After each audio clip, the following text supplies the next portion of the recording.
There's another way to like go over the 101. You guys can talk to me. I mean, I'm around a lot of people, but I'll still talk to you. It's just there's a lot of traffic, a lot of foot traffic.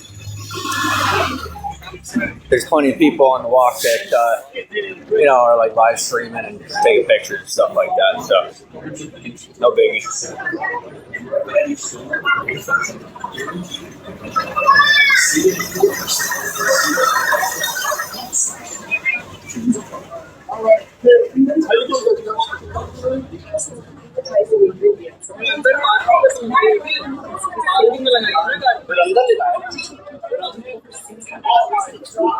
I'm just bored. I don't really have anything to do for like hours. So I'm waiting on stuff in the mail. I can't really do anything until until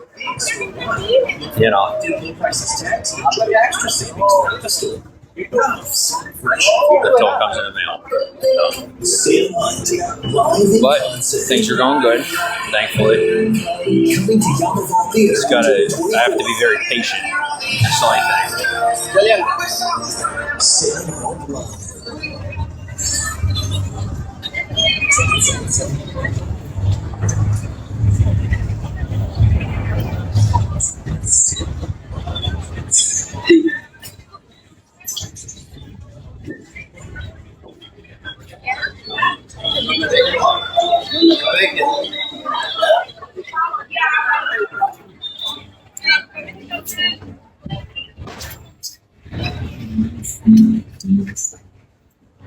the only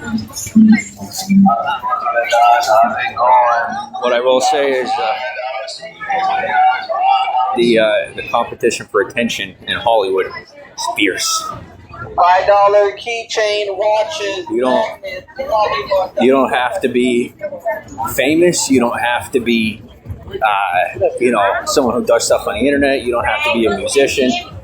Pretty much anybody, if they can, is after that look. Kind of comes with the territory around here. Oh, let's get it.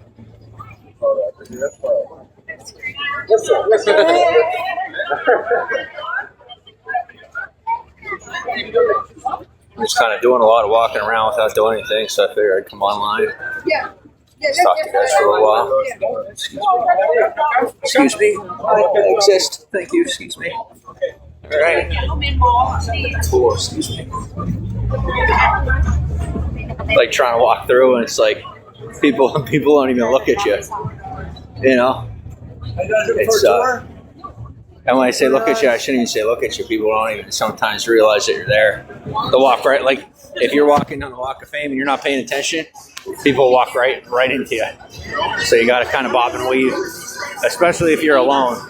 You got to bob and weave through the traffic, foot traffic, I should say. There are, a very particular set of people that like to walk through regular traffic, but I just don't happen to match that, persuasion. of people. 14, moreover, this was not enough for them. It says, moreover, this was not enough for them. So it wasn't enough for P. Diddy to just have one woman, two women, right? He had to have a whole, like, a freak off, right? A whole freak off of women. Read on. That they err in the knowledge of the Most High. That's what celebrities do. They err in the knowledge of not knowing the Most High. And then there's some people that will, I mean, I'll tell you, God's honest truth. It's like people will hear you walking by, trying to walk by, and they'll walk right in front of you and like just stop walking.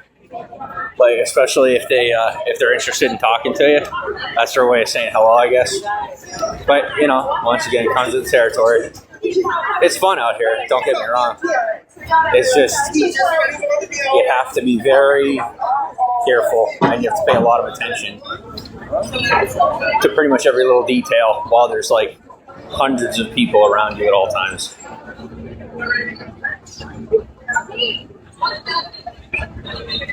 So I have like 80% battery, and I should be good with you guys for like, let's say, a couple of hours, maybe. I might do one long stream, I might not, but for now, I'm here with you. I mean, literally just walking in circles until nighttime. So I have nothing but free time for the next week and a half, which is really nice, but God's honest truth, I have almost nothing to do with it. So.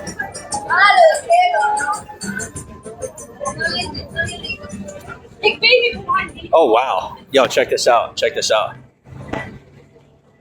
Wait, I'll flip it. Got the fire trucks. Like a lot of them. If I can figure out how to flip the camera. Oh, I know.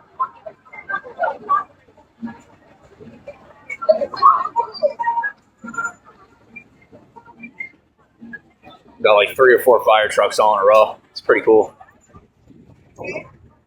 And their sirens aren't on, so that's somebody literally just sneezed in my direction, like on me. Assumably, it's a good thing, you know. So, and we have the good old chopper that comes around every 15 minutes, every 5 to 15 minutes, depending on how active things are, you know.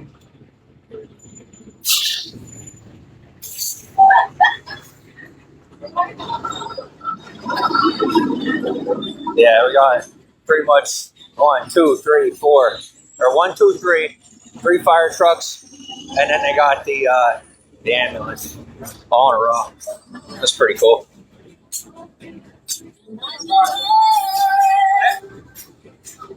I'm sorry I can't show you too much, but with the new privacy laws here in California, you have to be real careful what you show and what you don't, especially if you live here. I mean, if you're a tourist or you're just coming through, you usually get away with it pretty easily. But when you're living here, you gotta be very careful putting people on camera. At least I know I do. So,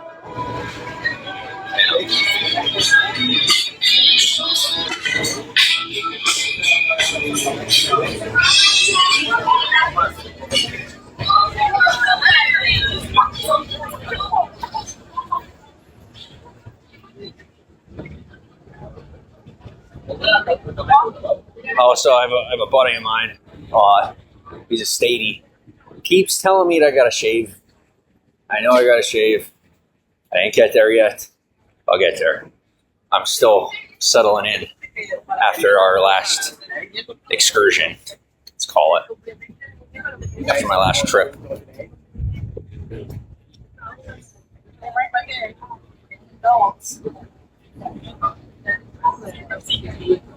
But if we get further down here and there's not a whole lot of foot traffic, I'd probably flip the camera and show you guys. But like right now I'm walking on the stars, and the stars, it's a couple of blocks. Takes about half hour to an hour to walk the whole walk.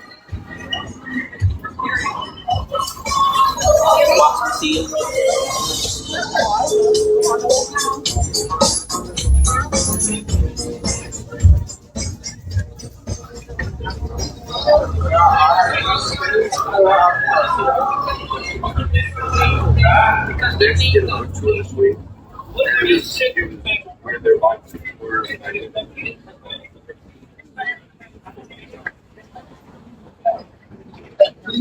yeah. We went with the trip.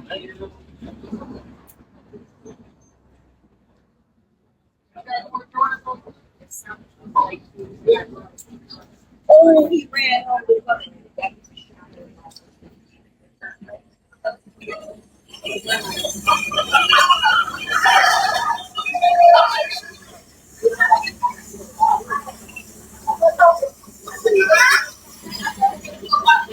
And then you got people who, you know,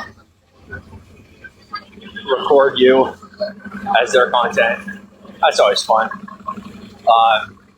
Things are to a point where I can always count on someone being within 6 feet of me, either for a short or long period of time. And I have learned to essentially disacknowledge and disengage. Otherwise, I'll be like, I'm going to do that. Okay. I don't necessarily mind anymore. It's become such a regular thing that I've had to get used to it. But that also comes with living in one place and not just, moving around and traveling anymore. We all knew this day would come. This came a little sooner than expected. I'll tell you one of the fun things about knowing this walk. I'm pretty good at keeping people from getting hit by cars. It's fun to play superhero every now and again as long as you're not breaking the law. You step out in front before they do.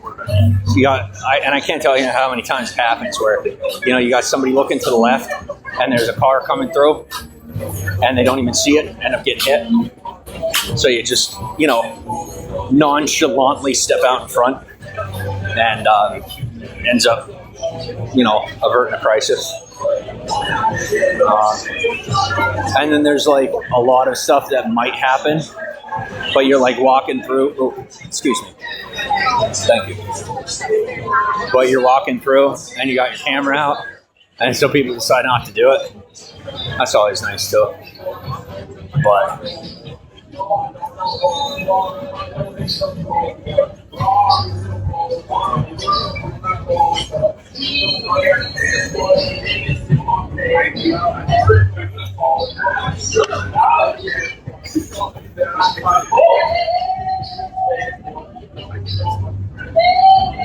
and I do my best to stay out of trouble. Pretty good at it. But I'll tell you the truth, there's not much to do. And it's, let me say it this way. There's plenty to do in Hollywood when you're willing to spend money. But when you're not willing to spend money,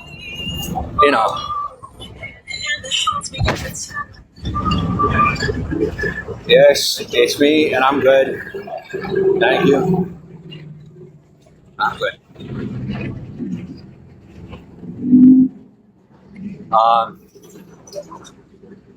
A neat little thing is where things are to the point where we have to kind of build up, I don't want to just say the numbers, but we have to get my online reputation to a point of realism to match the amount of eyes on required to stay safe at this point. I'm doing pretty good in that department. I mostly just stick to the safer areas on my own, and I don't go out of my way to make things difficult. Some days there's not much to do, and so I'll gallivant and venture off and find something to do here and there. But realistically, it's like I talked to my buddy and he's telling me, he's like, look, while you're working on things, you don't want to be too much in the front of things, too much in the spotlight and this and that. But I mean, what am I supposed to do with my time? I don't know what else to do. I can't. There's not really anywhere just to sit, and there's not many places to stay out of the way around here. And most of the places that there would be to stay out of the way is where it's easy to find trouble. And as we all know, not a big fan. So, yeah.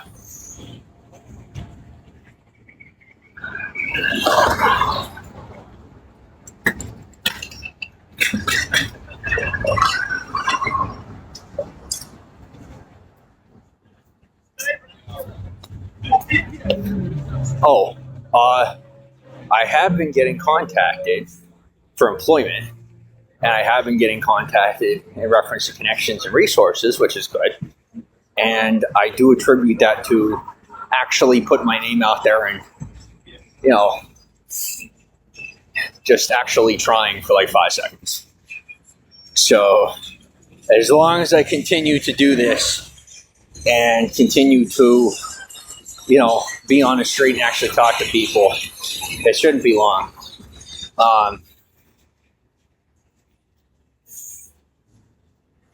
Yeah. So I can't go into too much detail, but I've had people invite me out and taking me in, and I'm meeting a lot of cool people. And I figure, you know, the more that I'm out here taking care of myself and doing things the way I should, the more that process is going to accelerate. And it's more choosing what I'm less afraid of, because it's like, you know, I've been working towards this for like 10 years, right? And now it's finally come to fruition. But it's more than I expected. Far, far more than I expected. I've learned a lot. I've grown a lot. I have a lot further to go in this process, but I'm finally to a point where I know enough and I've grown enough that I can actually prosper in it. So between choosing to keep my head down for another couple of years or get started and stumble forward, you guys already know how I like to do it. So if I trip every now and again, so be it. As long as I don't fall, I should be fine.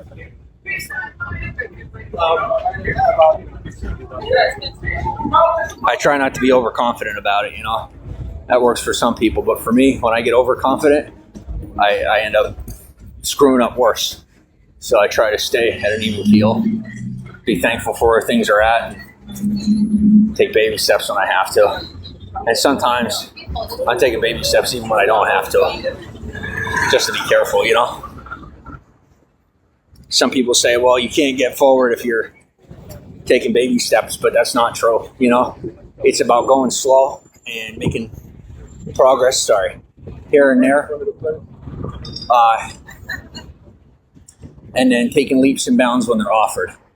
You know, when you get that one up or that come up, you take it. And then you just keep powering forward at a steady pace. I mean, for me personally, I find that when I get those come ups, I end up having to move more slowly, which is fine. You know, because you take that leap and you learn a lot, and then you got to go a little bit slower just to be able to acclimate to, let's say, the climate of what you moved into, whatever it might be.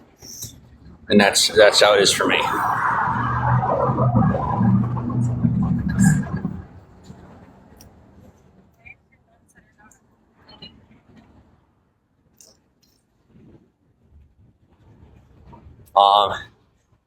You'll be happy to know that despite rumors, and I'm telling you guys this on live stream so that you can catch it firsthand, and I don't have to be explaining myself to 1,000 people after this story and that story go out, and then, you know, I'm not ahead of it. I'm sitting here waiting for people to ask me about it. I am not living on the street. So I just want you to be aware of that. You know, I came here and I understand fully how serious of a situation it is. And since June of 2024, the Supreme Court ruled that, you know, it's no longer permissible to be sleeping on the street. So I knew at that point that as soon as I got here, I wouldn't have a lot of time to get myself situated. So I did what I had to do. I talked to who I had to talk to. I made the deals I had to make. And I hit the ground running, minus the actual running, thankfully. At least at this point, you know, I'm not all the way there yet. I'm still limbering up, I guess you could say. So I really do got to shave though. I didn't realize how beard my beard normally does not grow this fast, so I'm gonna have to do something about that. But you guys know I've never really cared. Now I don't have much of a choice. I kind of have to care. It's exciting, but also nerve-wracking because, like, I really, really, really don't like being told what to do, ever. And now I'm pretty much being told what to do all the time. And if it weren't for the fact that I'm dealing with people that I want to deal with, I probably wouldn't listen. But, you know, I have the privilege of working with people that I prefer to work with, and I'm doing what I'm told. I'm doing what I'm told for. Guys, I can feel you on the other end saying no way, but yes way. I am actually doing what I'm supposed to be doing the way I'm supposed to be doing it for the most part. I do want to show you something. Now, this is something that's real common out here in California, and especially in Hollywood. You'll see anywhere from 5 to 10 of them going down the street just during the day, and it's pretty cool to see them when you're when you're near a restaurant, right? You'll see 3 or 4 of them right outside the restaurant just sitting there waiting to pick up an order. Here, one second. But it's a robot, right? And it's a delivery robot. How cool is, I don't want to show you the other end because it has somebody's name on it, but that's a robot that, and it has eyes on the front of it. Like I said, I don't want to show you the front because someone's name's there, but it's the coolest thing. They pick up, so the robot goes to the restaurant, like it's automated, and it drives itself to, like, get this, that little robot with wheels drives itself to the restaurant, and then when it gets to the restaurant, they come out and put the order in the robot, and then they close the robot, and it drives itself all the way to the customer for the customer to pick it up. It kind of puts a dent in like Uber Eats and, you know, people like that who do that for a living, but it's super convenient for the customer because out the element of most times, again, you have someone who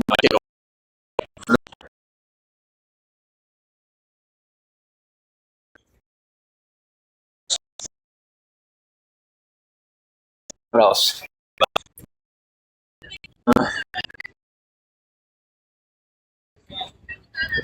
I don't know. Like I said, I mean, my experience here over the past, I've been a resident of California for a year in total. And for the most part, I haven't done a whole lot of tourist stuff. I guess I came to Hollywood expecting to be doing things that are related to tourism, just by nature.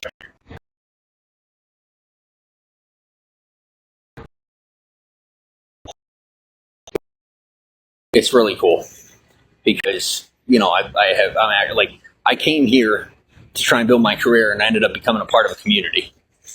And, you know, not that I didn't have community, or it's not that I wasn't a part of the community where I grew up, but I wasn't nearly as engaged or enthralled as I am here. You know, here, I feel like I fit in. I feel like I belong here. I love it here. I love the people here, and I wouldn't trade it for the world. I care very much, and it's exciting, you know?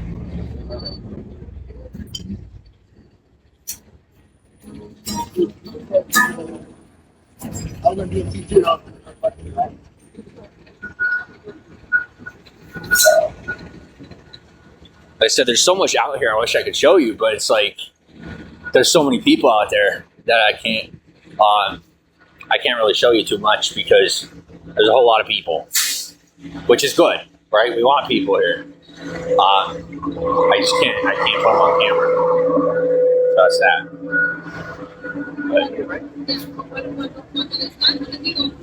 So my battery is actually dying on me far more quickly than I expected.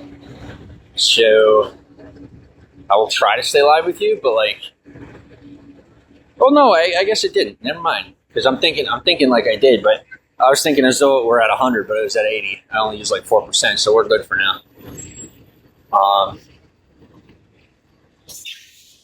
would a man give in exchange for his soul? Fame and fortune. Yeah, so there's that too. Like I said, I really try not to exploit people, so I don't put the homeless on camera. But I will say there are quite a few characters out here, quite a few, and most of them, I'll tell you what. If I have ever seen a larger amount of talent that is underutilized, it is actually with the homeless. As you walk by and you see them, there's a lot of people playing guitar. There's a lot of people, singing and dancing and doing their thing, and they're pretty good at it, impressively good at it. But once again, that brings us to food. All right, I'm sorry. Excuse us. Excuse me. That brings us full circle to the competition of Hollywood. Very fierce. Very fierce. It's no joke. It's no game. I mean, it's the real thing. And you can't really put it into words how serious it is. And then there's automated cars, too. I think it's called Waymo. If I remember correctly, I just saw one go down the street. I remember first seeing them in Santa Monica. They had this whole big display that they put out in Santa Monica.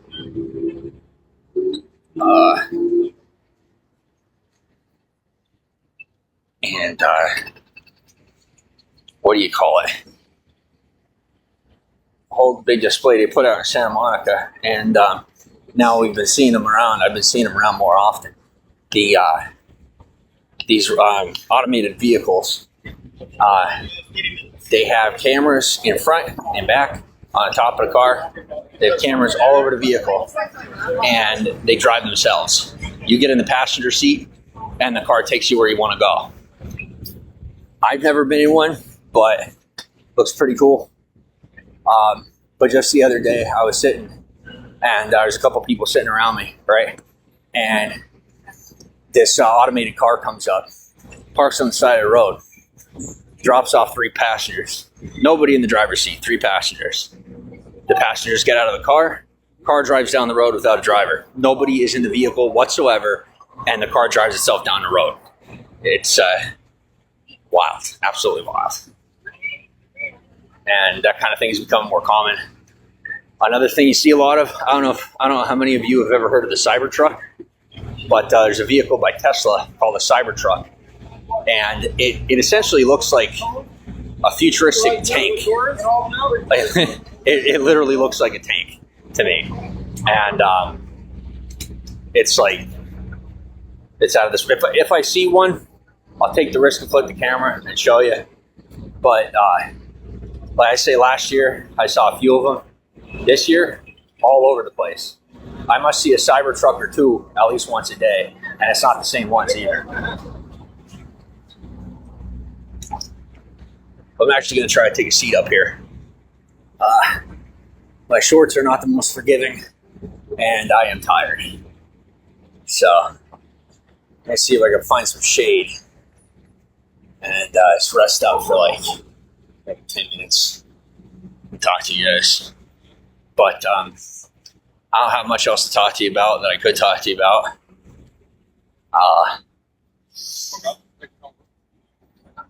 Like I said, it's nice to stop in and see you. I appreciate the subscriptions over on YouTube and the follows elsewhere. But I don't really know what kind of content I'm going to be making, because everywhere I go or whoever I meet with, it always ends up being something private where we're planning towards something that is to be released by another person, right? Not necessarily something that I could put on social media, but bigger projects and things that are, things that I'm not in control of, so I can't necessarily share too much with you. That's been something that's been, a little left field for me, because I'm so used to being in control of what I put out and how I put it out. And now I'm not. And I don't mind it. The privileges are nice, and being able to, follow an order or two, be told what to do instead of having to figure it all out on my own is actually really refreshing. And it's nice to just do what I'm told and get results by people who know what they're doing. But I'm still, kind of a newbie, I guess you'd say. I'm gonna take a rest here. I got shade. I try and enjoy the shade for like 10 minutes if I'm lucky. I don't want to lean up against the fence. God forbid the fence went down. That would suck. But if you want to talk, now's the time. If you want to talk to me, I'm here with you. I just don't know how long. I will be free and more than likely on the Walk of Fame until I'd say around midnight. I will probably be free if you want to meet up or, anything you want to do. Not anything, but like, I guess what I'm saying is I've gotten to sign autographs and stuff at this point. It's kind of cool. But I don't know. I don't like talking about it. Like, it was different. It's real weird where when I was trying to build things up and I wanted to be cool, right? I thought,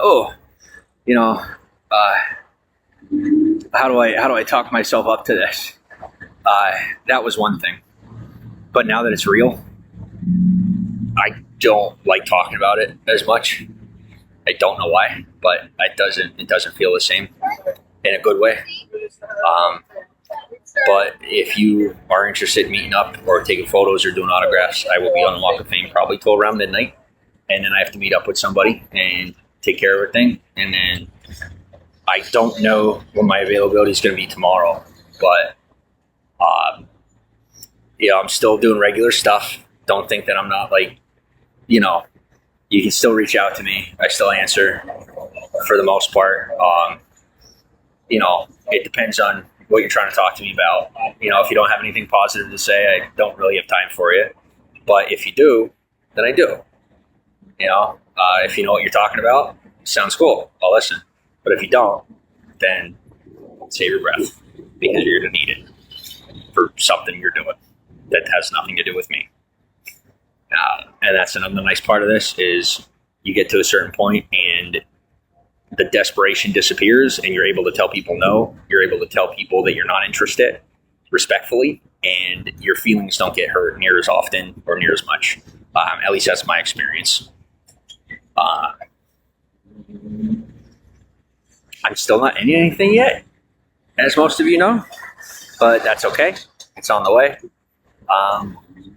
Word got around a little more than I expected. I am happy about that. To the point where I will be hanging out with people and people will come up to me. And I like that. I do. It's what I've been working for. And,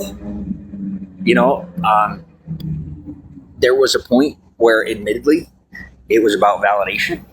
Admittedly, there was a point where it was about getting attention. And then I kind of grew up and I grew out of that. And thankfully, I still had the same interest in the business and the industry as I did when I didn't necessarily understand what I was doing. Now that I understand a little more of what I'm doing, I don't necessarily mind being approached.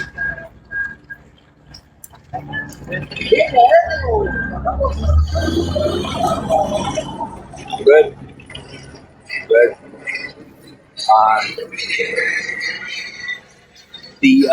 So I will tell you that the way it is out here, if you are someone of influence, you have to kind of allow law enforcement to be part of your life because, they kind of run things out here, obviously, the way that they do pretty much everywhere in the country.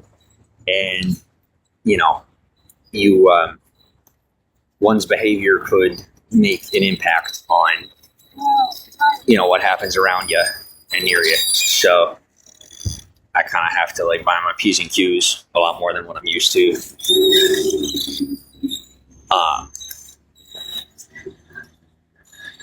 You also have to get used to people who will actually come up to you in real life and pretend like they know you. And I still don't know how to take that yet. I really don't understand how to take that yet. But I'll tell you, I'm not cocky. I'm not arrogant. I keep to myself for the most part, and I'm humbled more so by the situation than I am proud of where I'm at and where I've made it to in my life. I still have a long way to go, but things are good. Oh, geez, I'll tell you what, I gotta find somewhere to take a seat without sitting on the freaking ground or on a bench in the sun.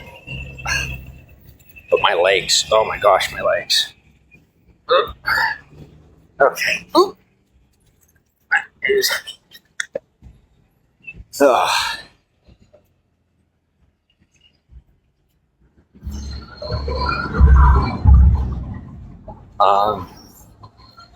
I will tell you, for those of you concerned with my safety, I am safe. I had the privilege of coming up all the way from the bottom in my situation to have gained, hopefully, I would like to believe, the trust and respect of people who may otherwise have caused me harm. And then, like I said, at this point in time and in my situation, I'm getting the proper resources, and I am connected with who I need to be connected with in order to stay afloat and continue to progress in my career and in my personal life. So I guess what I'm telling you is that I am actually very safe now. Like, even more so, I am doing good.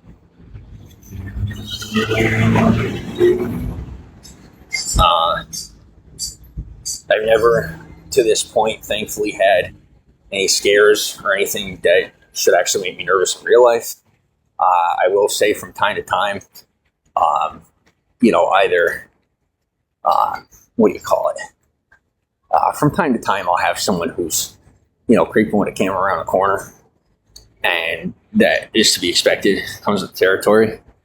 But beyond that, I really can't say there's anything that is like too much for me yet. I would say right now, my main stressor, you talk about first world problems and how good things are right now, is I would honestly say that I can't even pinpoint something. Things are good. Like, I'm sitting here thinking, I'm like, all right, what can I complain about that counts? What could I say is an actual pain point? And I really can't come up with one, because things are going that good that I don't have a pain point to share with you. I'm not seeking one out. I don't want one. But life is good, and out here I can safely express myself. I don't have to be any particular person.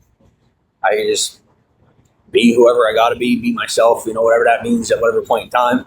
You guys know that in what I work in, how it's from time to time I gotta shift between roles.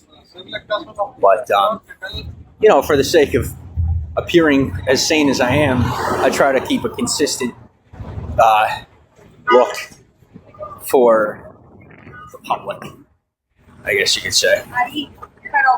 It's kind of a requirement.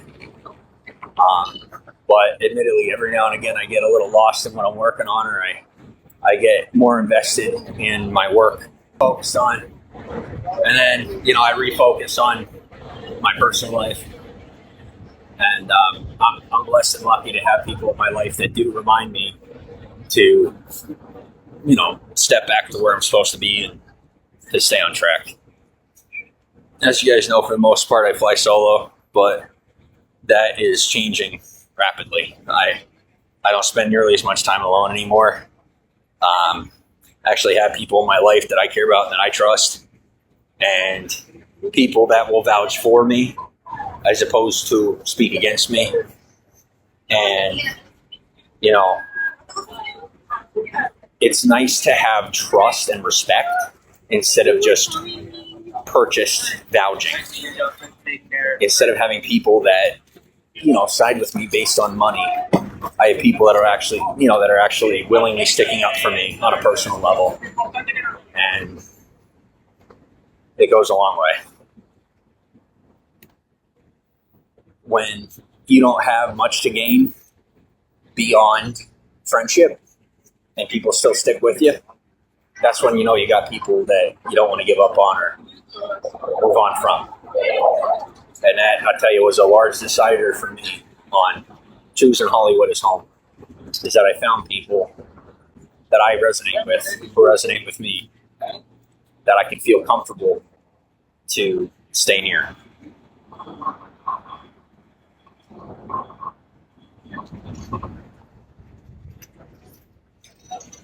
So the numbers are going up. I know we've only been live for about a half hour, I would say, based on where I'm at on the walk. But I'll keep staying live with you. It's slowing me down, you know. I mean, I got this habit where, you know, I'll tell you what. Sometimes I'll be moving so quick that I'll pull out a cigarette to smoke it, and I can go through a whole cigarette in a couple of seconds. It's pretty bad. Like 30 seconds to a minute, I'm finished with a cigarette. That's not good, you know. I'm not supposed to be smoking that hard. I'm really not supposed to be smoking at all. Shouldn't even have said it live, but there it is. A little over honest at times. I feel bad about it because I got some people counting on me who, you know, they don't want me smoking, but I'll deal with that later. You know, I'll work with them later. What's up, Millie? How are you? Thanks for the hearts. Hello, everyone. I didn't mean to just call out one name, but, you know, our numbers are getting to a point where we can start having conversations. But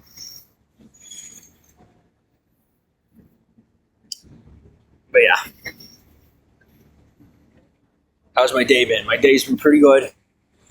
Admittedly exhausting, and I'm thankful for it. It's not often that I get to complain about first world problems. I usually don't have time to complain. So just having the luxury to complain is really nice. Should I utilize my time a little bit better than to use the luxury to complain? Probably.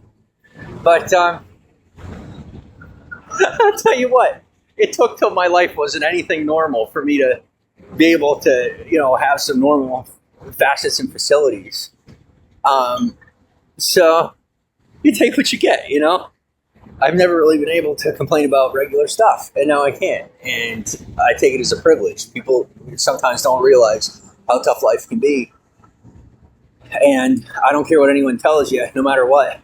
There is a way, and I'm a living example of the ability and the possibility of getting to where you want to get to without having to step on other people's toes or screw anyone over or cheat, lie, steal. You don't have to. Am I perfect? No, absolutely not. But have I cheated the system to get where I'm at? Nope. And I still don't have to work with the big companies, right? Like, one second.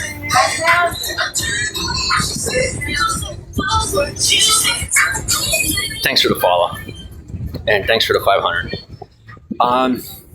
Some people say that you either have to go with the big companies and work with them in order to be, you know, like to have like an umbrella type thing. Or they say you got to make it on your own.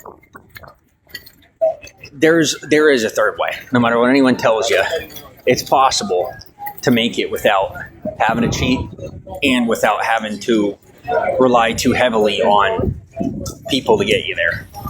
It's just, now I will tell you this, I do not recommend the way I do it because it takes far longer. You know, it's taken me 10 years to do what most people would probably get done in 6 to 12 months. But what I will never do is lose what I've gained. What I built is mine, and it will remain mine until the day that I die. For the rest of my life, I will essentially own, you know, the creations that I've made. I don't know how else to say it. Unless I sell it. You know, none of us are perfect. Hey, we all have our way of things. How do I put this? Now, moving forward, I have to tell you that I am so tired, so very tired. And the work that I put in over the past decade has definitely been exhausting. It hasn't aged me, ironically.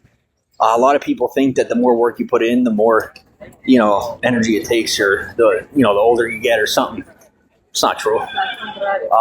Part of how I maintain my own personal vitality is by staying occupied and staying busy. It works. It really does. Where are they going with that?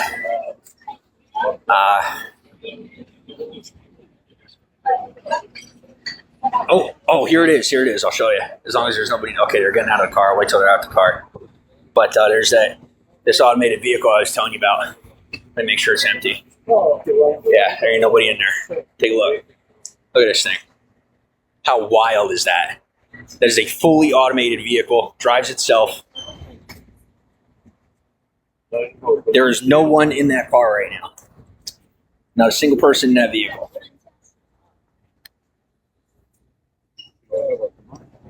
100% self-driven vehicle. And it's essentially an automated taxi.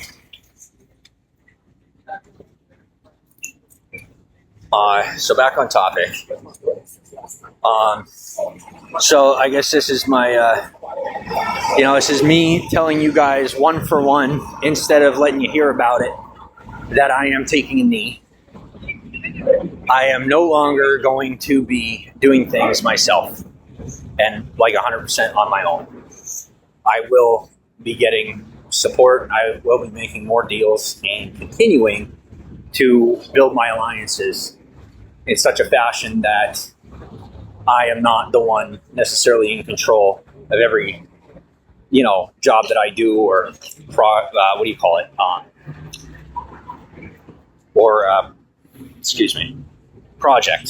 that I'm a part of, because I just don't have it in me anymore. I don't know how else to say it to you. I'm tired, and I don't want to do it myself anymore. It's there. Okay, so they say that the road to success is lonely, and that's true.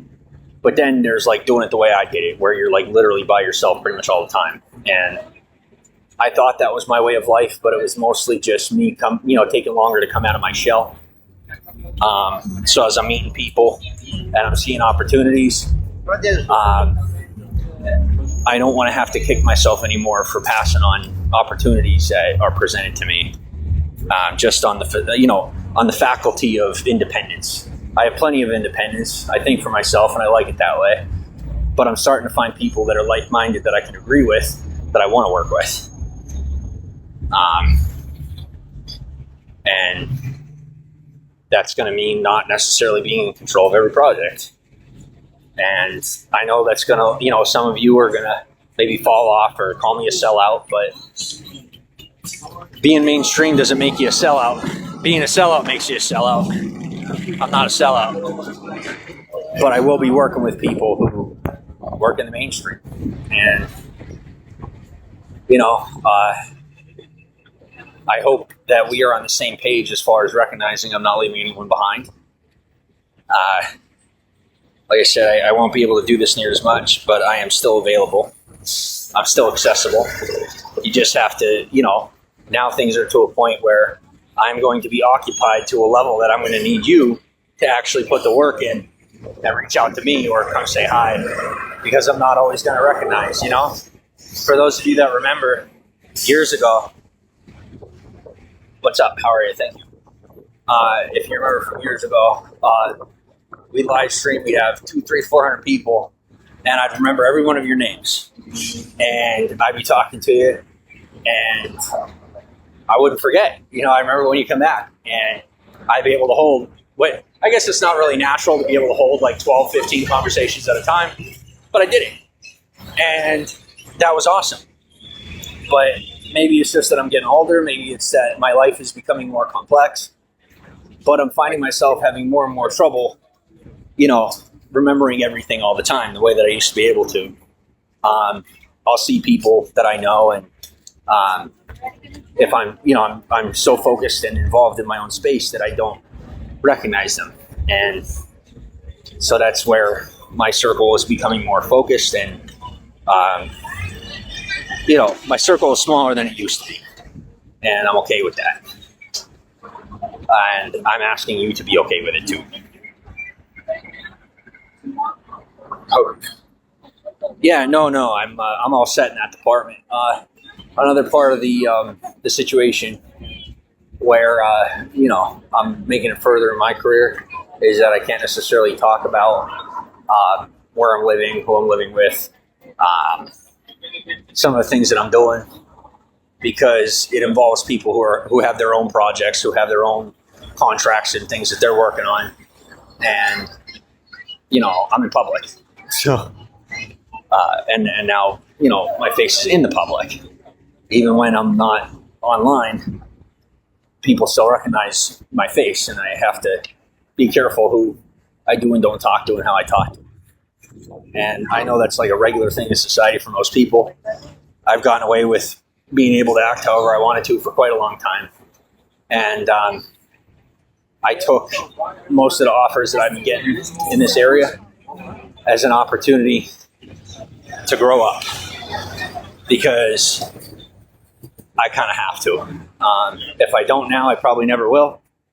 And I want to be able to make good on my goals. For how long I've been working on things, and I see so many people that work on what they're working on for so long and never make it. And I try to learn from my own mistakes and the mistakes of the people around me. And the biggest facilitator, the biggest mistake people make is that they're not willing to take a step into their next part of life when they're supposed to. Me personally, I see the signs, right? Some people say you got to know when to get out. For me, it's I got to know when to get in. I pay attention to when it is time to, step into the next iteration of what I've been working on and who I can involve in my life and whose life I can get involved in. And that time for me is right now. I'm in a season of growth, season of singleness. I'm focused. I don't have many distractions, plenty of opportunity around me, and nothing but time to accomplish those goals. So that's what I'm doing.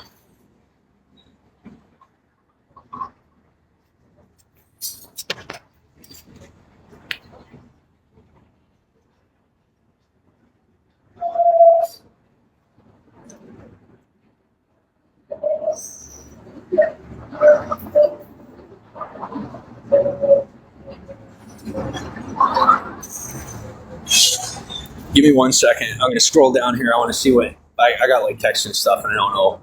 Give me 1 second. Jeez.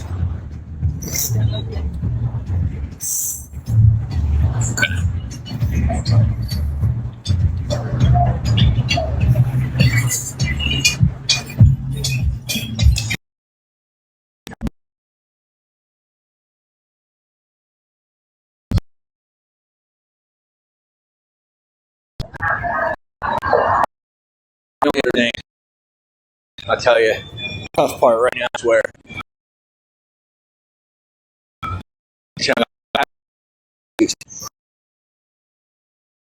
things haven't gotten to where they've gotten to. I cannot spend as much time in church.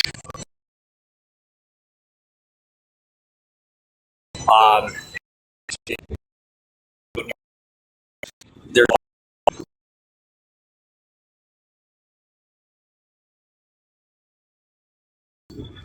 a lot of people paying attention all the time, and I just, there's only so much we can handle. Or only so much I can handle. So, but like I said, instead of running out of options, being starved of certain options turned me to better options. And I've had the opportunity to accelerate my progress and grow far more quickly as opposed to going backwards. And I'm thankful for that. So some of the things that I am missing out on now, or things that I can't be a part of anymore, are in my past and not necessarily anything that would be a part of my future anyway.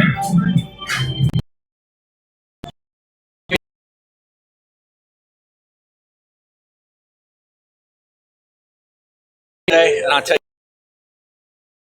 you, what do you call it? Let go of your past in order to move into the future. It doesn't mean you have to let go of everything or everybody. I can tell you I haven't had to. What I will tell you is the more success you seek, the more you're going to have to let go of, usually. And the more difficult the process becomes, the more that you try to hold on to the past. So I've gotten the opportunity to hold on to certain parts of my past that I value and treasure, while being able to maintain my present and continue to build towards my future. But what I will tell you is the more success you gain, the more people you will have who seek to either get in on what you're building, or they want a piece of it, or they simply either don't want to see you succeed, or maybe they don't want to lose you. And so they may attempt to sabotage what you're doing or what you're building in order to keep you as a part of their life. And, you know, there's no way to really avoid any of that, at least from my experience. The most you can do is make good and do your best to remain courteous. And when you don't get to hold on to people, or when you have people that are holding on to you when they shouldn't be, you can't be afraid to shake them off when you have to, and say your goodbyes when you have to. And sometimes you don't even get to. You know? But for me, I'm in a state of gratitude. I'm trying to continue to stay humble in my journey and remember that I'm not the one in control, and stay okay with that fact. You know, the difference, I would say the one thing that comes between almost making it and making it is the willingness to give up that control. And that really is what it comes down to, because at the end of the day, society has its way of doing things. And we're not in control of that as much as we'd like to think we are. And the leap between almost being successful and being successful is when you build something worth something and society recognizes it as valuable, and you willingly make a deal with society to build yourself to a proper space. And then society will do its job of putting you where you're supposed to be. And letting go of that control is where you learn to exist in a space of perpetual success.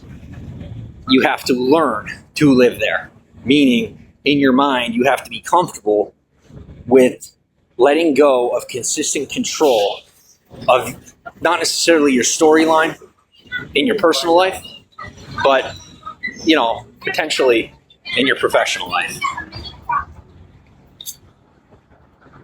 Experiencing that now. Well, hey, stay strong, power through, and keep doing what you got to do. Don't let anybody step on you. Don't let anyone tell you what's up and what's down unless they know what they're talking about. And I'll tell you that this is my greatest word of advice from where I'm at right now in my life. Turn to people who know what they're talking about on topics that they know what they're talking about.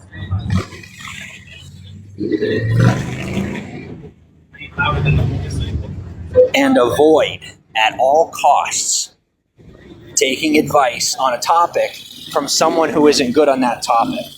Even if they sound like they know what they're talking about, if you do not see results in that department of their life, do not take that advice from that person, even if it's good advice, because you will find a better angle and a better set of words from someone who is actually doing it in their life. You could take the advice from the person who doesn't know what they're doing as a stepping stone, but don't leap into that advice. Step forward in a space where you're going to end up meeting someone who does know what they're doing in that way. And on that topic, the world is home. It's free to live anywhere, anytime.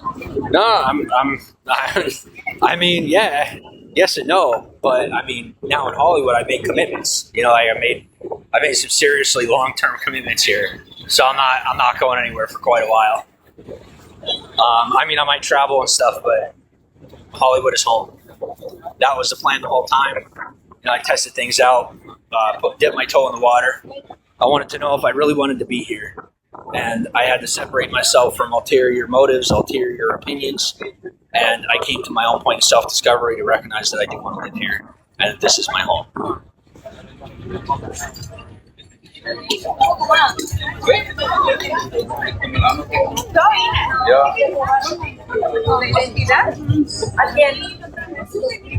You have some people who, maybe they work a couple of years, they come up with some ideas. They're out here for a little while. Some people are here for a couple of months. Some people are here for a couple of years. Me personally, I've been working on my own goals in media for about a decade. And I mean, this is the place, there's no other way to put it. This is where I belong. So this is where I'm going to stay. Yeah, it's like, Better now. Okay.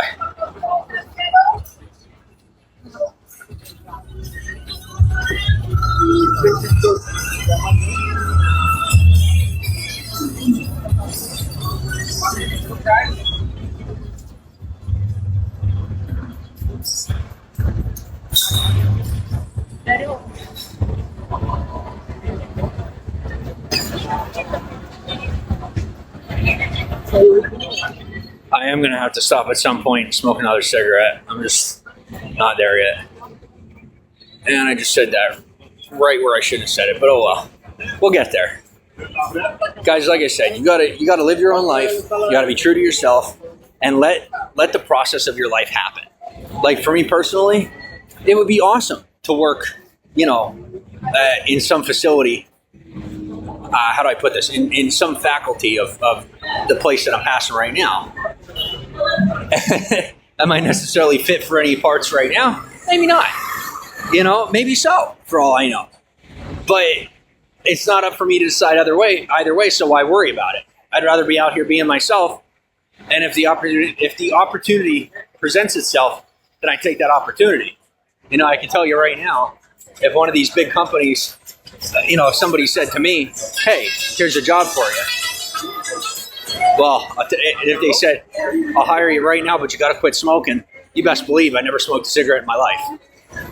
I mean, I did, but you get my point. I'm immediately done with it. It's not, for me, it's not that hard. 1 second. Hello, how are you? Hey, we got 2:46 to the broadcast. You guys know how Bigo does their numbers. But I'll tell you what, it's the only platform left that I could live stream on a phone like this. And it doesn't give me any types of connection issues or anything. And my service is incredible. I've used at least 150 gigabytes this month, and it's still running strong. So fingers crossed, And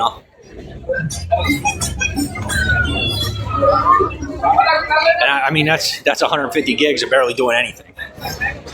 So that's, I'm blessed on that.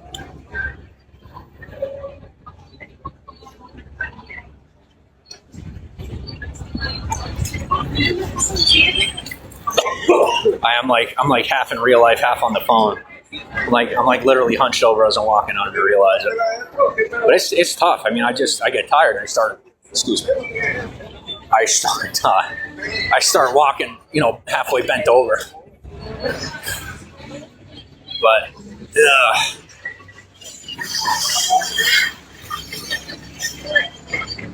yeah, I got unlimited data. And then thanks to you guys who are, throwing in the pot, and I don't mean weed, I should be able to just re-up next month and increase my plan, so that'll be good. I don't like spending money. I tell you what, for the time that I went, I prefer to have it available. I've had times where I didn't have it available, and times where I did. I much prefer having it available.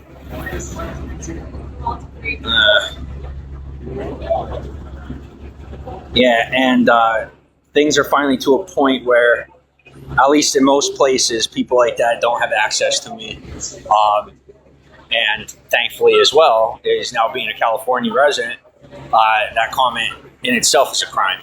And it's very refreshing to walk down the street and be able to do what I do without any qualms or problems, and just have the freedom to actually express myself and put in work in my own department. Like I can walk with you and do what I do, and not have to worry about being harassed or bothered, by the powers that be. As long as I behave the way that I always have, which I have, whether you prefer to agree with that fact or not, I'm good. I just have to keep on keeping on the way I'm keeping on.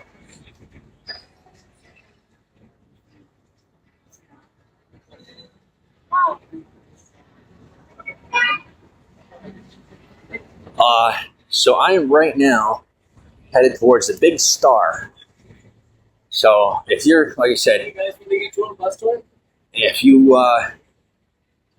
you're bored, I'm not hard to find. As opposed to desperate, I am kind of bored. So, my boredom is your benefit. I 1 second.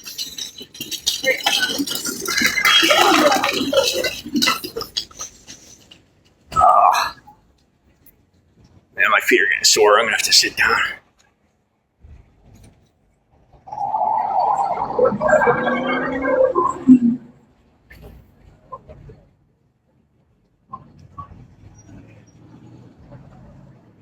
Oh, yes, and that reminds me. Do me a favor.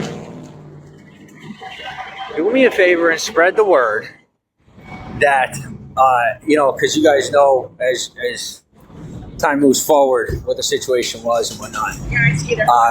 I'm here. I'm alive. I'm breathing. I'm doing things, and I am not refusing to connect with anyone. You just have to reach out. I'm here.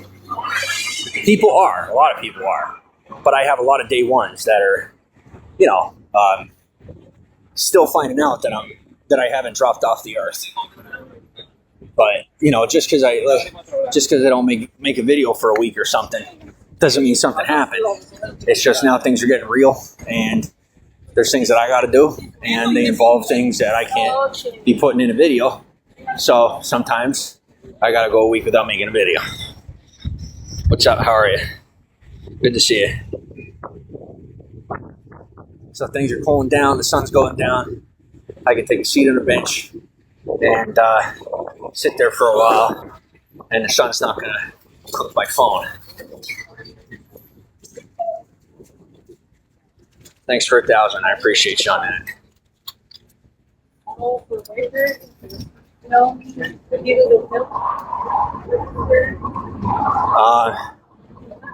man, I'll tell you what, this hurts. Does it hurt?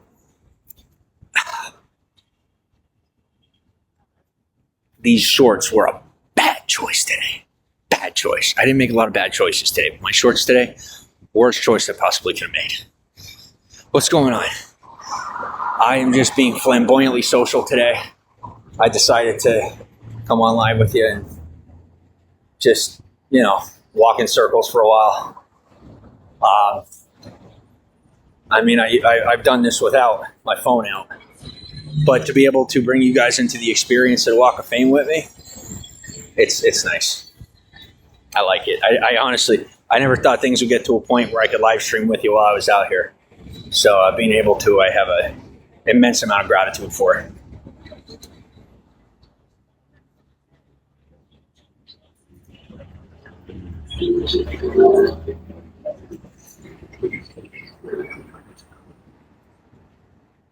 I'm doing pretty good. How are you? Good to see you. If I don't acknowledge you completely at first, don't mind me. I'm occupied with walking and stuff, so. I said, bye. I'm just trying not to get hit by a car right now. And I'll tell you, these electric vehicles, you're far more at risk than the other ones. They say they got all these safety systems, but half the time, these electric vehicles barely stop. You know, at least with somebody behind the wheel, or somebody who's in control behind the wheel 100%. They can hit that brake, but sometimes I don't know if their systems, if it just doesn't see me or what. But every now and again, I almost get hit by an electric vehicle, and every time it's like a hybrid or one of those newer electric vehicles. So anytime I see like a hybrid or an electric, and I'm going, I'm passing somewhere that doesn't have a light or something, I try to walk slowly. Thanks for the follow.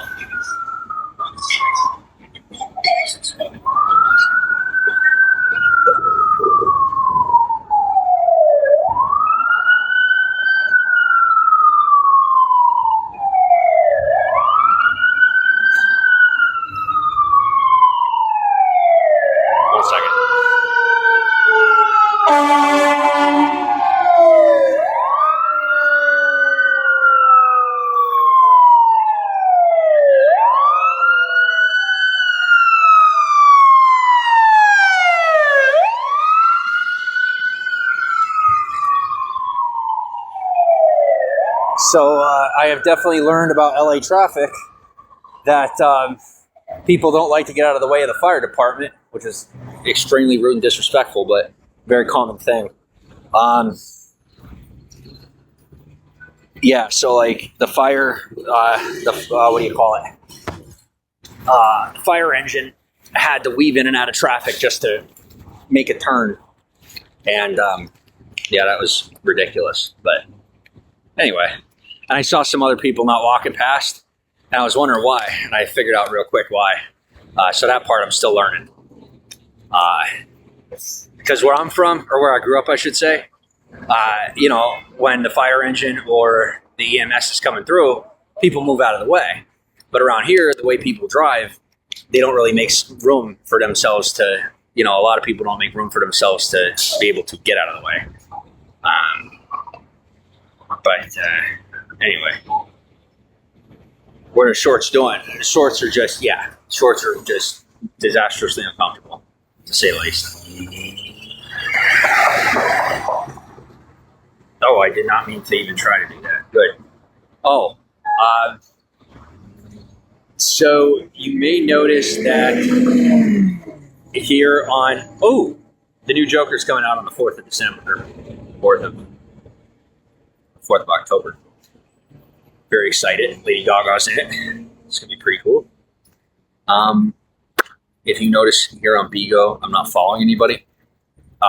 Bigo, due to reasons that are obvious, I can't follow anybody, and they won't let me follow anybody because it creates too much pull, or I guess it affects their algorithm or whatever. So they said I could use the platform. I won't get violated for stuff, but I just can't, I cannot follow anybody. So if I'm not following you, or you're wondering why I don't follow you back, I can't. I literally am not allowed to. So, and I am permitted to follow people on other social platforms, but given the my social status at this point in my life, I found out really quickly that there are assumptions made that I have some form of an association with people that I follow beyond just being interested in watching their content and not knowing who they are in person. So I don't follow anybody anywhere. I use the Discover tab and stuff, and thankfully my algorithm, the algorithm just keeps up with what my interests are, so I get to see a lot of the content anyway, but I can't really interact with anybody's content or anything without it making waves. At least it waves in my community. So I try to be careful about that. I'll get messages from people asking me if I know this person or know that person, or can I help them to talk to this person. I don't, usually it's not even somebody that I know. So I try not to cause those problems.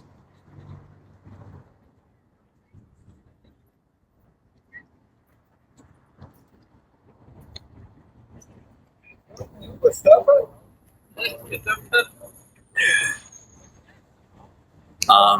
Something really interesting that I did not notice until recently about, what do you call it? Give me a minute. Something I never realized until recently about Hollywood is that I haven't seen any graveyards here. I know that's like a weird thing to mention, but just like a random thought, I haven't seen a single graveyard around here. Is that like a weird thing to notice? I just noticed it recently and I thought about it. I thought that was real weird. But anyway, moving on.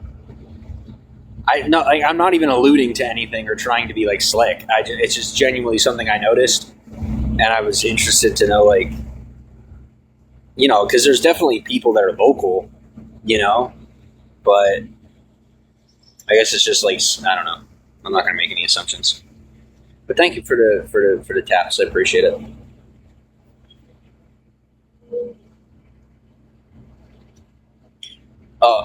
Another thing about Hollywood is that fancy cars are everywhere. And when I say everywhere, I mean I am currently less than 12 feet away from a Ferrari. I'm currently less than 10 feet away from a vehicle that definitely costs over $100,000. I don't even know how much a Ferrari costs, but I know it's very, very expensive. Like, very expensive. I'm pretty sure they're like $500,000 vehicles. And you see cars like that everywhere here. It's crazy. Down on Sunset, like when I go to church, they go down on Sunset. There's a Lamborghini that parks down there, and it's like I've never seen anything like it. There's no way it costs less than $1 million, and it's just somebody's daily driver. So that's kind of cool. There goes the automated vehicle with nobody in it.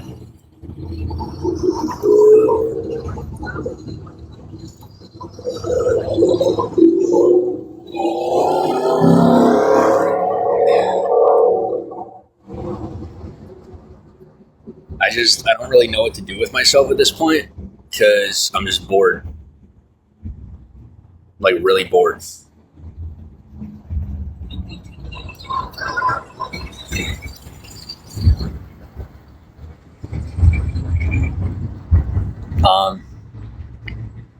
Yeah, really bored.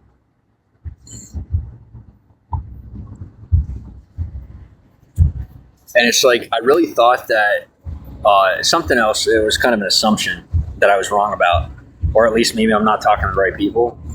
I assumed that California was like super progressive. I have to admit, from my experience thus far, women are rather traditional. Like, you know how they say about women around here, like, approaching you, or at least that's what I've heard. I don't know where people are or who's talking to, I don't know where this is happening, but I can tell you it ain't happening right where I'm at. Or, wherever I'm sitting, I must be sitting in the wrong seat, because it ain't happening. I can tell you there's at least 20, 30, 40 women on a daily basis that, I cross paths with that there's definitely chemistry and there's possibilities going on. And people are very open about that here, which I love. But I have yet to be approached I think I've been approached by like 5 women in a year. And people are like, well, why don't you do it? I'm like, well, that's not how I roll. It's just not how I do it. So I don't. Flowers goes, Hollywood forever. Cemetery is super cool. You should go there. I'll have to take a look. I'll have to look it up. Big cemetery on Santa Monica Boulevard. Maybe I just got to open my eyes more. Like I don't always see it. Yo, we got another. I'm not even going to say anything. Never mind. Suzanne, thanks for the follow. There are people pointing at the automated vehicle. It's literally like right there. It's so crazy. Like, there's people in the car and there's nobody driving it. And like, I can only imagine being in that vehicle because, like, when you think about it, it's still a super rare thing, The guy, and there's so few people that like use it yet that yeah, like there's literally somebody taking a picture of it right now with like people in it. But you probably get a lot of looks. You know, like if you take a taxi like that, be ready to get your photo taken because it's out of this world. Very interesting. Stuff like that.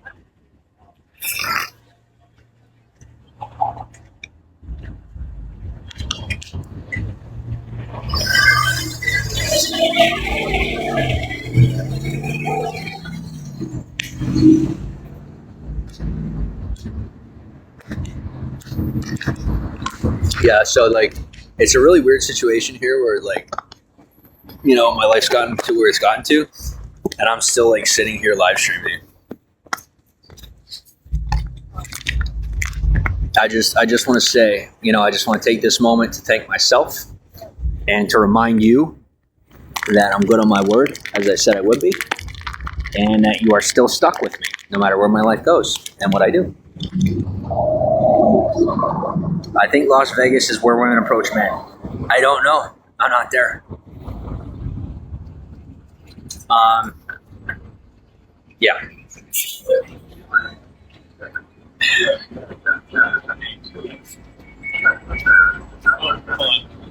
Take a picture of the Take a picture of the What's that? I don't know.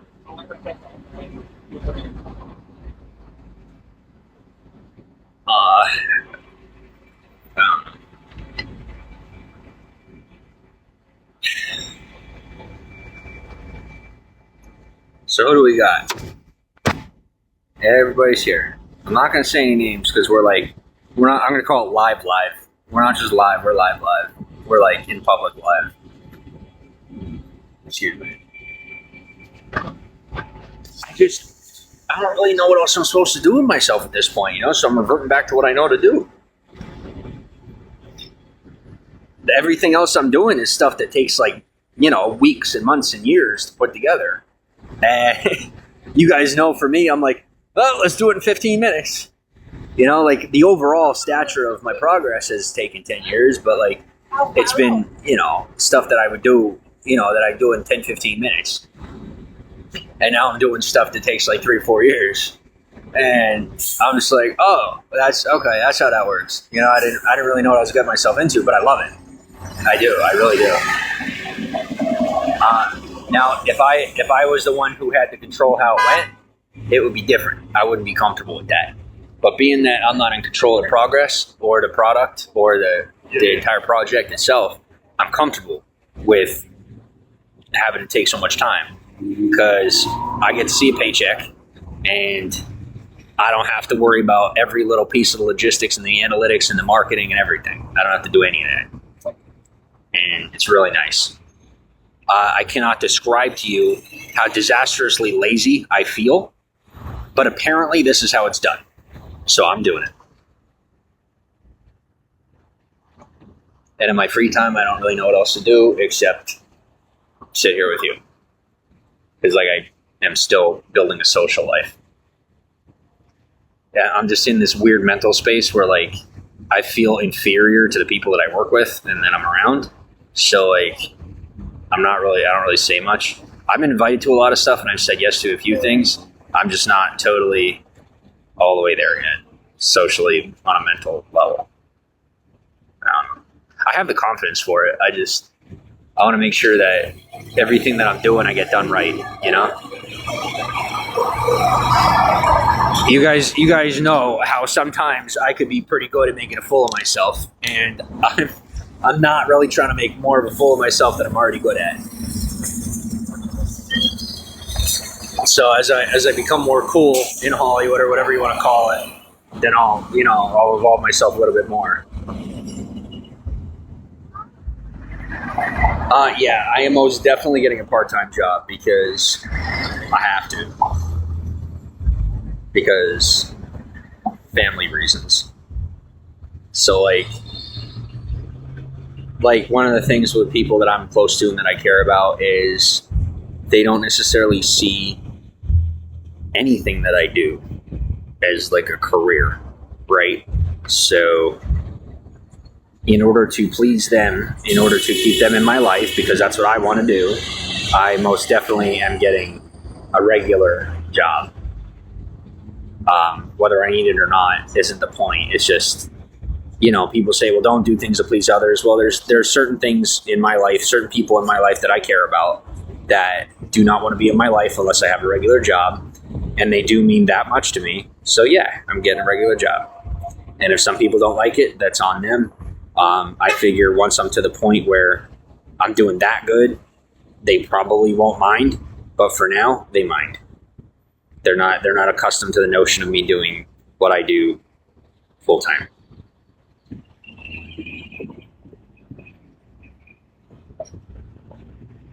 Do you get paid for gifts on here? Are you a host? I'd like to send some if you get the payout. Yes and no. Like, so I have like my own thing with Bigo where don't ask them. They will tell you that it's not true because they don't want you bothering them. And they're really annoyed with people bothering them about me. So like, stop. And they're not affecting me. They're just like starting to like, contact federal law enforcement in our country. For me personally, I am able to cash out my gifts on my own. I do not have to be a host or a part of a group. That's just something special I have with Bigo, where if you send me beans and you gift me, I can cash that out on my own. I'm not asking for it. I don't need it. But if it's something that you want to do, be aware that I do get that. So now you know.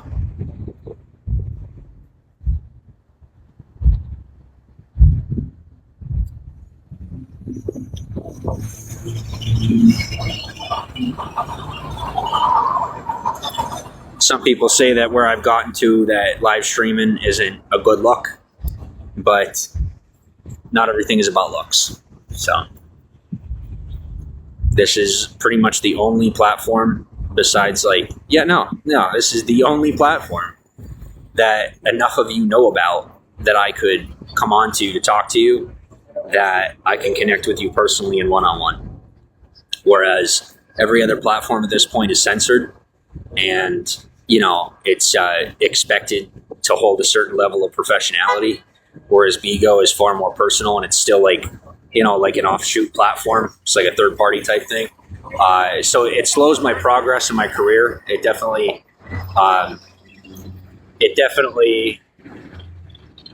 causes me to take more time to build my career when I'm on Bigo, and I take time on Bigo. But I would rather take a little more time and have one-on-ones with you guys so I can stay connected with my audience and my fans than to be, just trying to make face. Because when I it's a matter of personal control. When I come on Bigo, it tells me who is personally invested in me to a core level, right? So like, if you're not one of my hardcore fans, you don't know about me being on Bigo. You just don't know about it. So, I don't put it out anywhere. So for the 284 of you that are here, where I'm at, what I'm doing. And now I know how many of you are paying attention and who's really interested.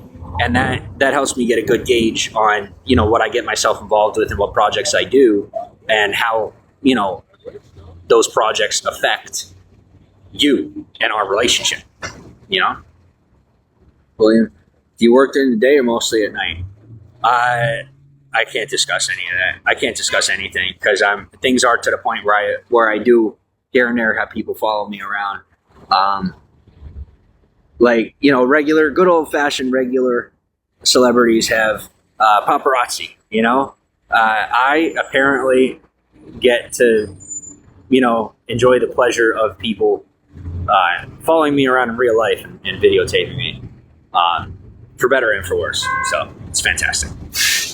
And I do love it. I'm not going to lie to you. I don't mind at all. I'm used to it at this point.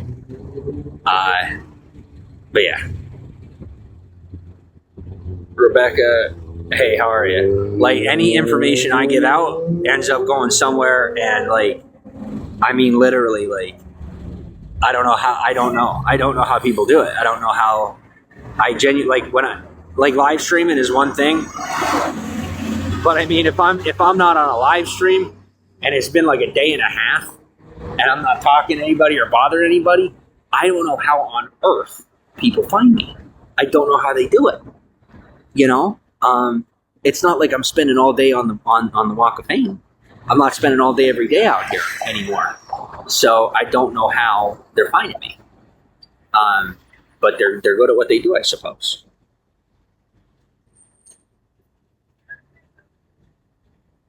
Do they ever? No, I've never been on TMC. I've been on something similar to TMC, but I've never been on TMC as far as I know. I don't want to jinx myself on that, but I've had people on the TMC bus when I was down on Sunset. There's people on the TMZ bus that recognized me and they were shouting out my name. I made an absolute fool of myself on accident. And that was fantastic. But beyond that, no, not really.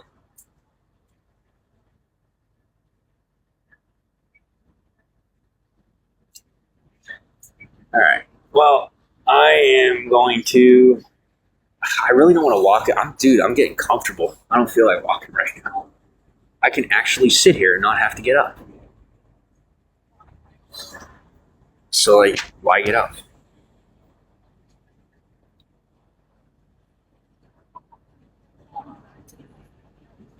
Sit and chat. You don't have to walk. I'll walk in a little while, but for now, I'm just gonna chill. People will say, when people talk about like privilege and stuff in Hollywood, I mean, I could lie to you and say it doesn't exist, or I could tell you it's wonderful. I could tell you it's absolutely fantastic to be able to sit on the bench for like an hour and a half and not be bothered by not be bothered. People come say hello, and I like that, but like I could just sit here because I'm not causing any problems and it makes some money. So, You have some spare little change? no, sorry. Spare little change?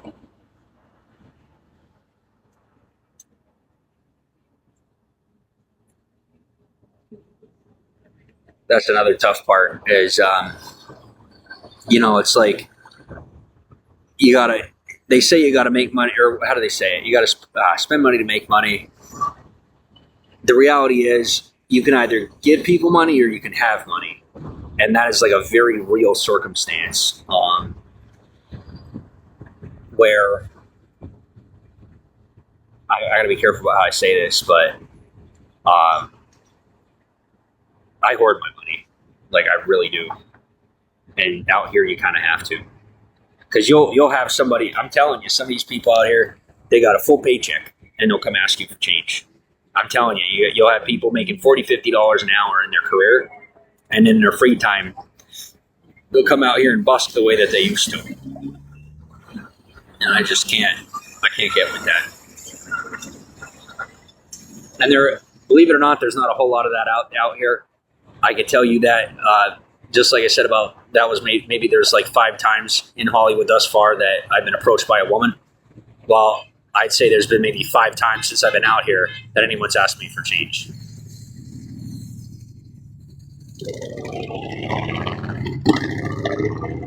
It doesn't really happen, thankfully. Maybe I don't get out enough, but I don't see a whole lot of it. All right. Well, I am getting uncomfortable, so I am going to get up and I'm going to get walking.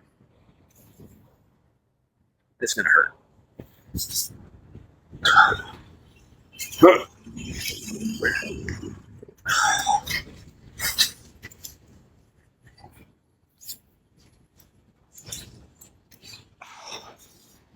And it sucks too, because you kind of have to choose, like you could be the guy that gives the guy change, or you could be the guy that has change.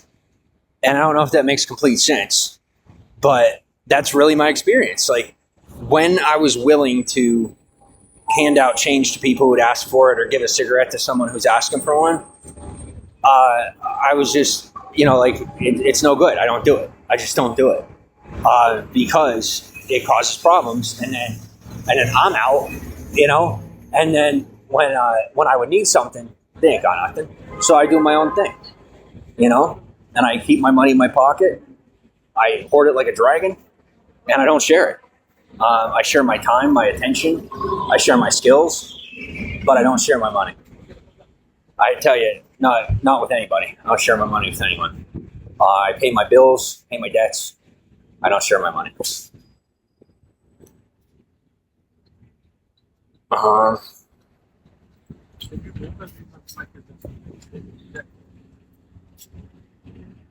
What are your favorite stars? Who are my favorite stars? I really don't want to say any names. Like I said, I mean, this is something that once you get to this point, you kind of realize it.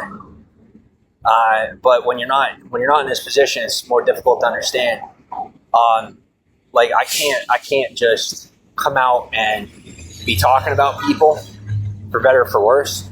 I could if I really want to, but it kind of, it puts a dent in things, puts a kink in things, and I'm not trying to do that. So, am I saying that, I'm blessed enough to have people in my life that care on a level that they want me to not be showing favor in one direction or another in the, department of fame? Oddly enough, yeah. Don't know how that happened. Don't know when it happened. I don't know how a lot of these people even know who I am. I don't know how they found out. But they know, and I have to be careful about who I talk about and what I say, because people have feelings. Everybody has feelings, and I have to be quite attentive to those feelings. And if I choose favorites, it screws me in the future. And I'm really not trying to name any favorites.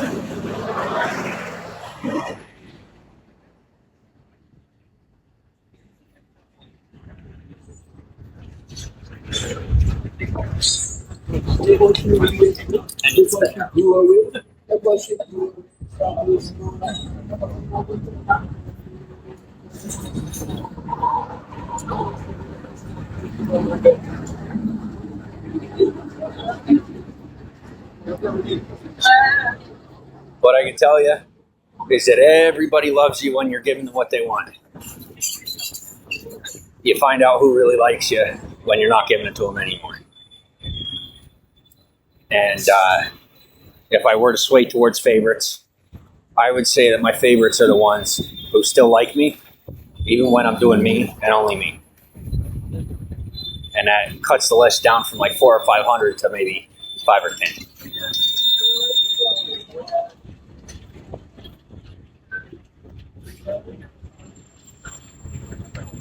What I'm saying is, I have had quite a productive year. And I think I'm ready. Very, very ready.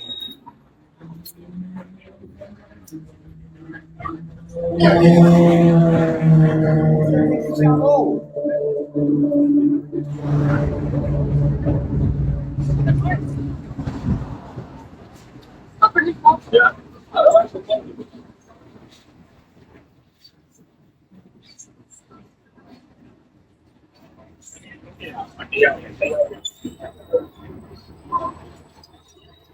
Plus, I was so busy over the past few years that I had to circumvent quite a few processes in order to get where I needed to get to. Pretty hard to do that without cheating, but I managed, and it worked out.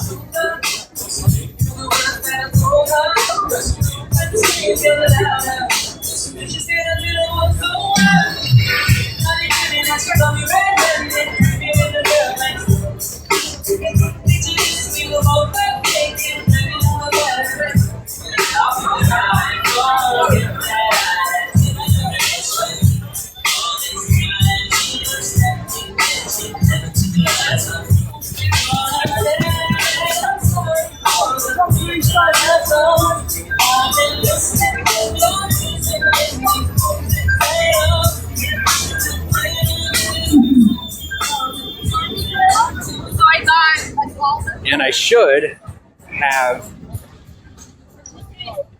Never mind. I'm gonna shut my mouth. I literally just had someone who's familiar with me look me dead in the face, like, "Shut up." I'm like, okay. I got caught red-handed. Sorry. Almost opened my mouth. But I'm doing good. I'm doing good. I catch myself. When I almost say too much, I catch myself. Or I have, like I said, or I have an accountability buddy catch me just at the right time. But all the souvenirs, t-shirts, sunglasses, $5 each. Right here, come on in. We got $10 for this suit. These are 10 right here. Come on in.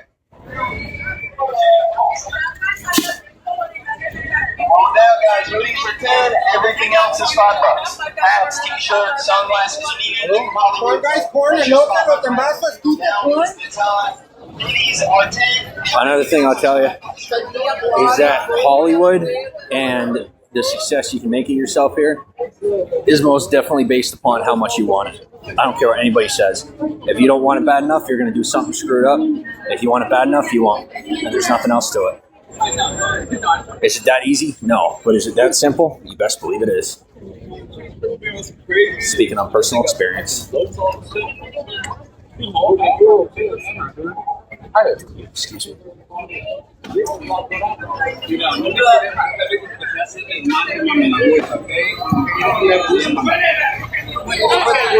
And always remember, at least this is my perspective, God is always in control.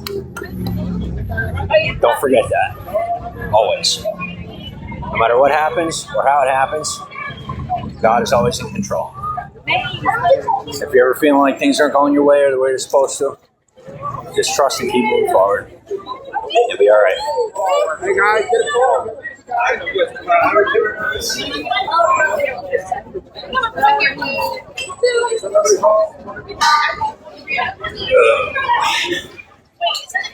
Thanks for the hearts. All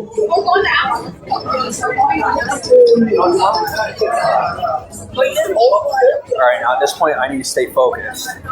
I'm missing something. I just don't know what I'm missing.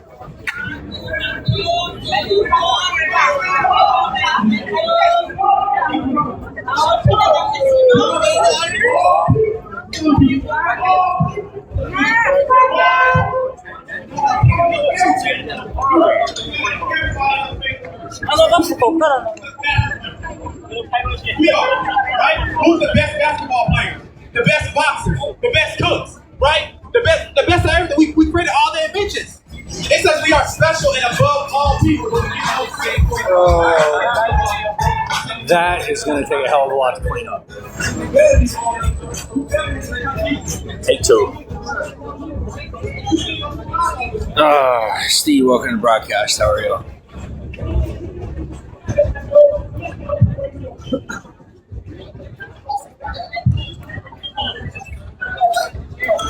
Guys, if you're in the broadcast, holler, say hello. Give me something. Just let me know you're here.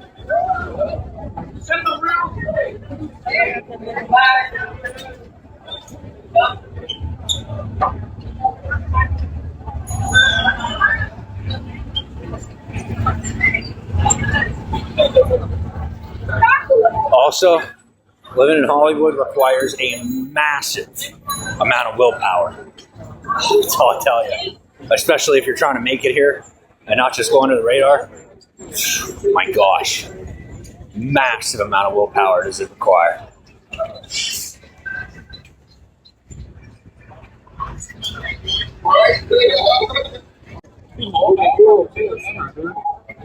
Excuse me.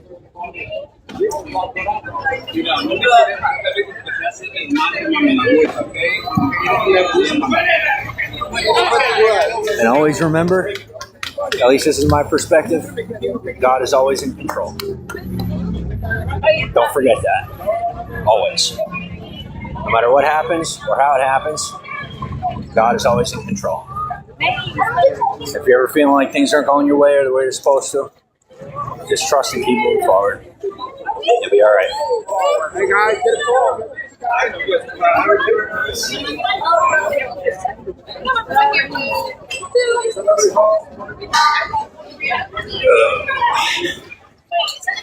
Thanks for the hearts.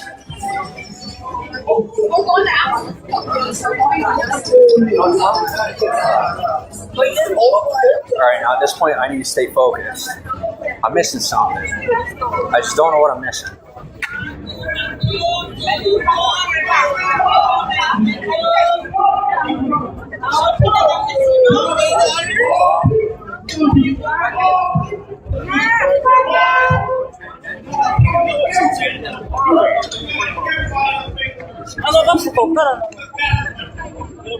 We are, right? Who's the best basketball players?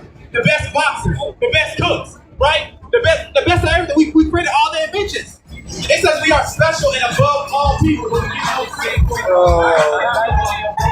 That is going to take a hell of a lot to clean up.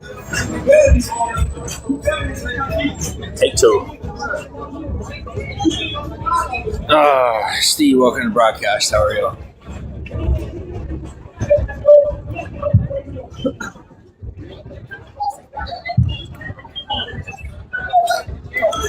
Guys, if you're in the broadcast, holler, say hello. Give me something. Just let me know you're here.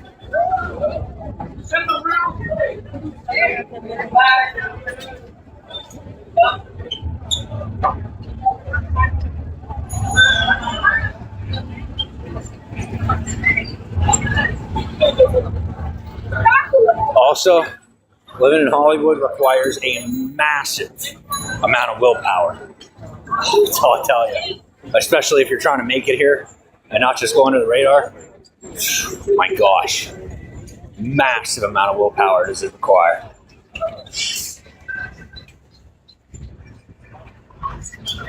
Like this. Hey, I'm going to come up the street. Real. Yeah, I can't really Amish. I can't really say that anymore. I didn't get in trouble for it, but someone gave me a little heads up about, you know, how that works. So, can't.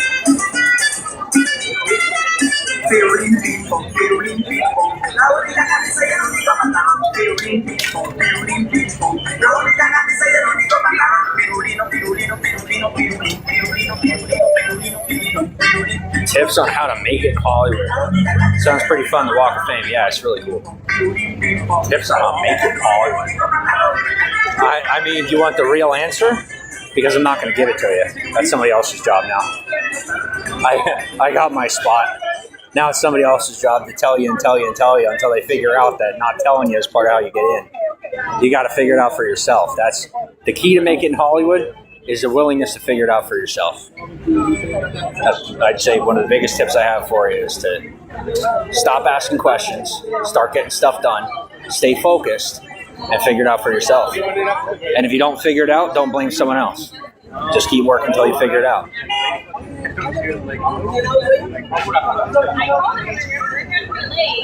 Sounds like a very depressing answer because everybody wants something for free, but when it comes down to it, that's a God's honest truth. It is not free. And if you're told it's free, wait for the bill.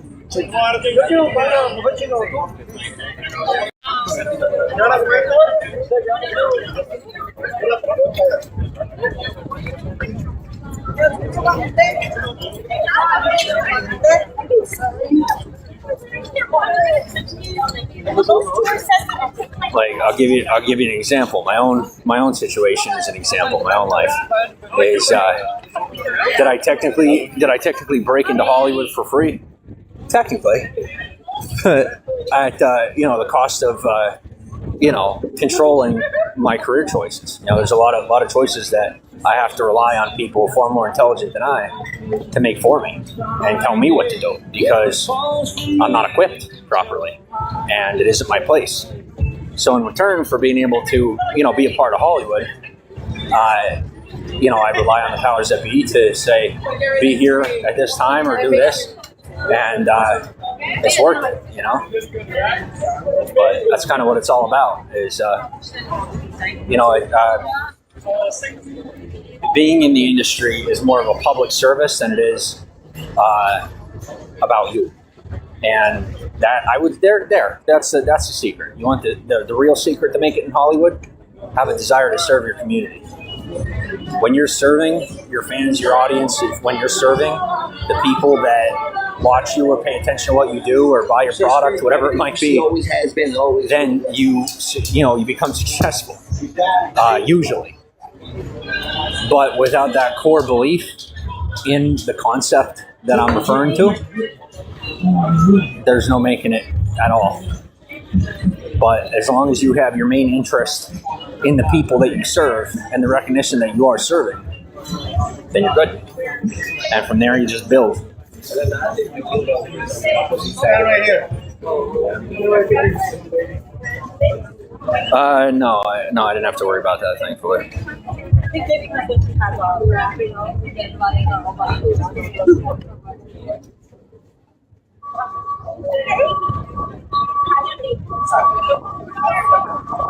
Yeah, I can't talk about any of that type of thing. See, this weird thing happens where when you get permission to be a part of something, you can't really talk about it at all. So whether the answer is yes or no, I can't talk about it. What's up, boss? Are you still looking for someone to be out here? I'm sorry, what? Are you still? The gentleman who was here last year Give me 1 second, guys. came back. Now he's.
Guys, I gotta go. I think I'm getting a job. But I will talk to you very soon. Do you want me to take down your number or no? Yes, definitely. All right. I'll be back. See you later. Okay.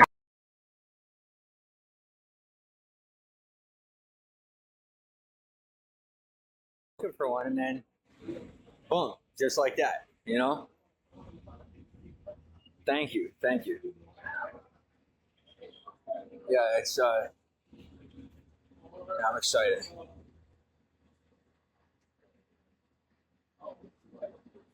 Now I don't know that it's going to be much. I don't know how much I'll make. I'm not going to talk about it, obviously. I don't need it being sabotaged, but I'm not saying it will. It's just I'm not risking it. But I'm in.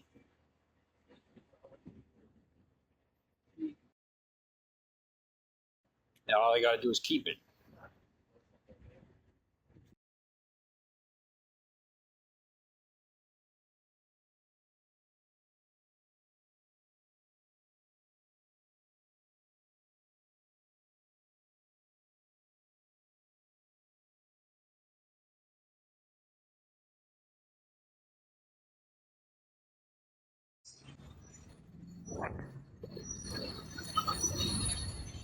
And I could have started today, but I've done so much walking that I honestly don't have it in me. So I had to, I'm going to start another day. But like, I know this might sound weird, but it's like I'm walking, right? And as long as I continue to walk, I'm like, I don't know if it's just my adrenaline pumping or, whatever it might be that I'm able to keep walking, but I can't just stand somewhere right now. I don't have it in me.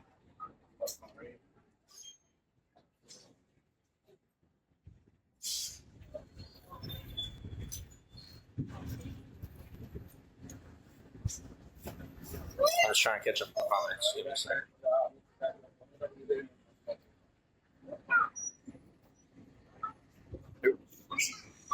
I'll tell you, I'm so tired. I'm too tired. That's what it is. I'm too tired. It's usually the point where everyone takes a rest or everyone's quitting for the day. I'm not even halfway done because that's how bad I want it. And I have to tell you, even wanting it bad enough isn't enough. Wanting it bad enough and putting in the work, you might be lucky enough to get the blessing of an opportunity that would be considered a gift. And it's really like that out here. And then even then, someone, another person, like someone beyond you is calling the shots. And that's the way it is. But I have to admit, it makes you feel special because it's like you recognize just the magnitude of opportunity that you're getting, That's how I feel about it.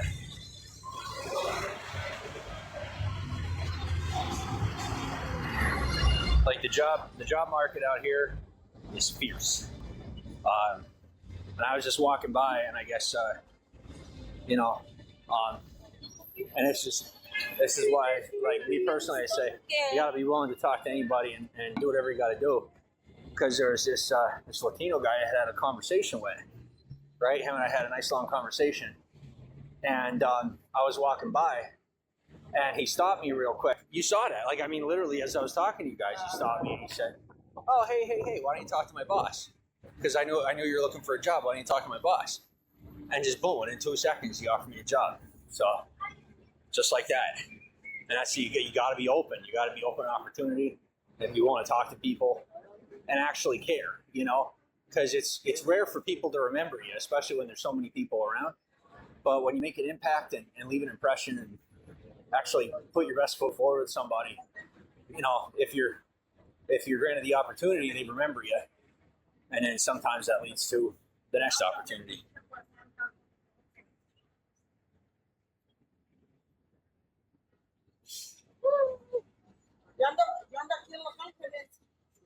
Yeah, you guys have a lot to say, so you're going to catch up.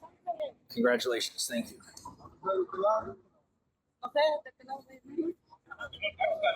Good afternoon. How are you? Did I walk a lot today? Yes. I've been walking for 4, 5, about 6 hours. I've been walking for about 6 hours today.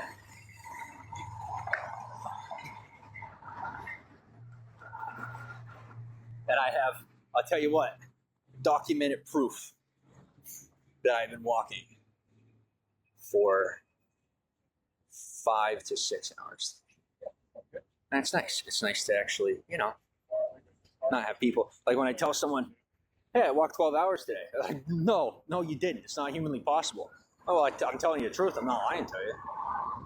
Today, 5.5 hours.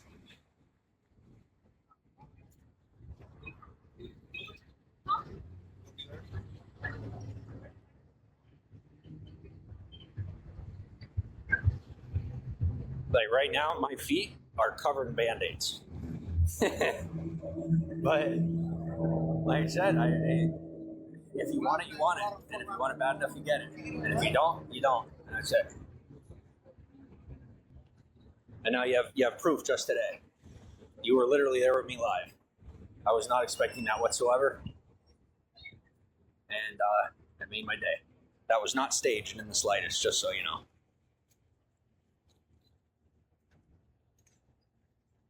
Third-party platform, total strangers.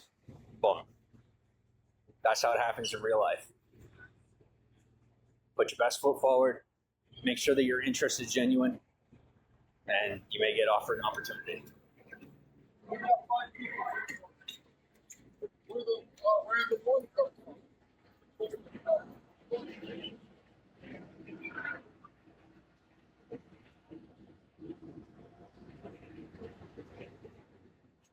Oh, and to any of my buddies that I got in this broadcast, if there's anything you could do, to avert any inconveniences, and to any of my buddies that I got in this broadcast, if there's anything you could do, to avert any inconveniences, I'll be in your debt.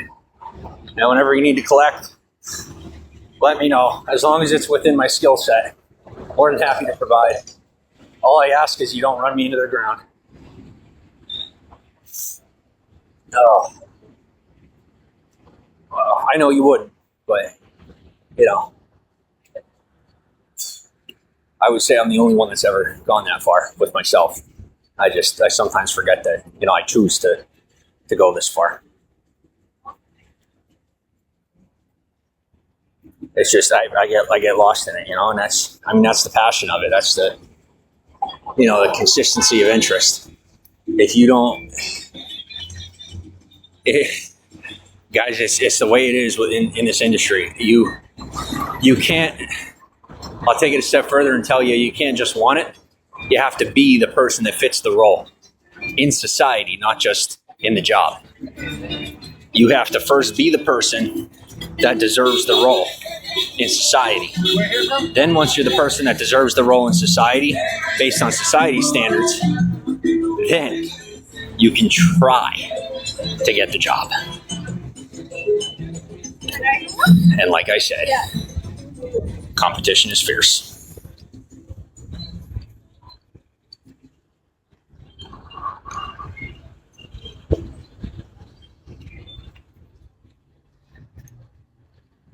I'm going to take a seat. And try to rest for a little while. If I don't forget. See, here I can only sit so long before my legs go numb. So I could sit here for a little while. I'd probably sit here for like 10, 15 minutes. But the bench was full. Ain't nobody going anywhere, but the bench was full. So, see, it's like, here's the thing. Some of these people are tired, right? And I get it. But they could be doing something. I'm sorry, but it's true. I could have ended up in the same position. I could have. I personally chose, with all the temptation put in front of me to be complacent, with all the everything, that could have held me back. I chose to say, I can't tell you how many times I've said no. I'm like known for that. Like that's literally one of the things I'm known for, is saying no. It's like, and that's where I don't know if you've ever heard anyone call me baby, But that's where the nickname baby came from, because like oftentimes a baby's first word is no, and I say no a lot to a lot of things. But when you do that, you're narrowing narrowing your window of opportunity, and you're bringing down the amount of opportunities you're offered or that you could get. But you're also, as long as you're true to yourself, getting a more accurate offer on what opportunities you're going to get. Like, you'll get more accurate offers to your personality and what fits you and what you're good at. Jerome, thanks for the follow. Thank you. I was just nervous for a minute there because I was walking through and what do you call it? There's a lot of people. Yeah, and I guess this is, in some aspects, this is new for me too, where, you know, I'm live streaming with all these people around, and I can't say that I've really ever done that before, or at least too much. You know, I'm pretty used to live streaming in a proper isolated environment, and so to be live streaming in public around hundreds of people isn't something I really have done all that often. So, and then there's another key to it is when you're trying new things and experimenting in you know, stuff that you're already familiar with. Don't hesitate to push yourself when you have to or when you want to. Like right now for me, it's taken everything in me not to go over there and start working today, right? Because that's what I was taught. Like that was drilled into my head. It's like, get the job. They offer you it to be working that day. Get working that day. And that's it. It doesn't matter how tired you are. It doesn't matter this or that. Well, I learned pace. I learned to pace myself. And based on my current situation in my environment, I am in a far more urban environment than, you know, what I was taught to operate in. And so I have to make, what's the word? I have to make room for, I have to think about more than just me in this situation. I have to think about a lot of people when I'm deciding whether or not to start working today or another day. Because if I work myself to the bone, I'm going to take that job right now, and I work myself to the bone, well, I got a commitment at midnight tonight. I got something I got to do at midnight. And that's the type of people that I work with. You know, that's the type of people I associate with who are, you know, they're like, you know, you're doing something when you can do it. You're not doing it just whenever. And you know, keeping the schedule full. So for me, you know, I have a chance. I got good battery life. I got an opportunity to be here with you, and I made that commitment. And then I got a commitment tonight. But at least now I got some. You know, I'm now building out commitments that are going to last me longer. Let's say longer than a day, or longer than a week, longer than a month. You know, and I was offered a full-time schedule, so like I can work, you know, like a full-time schedule, which is pretty cool. Which I'm excited about.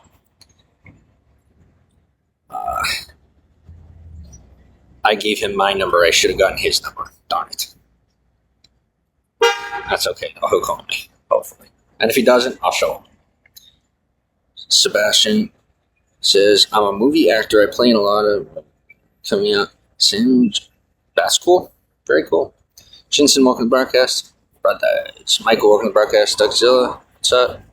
Just joined. What happened? I got a job, like a regular job. I just got hired today for a regular job. Amber says, "So you come right back on. What kind of job did you get? Congrats, that's wonderful." I'm not going to share.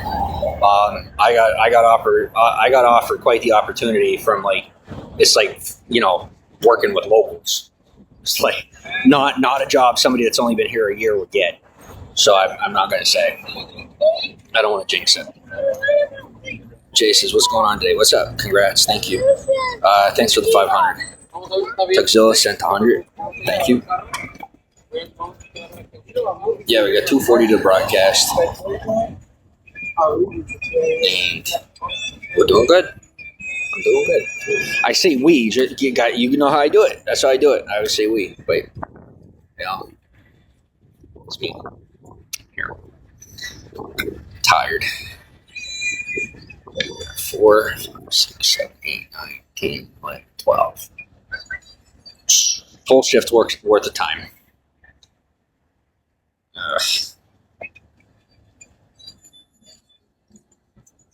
So I'll sit here for a little while and then maybe take another lap.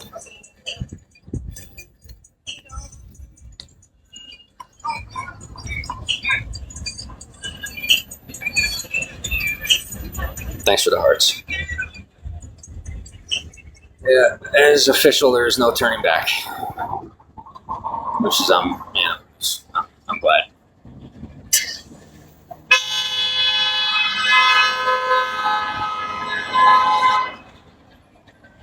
That happens. A lot. I really don't want to keep walking, but like, I don't really know where to go sit down, you know? Like, I don't know. And now, yeah, this is good. This is good. I now have, yeah, this is very good. I know you guys are like, I have no idea what you're talking about. That's the thing, you know, like I can't share. I can't. Trying to think of what I can share with you. I could share the Hollywood sign. Jane, thanks for the follow. I am a Hollywood local, and I am very thankful and excited about it. This is where my past gets put to rest. My present becomes exciting, and my future gets built. Shanti, welcome to the broadcast. Give me 1 second. I'm gonna go. So we'll come up here and I'll see if I can show you the Hollywood sign. Try not to fall over in the process.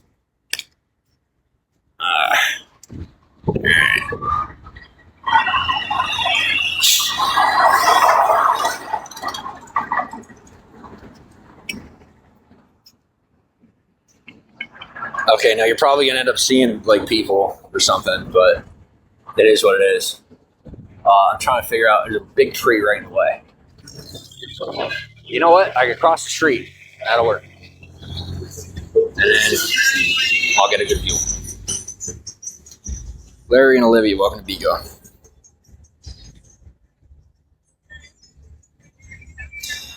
When do I start my new job? I'm not gonna say. Okay, guys, I'm not for it with the, like, I'm comfortable with people knowing where I'm at and what I'm doing, but not the whole world. I don't need the whole world knowing if I work on Tuesday at 5 o'clock, you know? I can't do that. No, it's all right. That's not your fault. It's perception, you know? And for some people, perception is reality. And the perception we got right now is based in, what do you call it? Is based on the numbers you're seeing in front of you, which don't really appropriately account for much. There we are.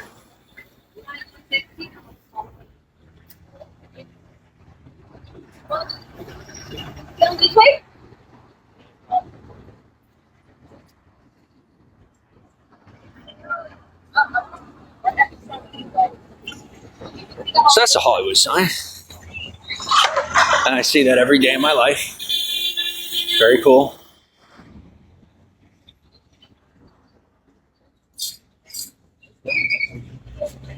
Jay, thanks for the 500. Canadian Queen, am I homeless? No. Yeah, spread that around. Let everybody know. I don't know where that rumor came from, but I am not homeless. And yes, we're putting that to rest as quickly as possible. I am chafing beyond belief. I should not be sharing that with you, but I don't really care. Yeah. So, what was I going to say?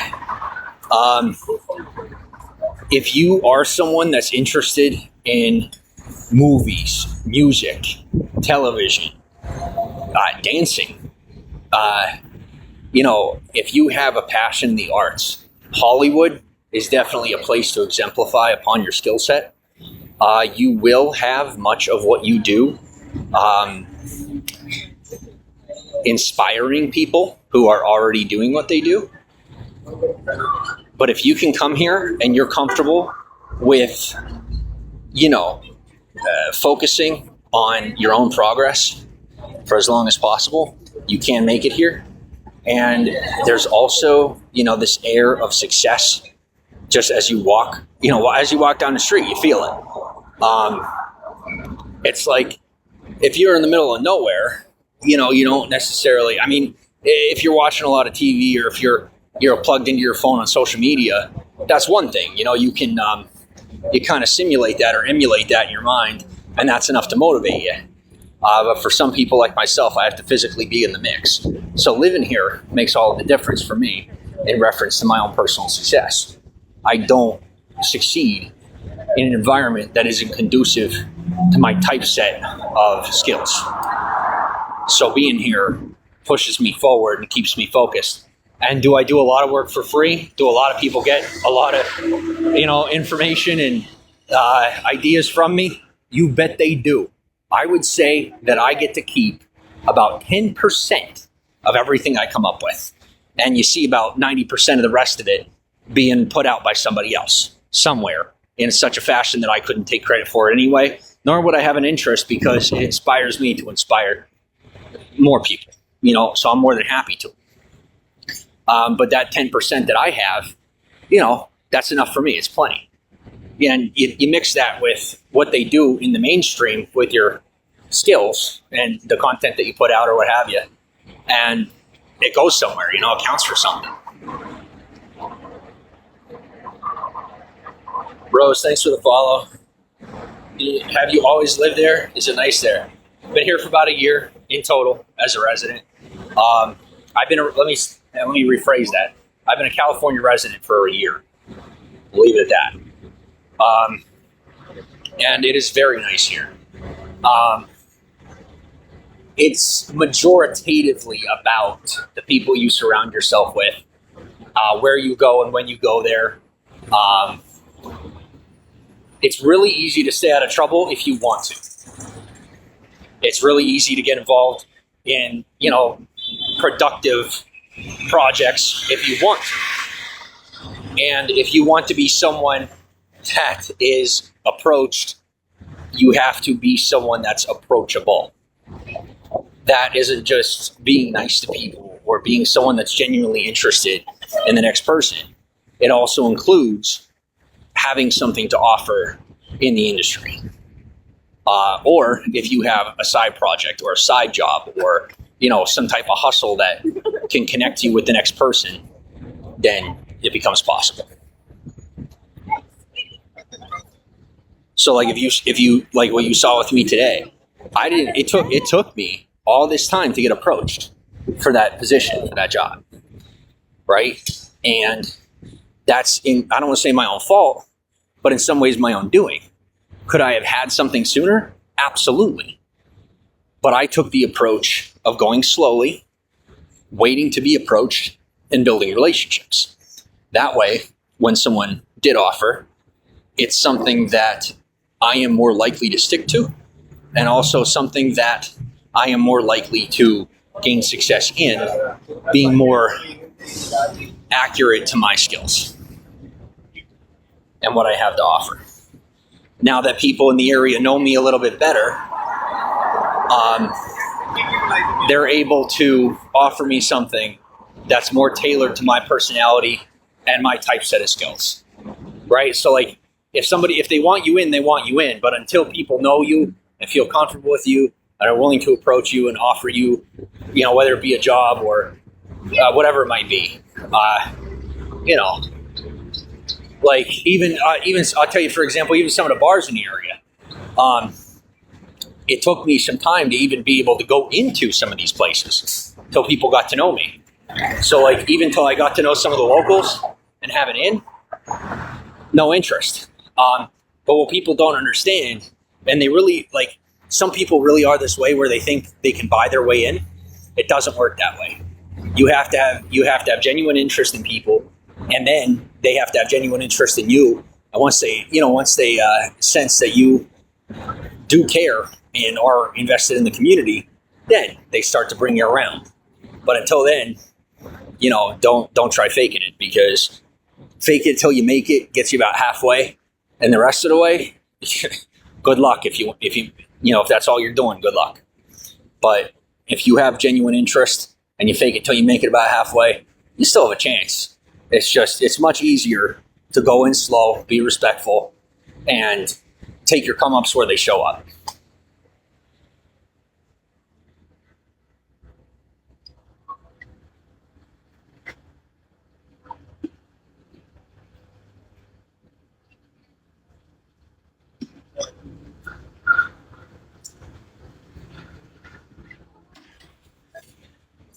All that. You're telling me. Thanks for doing it.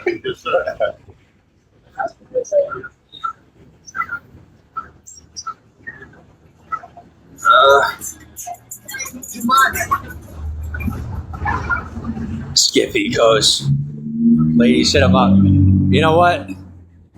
I'll tell you what.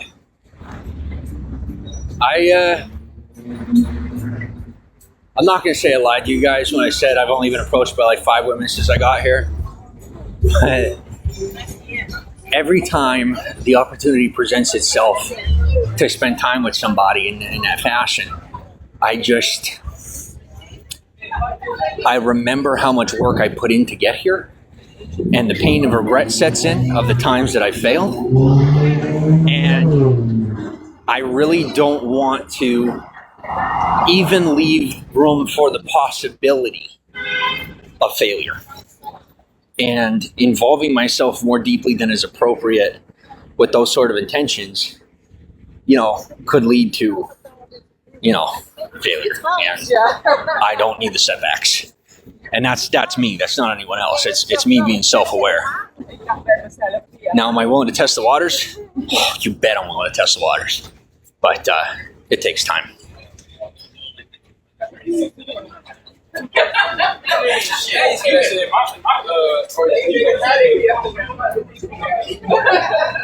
Are you a SAG member? I don't want to answer that question because fudge it. I won't disacknowledge your comment. No, I'm not.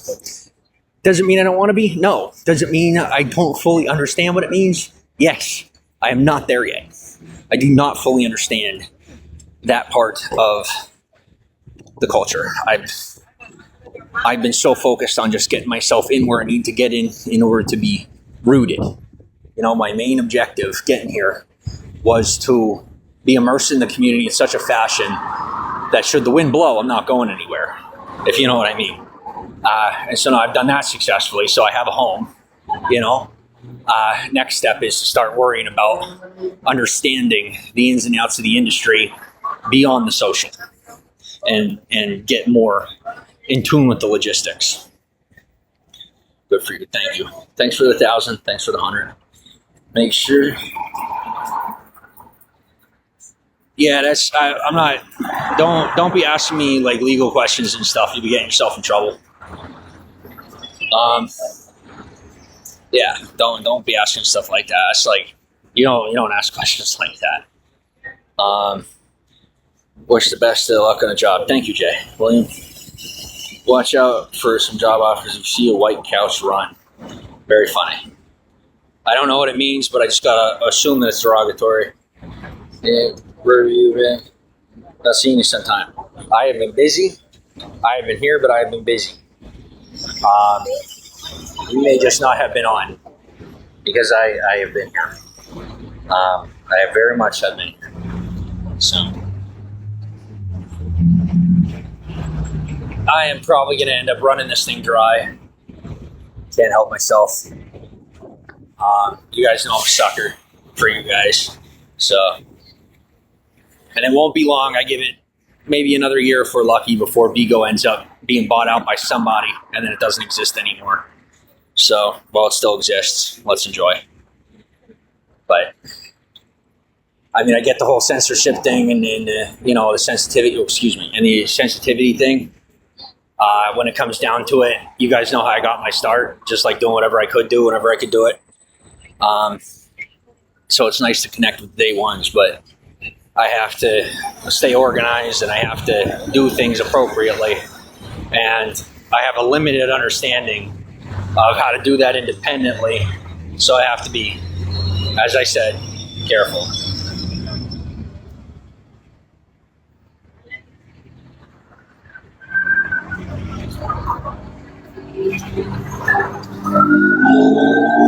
I'll tell you something that cracks me up is I'm so here. Give me 1 second.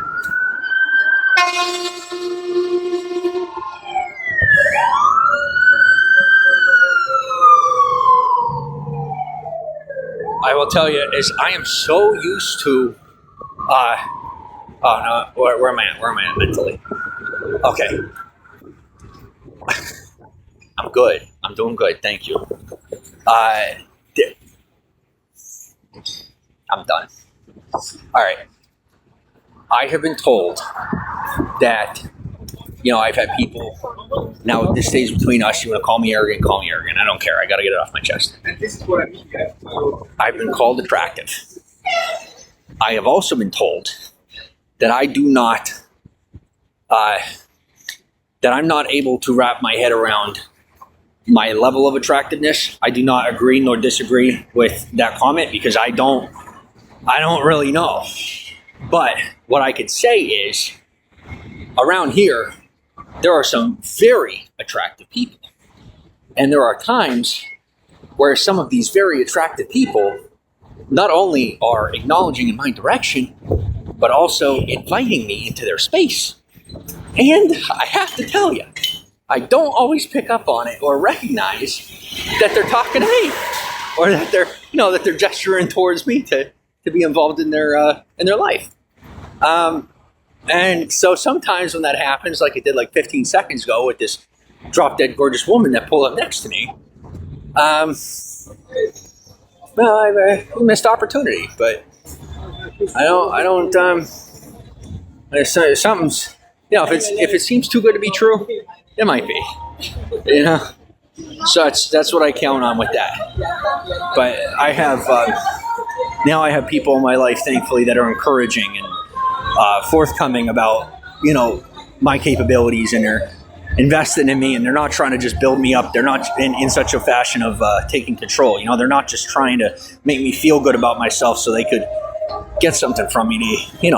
They're genuinely looking out for my best interest and trying to help me move beyond my traumas and my tribulations and all that stuff. So, I'm blessed in that department. But I was in the middle of saying something when that young lady pulled up. I lost my entire train of thought. So there's that. Does anyone remember what I was saying before I went on the tangent? Because I do not.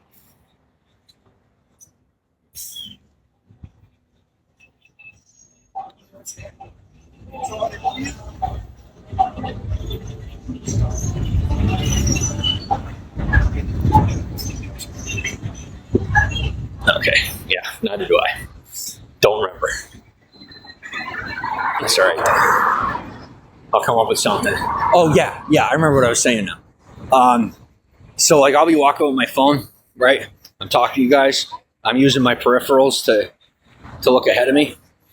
And I'll have people be, that are coming by me, and they're used to people being on their phones and just texting and not really paying attention to where they're walking, so they'll walk around them. Well, they get mighty surprised when I'm looking down at my phone. They're walking this way, they go to move, and I move. Do you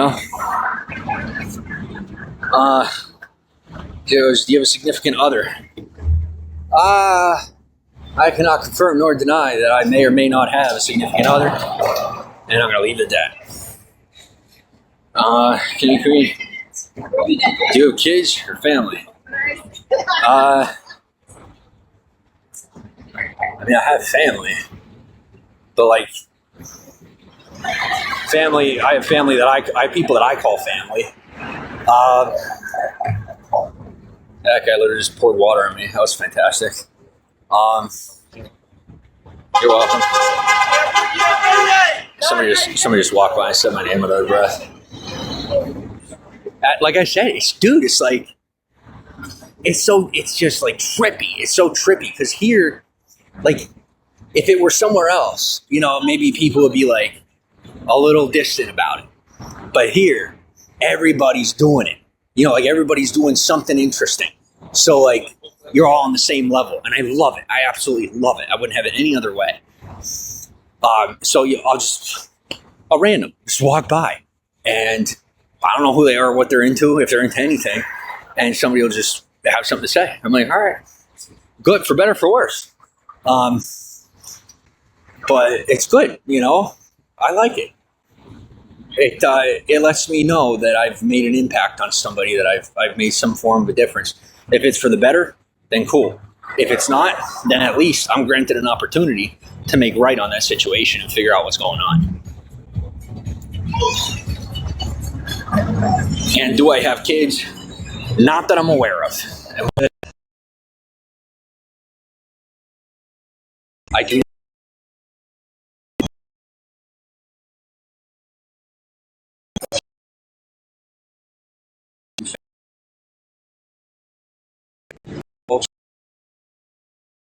For people either exploit on or speak out, you know, flamboyantly about their position. I can't say that I haven't. When I need a little confidence boost, I remind myself of where I'm at in my life. But to ask that question, fuck yeah, I am. And that's the truth. And you know, I'm at this enjoyable precipice where some people know and some people don't, and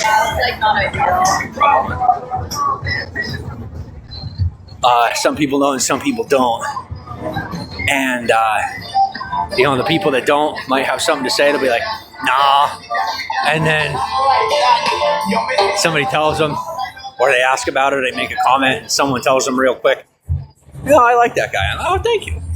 And I like to do that for people too. You know, it's you stick up for each other out here. At least that's what I do, and that's, you know, people that I like to gravitate to and spend my time around do the same. So.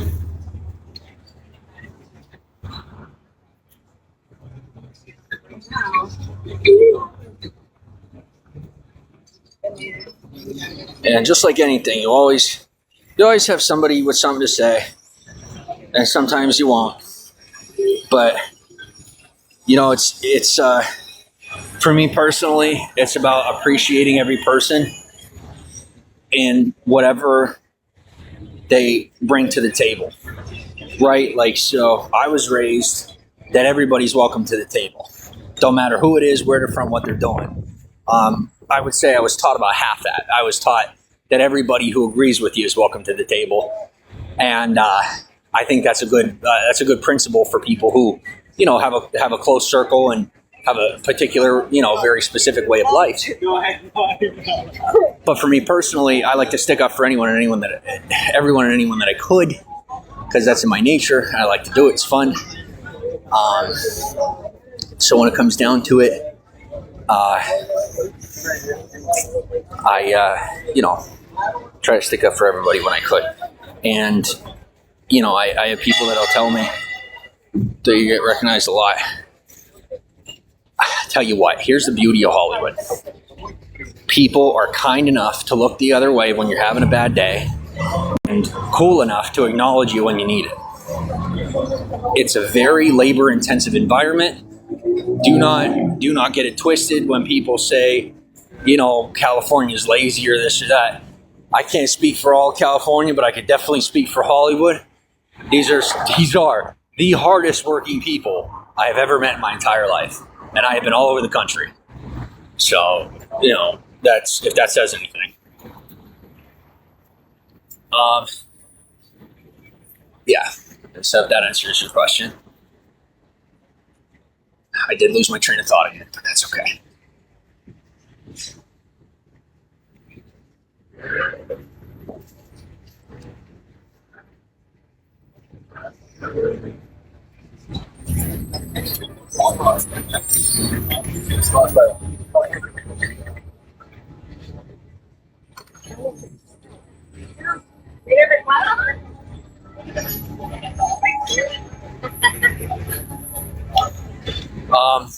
Oh, another thing I'll tell you.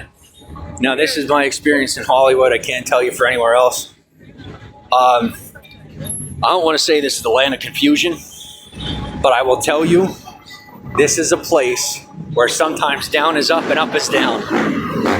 And sometimes Here, wait. Let me show you this. Let me show you this.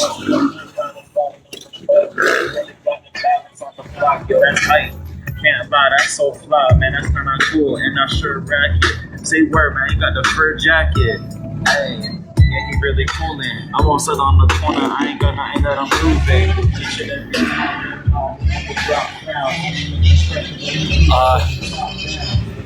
Do you cook for yourself or eat out a lot?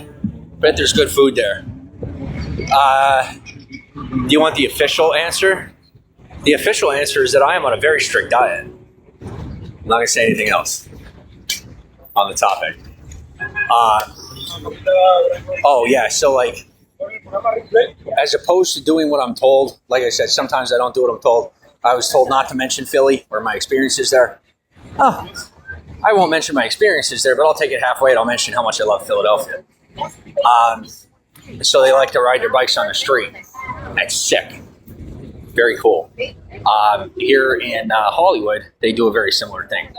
Sometimes there's just a couple of people. Sometimes there's a whole slew of them, and it's outrageously cool. Are you getting ready for a movie or commercial? That'd be cool. I'm just gonna preface this for the future. I'm not really gonna talk about any of that on live stream. I don't want to say I'm superstitious, but sometimes I'm superstitious, and I don't want to jinx myself. And sometimes, I was saying about sometimes up is down and down is up. Sometimes being mean is being nice. Sometimes being nice is being mean. It really depends on who you're talking to or what's going on, But if you don't understand that, come out here for a little while. You'll learn. You'll learn real quick. Let's go do it over here. This place will teach you that there is not only one way of doing things. And if you're obsessed with the idea that there is, just come here and learn. Sophia, thanks for the follow.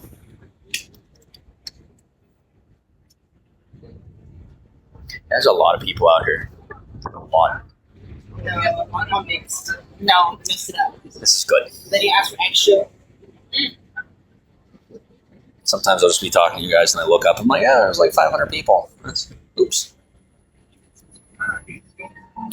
Not bad. It's being super loud. Just don't operate with regret. Regret is a killer. If you have to regret something later, when you're like sitting and mulling over it, then you do it. But do your best not to regret decisions in the moment. Think it through, but save regret for when you're rehashing what you did or what happened. Personal opinion, just telling you how I live my life. You want to profile me, I get it. It's what we do nowadays. But I'm me either way. So, and as usual, the way I've said it for the past 7 years, if you don't like the channel, change it.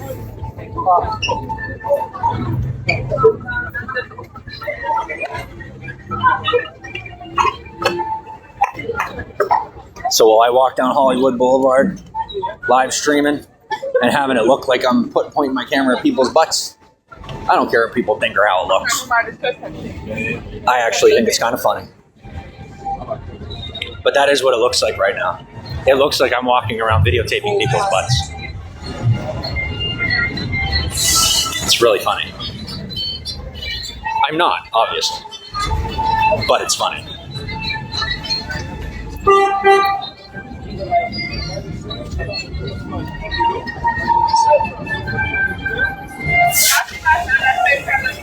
And I have to say, one of my favorite things about live streaming with you guys is I can count on the fact that when the comments go silent, it's because you guys are cracking up. And that makes me happy. You better relax.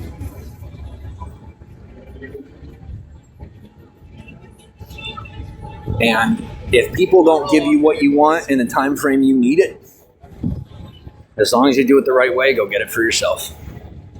Like I said, for me, I mean, the reality is, in all fairness, I should already have an appropriate repertoire. And what am I doing since my demands matching my skill set and my output haven't been met. I started doing it myself. And if you don't do good at it, you don't do good at it. But if you start seeing yourself falling into a hole or starting to, do poorly, you got to take some type of action. You either got to pull out or you got to work harder.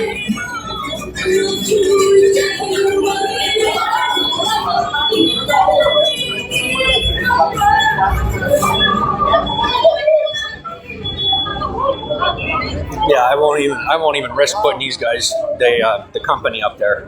I won't even risk putting them on the camera. I have to say they're very serious, especially around here. They're very serious people, and they are not playing.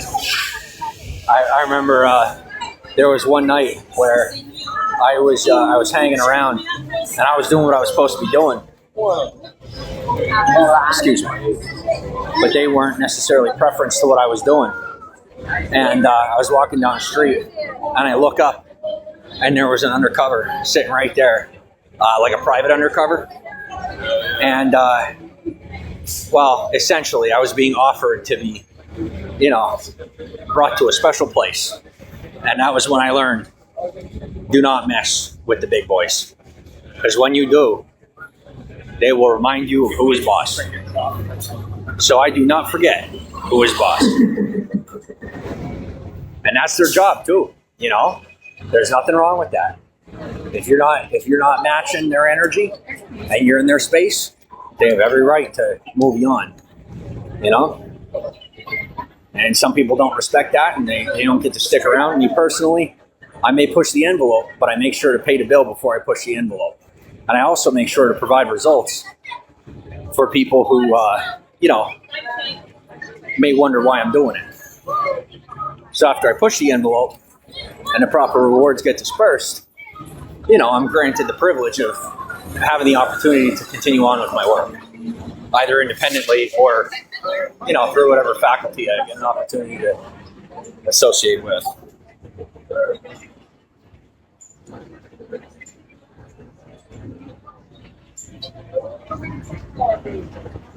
So we got 328 to the broadcast.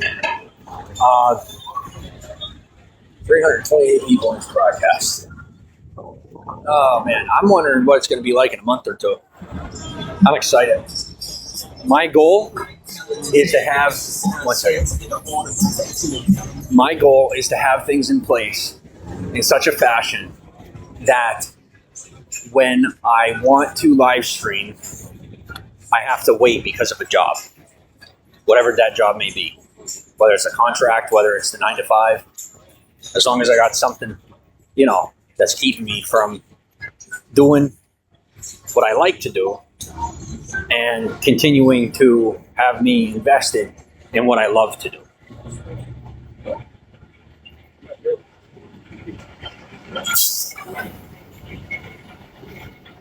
Yeah, I'm like not even, I'm in the phone.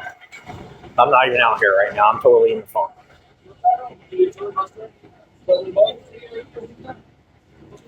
And sometimes, and this is tough, and I don't know about you, but I got a big heart, so I feel bad. Sometimes you got to ignore people, and that sucks. I hate doing it. I feel terrible when I do it, but sometimes you got to. Desmond, hey, what's good? What's up? How are you? Yeah, so I figured, there's been times where I'm walking around the Walk of Fame and I don't have my phone out or anything, right? And that got me some places. And it got my name out there.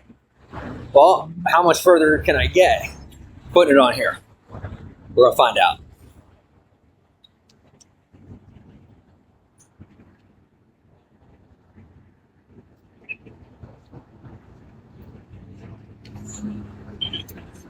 But pretty soon here, I'm going to take a seat. I am going to... Oh, man. That was disappointing. It's all good, though.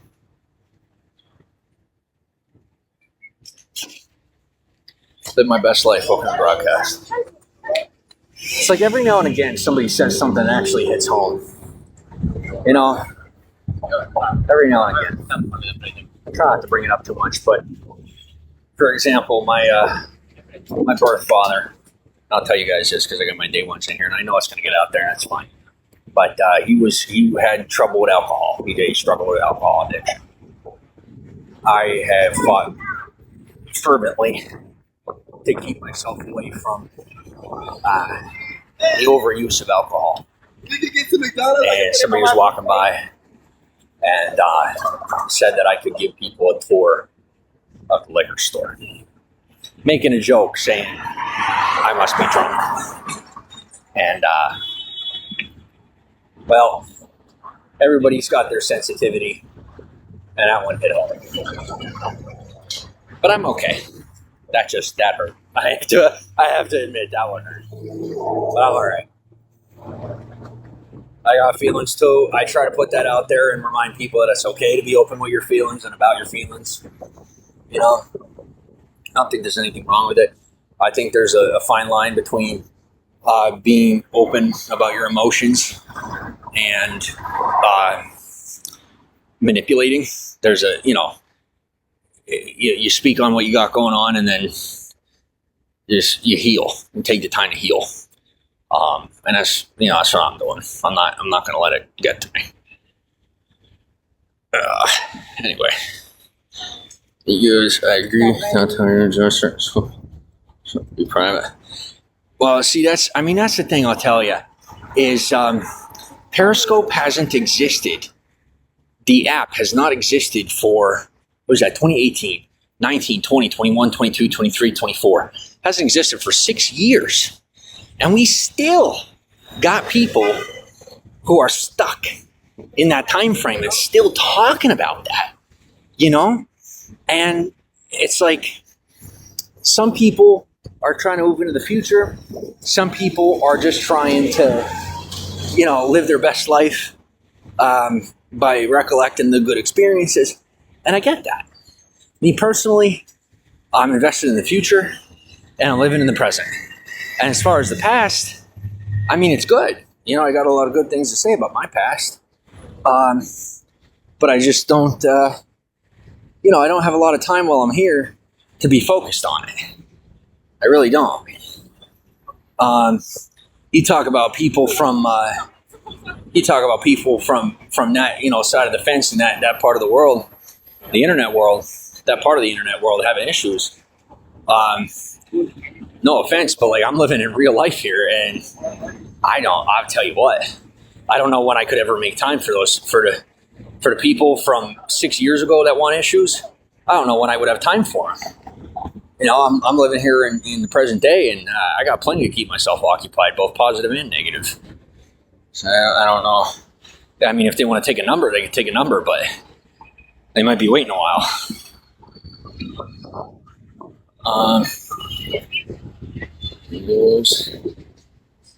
A fresh start. Thank you. That's what I have here. I really do. I do have a fresh start here. Things are going good. They've been going good for about a year. I haven't had a single hiccup or any type of problem here in Hollywood since I got here. I can't say that times haven't been tough, but I can say that I've been able to maintain consistent success in my own personal arena. That is strawberries on the ground.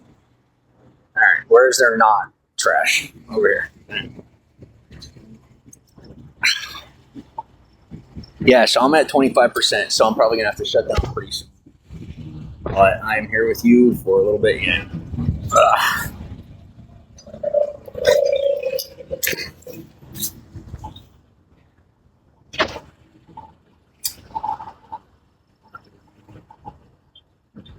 Thank you for being. So you're getting ahead. Thank you. Yeah, if you are limited to the circle of people that existed on an app that no longer exists from 6 years ago, then, maybe just change up your algorithm. The people that you associate with and the content that you're interested in, just try searching some new stuff, and it'll expand your horizons, because, the world's big and there's a lot of people that are on, on X. There's a lot of people. And Most of them don't even know what Periscope ever was, to tell you the truth. So,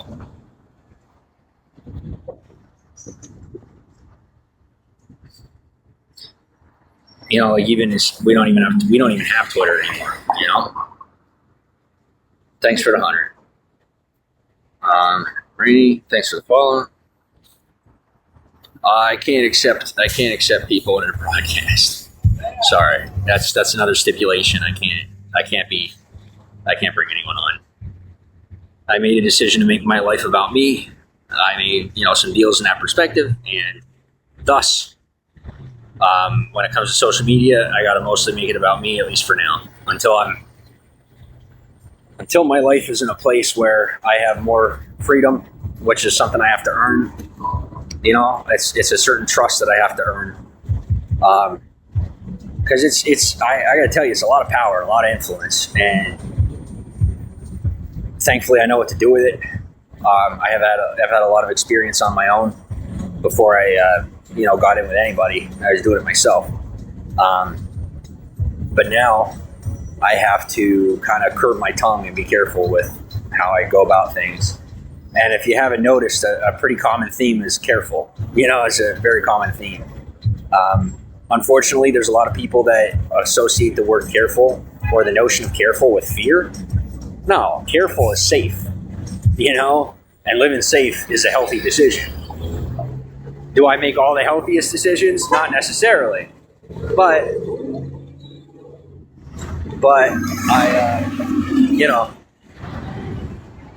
I live carefully so that I can stay safe.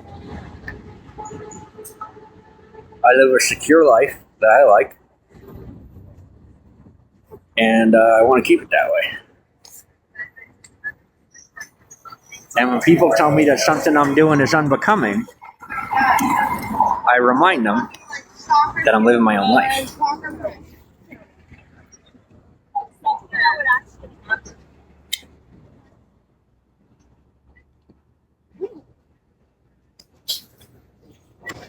And I just want to remind you that, they had a chance to go in a different lane.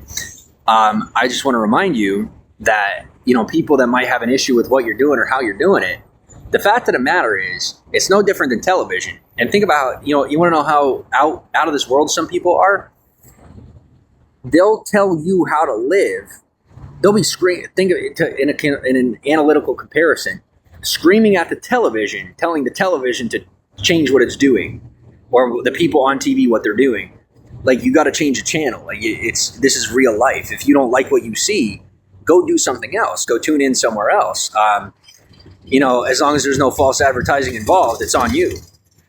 If someone tells you that you're about to watch a children's show and South Park comes on, well, you can blame the network. But if you're buying what they're selling and they're telling you what they're selling and it is what they say it is, it's on you. That's real life. And if you don't like that, then you and I are in disagreement, and that's fine. I'll curb my behavior to a certain degree, but I do have my own life. And if I don't live my own life, then I can't get on screen to do what you want me to do because I'm not being me. So if you like seeing me in the facets that you like seeing me, then you got to be okay with me living in a free fashion, because that's how I live. And if you don't like it, I know you'll find someone else, and that's fine.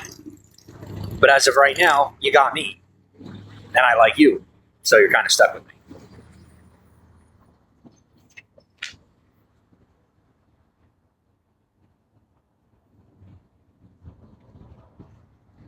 Thanks for the 2,000. You'll get there, absolutely. I will, and I'm taking my sweet ass time. I'll tell you what, my pop smoked all through his 30s, raised a beautiful family. Didn't have a single issue. My father was a smoker. He didn't have any problems. I know it's frowned upon in some circles of society, but don't you worry. There's plenty of people who have a spotted past that exist in the content, in the movies, and the TV shows that you consume right now and that you watch. So, who's to judge? I'm not going to be the one to tell your kids, what this person or that person did before they were famous, or the issues that they've had during their career. That's not my place. But what I will tell you is that humble and be humbled. I'm not going to point a finger at anybody because I got enough of my own. I like having all 10 fingers, and I don't try to point.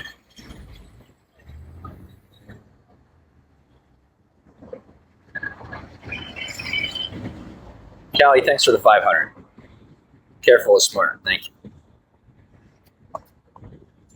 Yeah, you guys got me all fired up. I'm good now. I'm good. I'm relaxing. I don't like when people try to make me feel guilty. That's what it comes down to.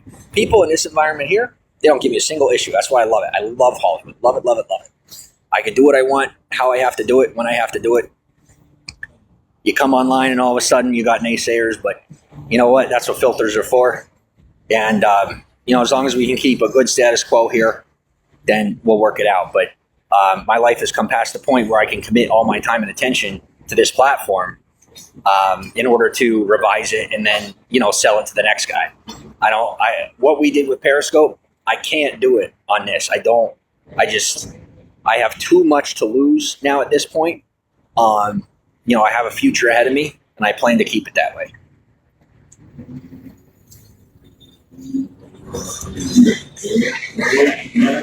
With every puff, it takes longer, presumably, and I know that. That's my choice. I don't recommend that you smoke. I don't recommend it. I highly recommend against it. Michelle, thanks for the follow. What's up?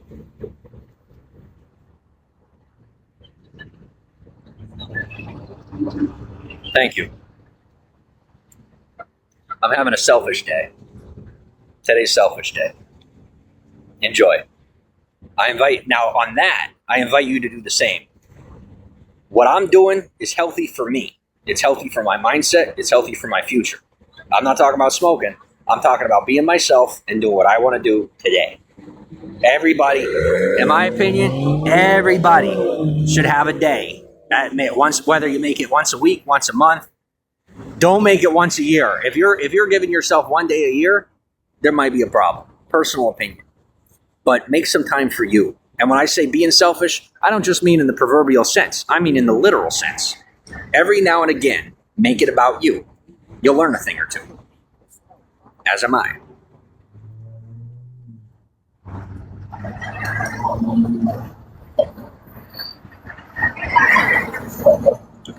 So we got 380 people to the broadcast. I am going to have to shut down. Bummed out about that. I really don't want to, but I will.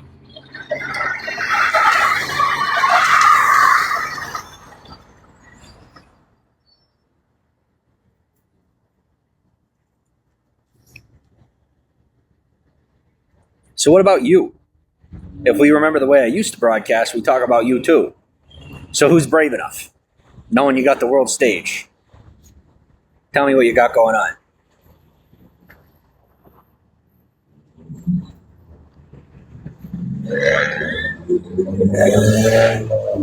Phone charging. There hasn't been. I'm good. I'm good. I don't. Like I said, I know some of you want to go back in time, but I don't.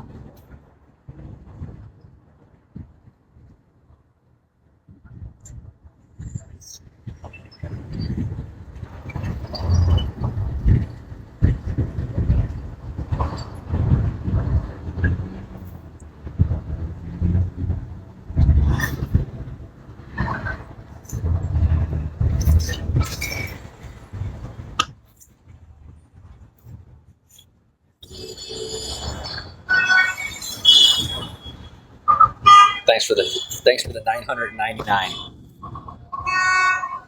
Very clever.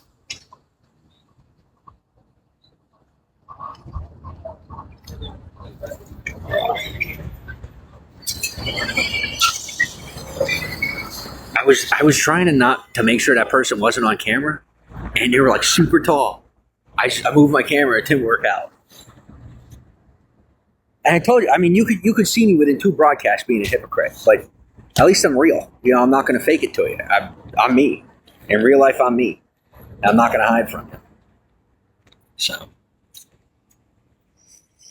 you're a good broadcaster. You're going to need a power bank. Dude, I'll tell you what, I hate to break it to you, but these broadcasts are going to become less and less frequent. I'm not. That's the way it is. I'm not so much of a broadcaster anymore. I've made deals in alternate directions. Like I said, doing this is something that I'm just buying time and killing time, and not much else to it.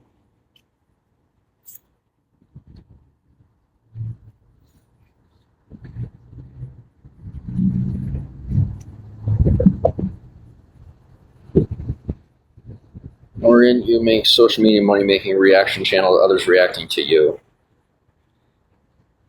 I am not jumping into that abyss. I'm good. That is it's just not my vibe. It's not who I am. There's money there, but I ain't got to sell my soul to make money, so I'm not gonna do it.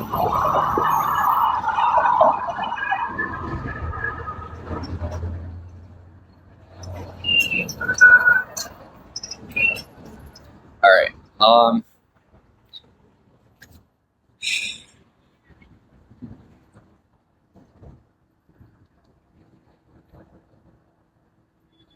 I still got so much time left.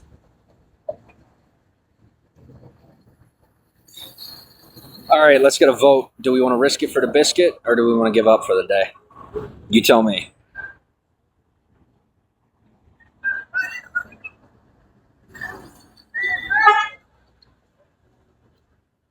I'm not staying till the phone dies, I'll tell you that. He goes, risk it. Morgan goes, are you going to make content on Life Now in Los Angeles, Hollywood from your day-to-day? Probably not. Risk it for the biscuit. Can you go as far as risk it for the biscuit?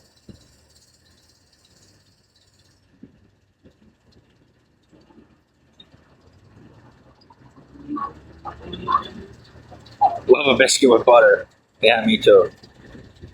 I really can't. I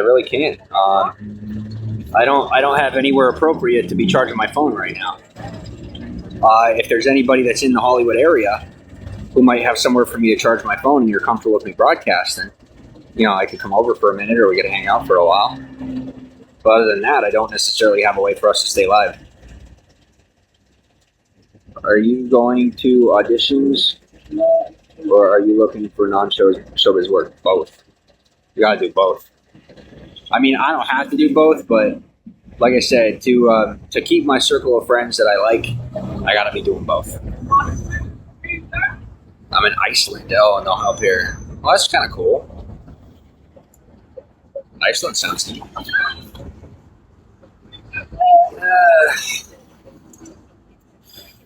Shut down the broadcast and then what?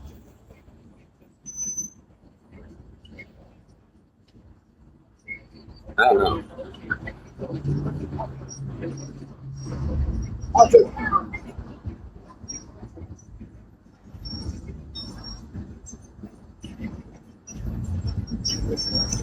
I hate when this happens. When I'm doing what I want to do and things are going good, and then there's like speed bumps. I don't like speed bumps.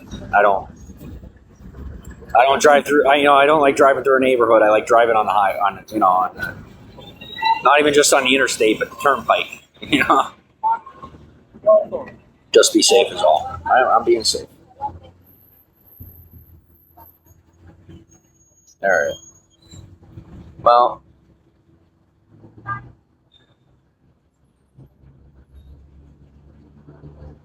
I have an idea.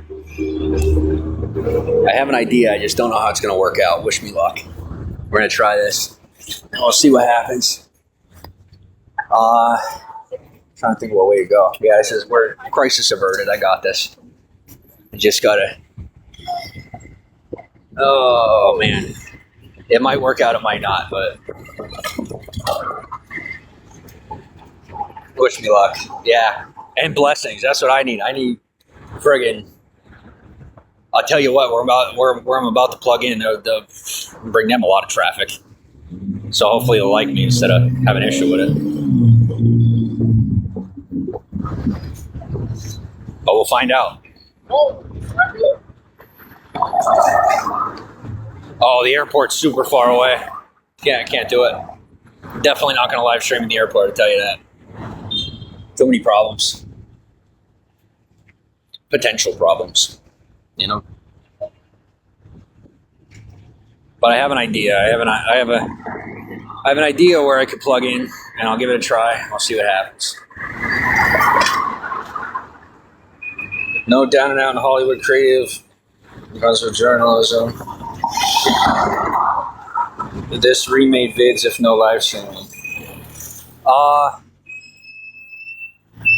What are you referring to? That's I'm not 100% sure what you're referring to.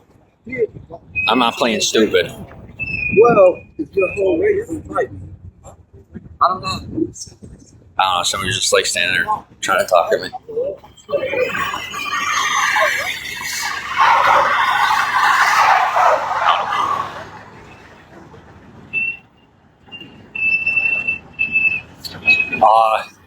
Yeah. So we try to avoid that as often as possible.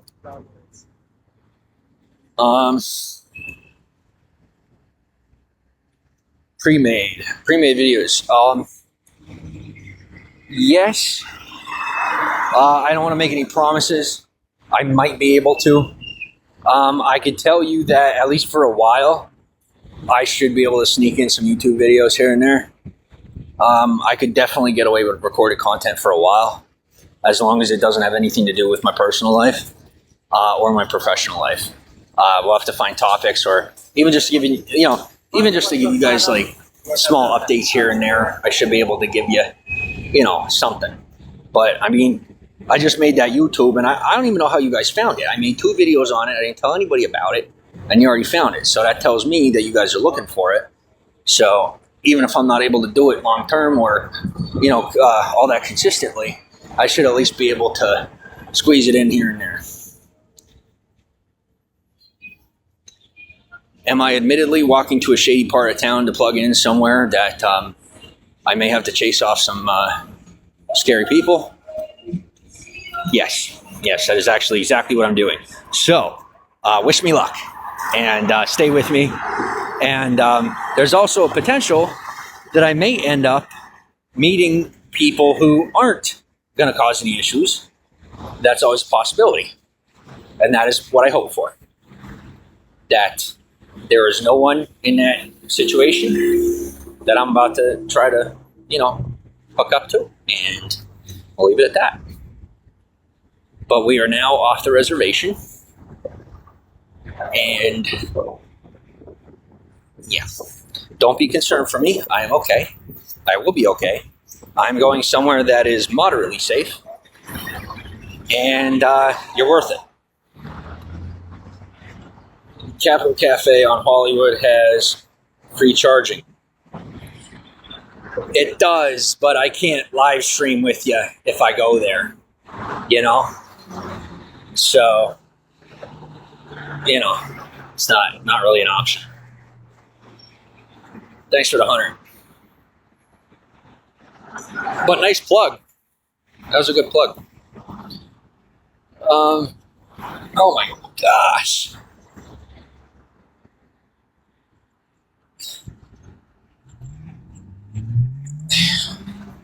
Thanks for the 3,000. It's a cool place, yeah. Well, I'll tell you what.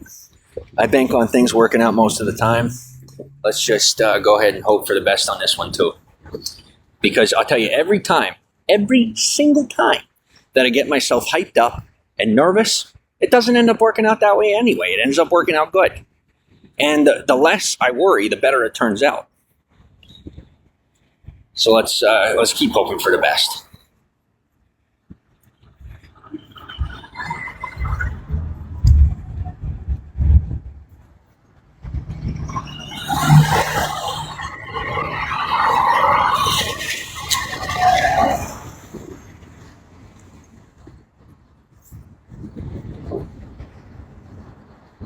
It's so quiet off the boulevard, man. It's so quiet. Oh.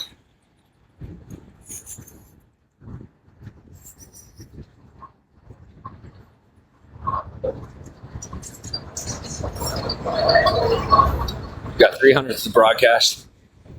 Yeah, I'll tell you what, people do not like, they don't like seeing me smoke. They really don't. It's just, I think the biggest thing was over the years, I built that image of being the golden boy. And so people expect me not to curse. They expect me not to smoke. And I'm a man now. In some fashions, I do what I want. And, I have certain things that I enjoy doing that are, always got to watch your back. It's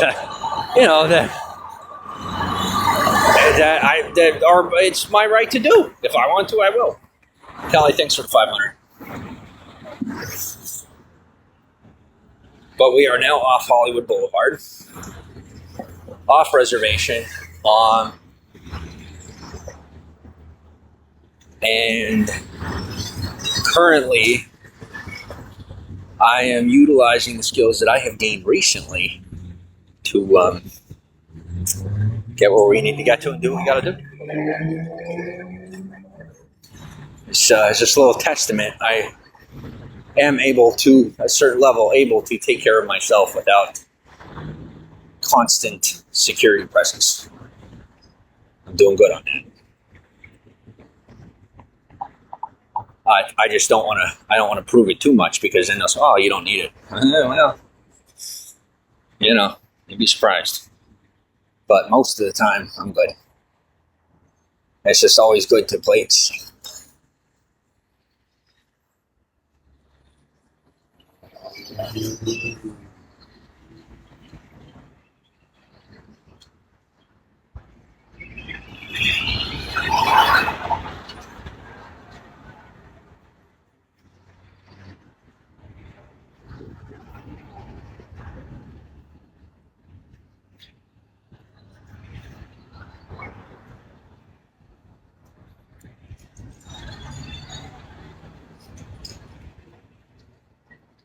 Well, guys, talk to me. We're going, like I said, we're going off reservation to go and plug up. So I'm counting on you to keep me company. I'm going out of my way for you to plug up so you can stay live, but I'm counting on you to stay active with me. It's also a lot easier to stay safe when you're live. People are far less likely to, cause issues. They see you're busy and they.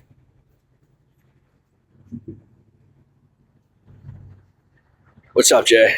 What's up this evening? Well, this evening, I am free until around midnight, and then I gotta work.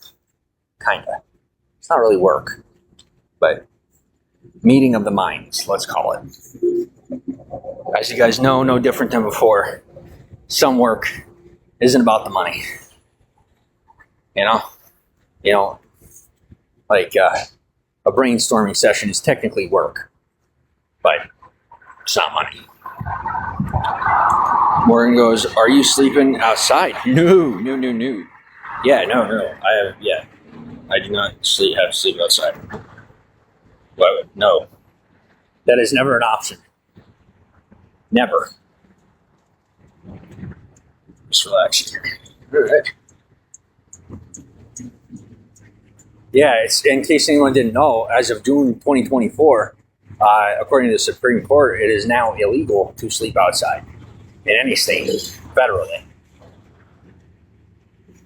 Now, I don't want to get into the specifics of that because I'm not 100% accurate, and I don't want to misspeak, but from the research that I did, that's what I found.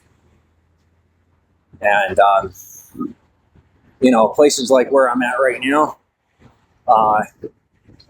they've been doing things the way we do them here for quite a long time. So it's going to take probably a good amount of time for everyone to adjust. For now, things are just, operating as usual.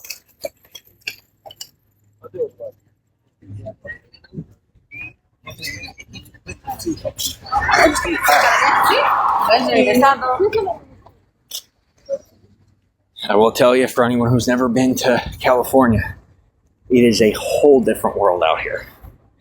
Very different out here. And For me personally, I prefer it. There is, an adjustment period for people that aren't familiar with this way of life, myself included. But, it's good. What I'm starting to enjoy is seeing the same people. I haven't always had that opportunity, even being here as long as I've been here. You see some people, but I'm starting to I know that I'm actually getting in the mix of things because I'm starting to see people on a regular basis. Not necessarily people that I talk to, but passing somebody on the street. And just having that comfort level. It's like, oh my gosh, it's that person. And you don't really say hi, but you recognize them. And I like that. It's something that before city life I never really had.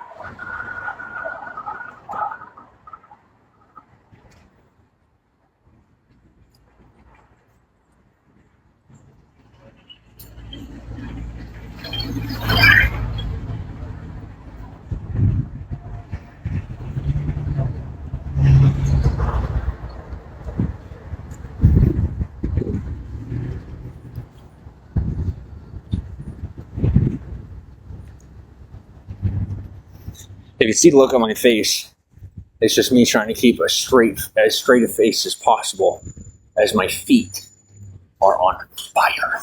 Not literally, but I am, my feet hurt.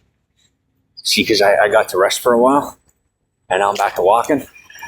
And, definitely takes some time for the body to adjust. That's for sure. But then palm trees, though, how cool is that? You get used to it, and you don't always realize. But there's palm trees, and the ocean, and I'm in Los Angeles, and no matter how long I live here, every now and again, in my mind, it re-registers, and I have that experience of whoa, being here is just about the coolest thing that I got going on in my life. I got a lot of cool things going on, but living here is definitely top of the list.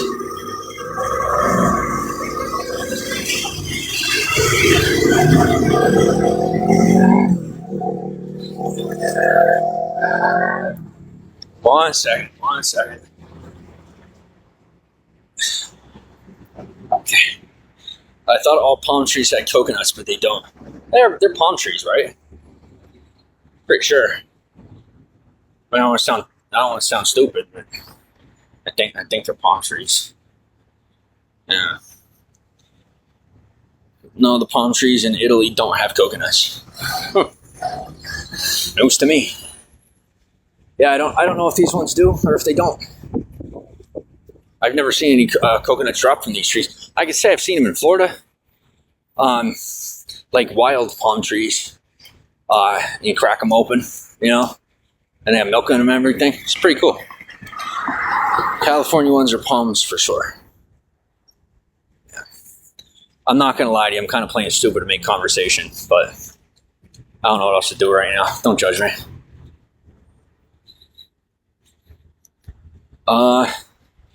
I lived in West Hollywood when I was in college for a bit. That's cool. West Hollywood was really nice. I like where I'm at. It's just, this is where I was first, and I've become accustomed to it, and I don't really like venturing too far out of Hollywood. I don't like venturing too far, between, what do you call it? Sunset or La Brea and, Gower. I don't like venturing far off from either end. And then, I go to Sunset. And then that's about it. So, I went from going pretty much everywhere to just being here, As the Lord have mercy on me, that's all I'm going to say. Santa Monica Boulevard, cool. Savvy goes, yes, palm trees, no coconuts in Southern California palm trees. We have them everywhere. Cool. Yes, we do.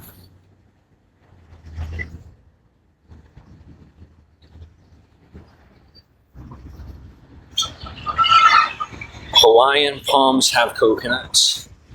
Oregon, we used to hang on Sunset and hang at Beverly Center.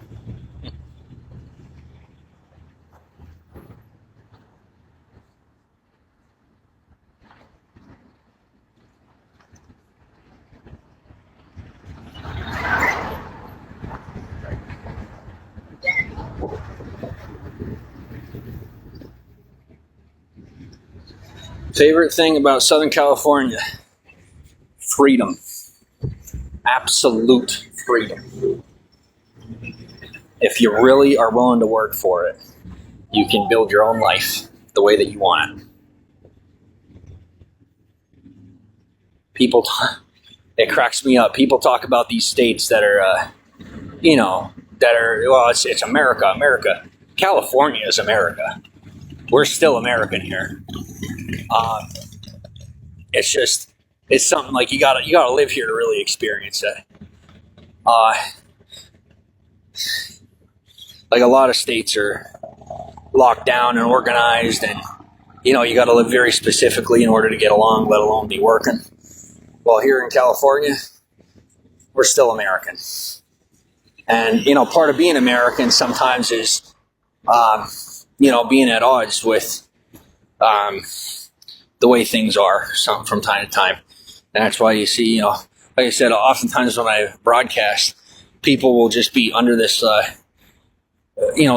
elicit an assumption of that there's a protest going on. Like, oh, you're live streaming in California. Are you at a protest? And I've said this before, but, it's no protest. Just California. We don't do that all the time. It's not the only thing we do. But yeah.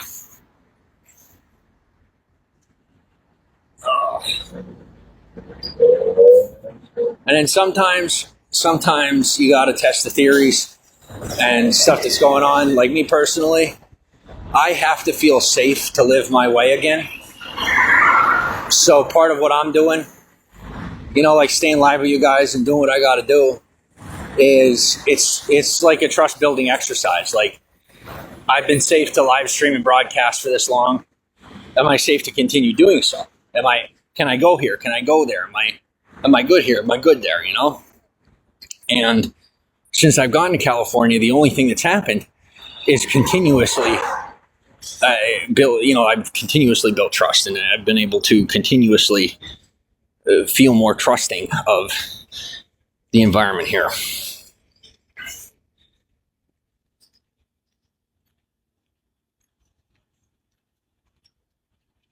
And say where trust is earned, and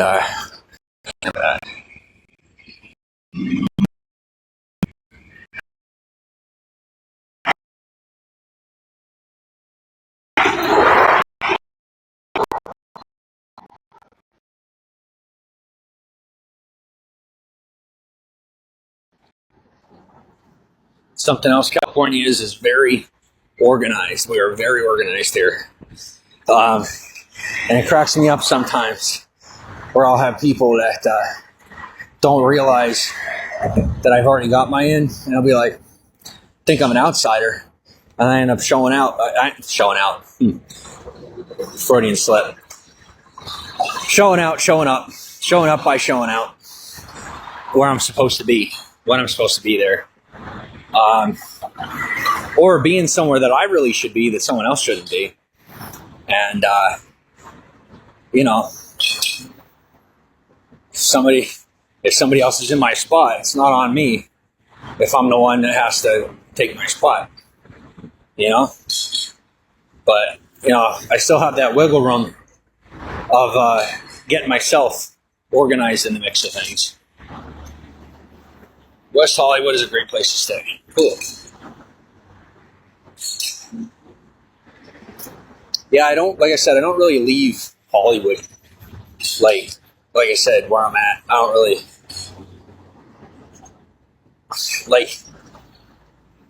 if somebody were to if somebody wanted to give me a ride and give me a ride back, then sure.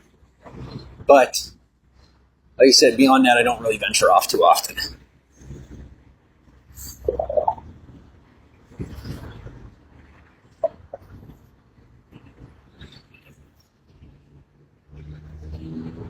And we're gonna try to plug in. Might not work out. It might. And I mean, it should charge your phone pretty fast. We'll see what happens. But you know, I just don't know until I get there. And I made sure to say something ahead of time for people that want to be ahead of me. So I account for that too. I don't think they really know that I account for that.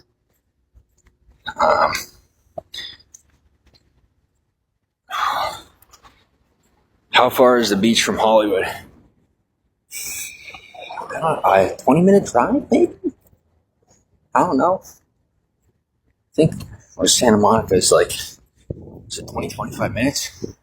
Not even, if you go by train. Like I said, don't quote me on that. Don't quote me on that. Big old clerk, welcome to the broadcast. Kelly, phone died, I'm back. Well, my phone didn't die, so I don't have to come back, but welcome back. Oh. Am I slipping? Yes. But at least I can admit it. And they say quit when you're slipping, but I'll tell you what, sometimes you don't have the privilege of quitting even when you're slipping. We've got 3:18 to the broadcast. I know there's plenty of people watching elsewhere. I can feel it. And on the online. And I ain't too worried. So I'll give this one shot and see what happens. Don't mind me, I'm checking for undercovers. They wouldn't be interested in me, but I just don't want to get in the middle of something. Because that's just from time to time, people will be doing what they got to do. And I ain't getting caught in no crossfire, that's for sure. Let's see if this attendant is here and I'll ask him. If he says no, he says no. I'm going to do it the proper way. Let's see what happens. If I get turned down, then we're done for tonight. And if not, then we're good.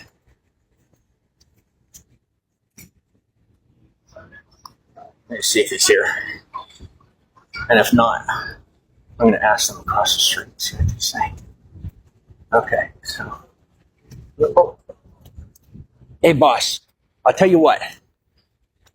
I don't do any drugs, and I don't cause any problems. I need to charge my phone. Do you mind if I charge it here? Thank you, sir.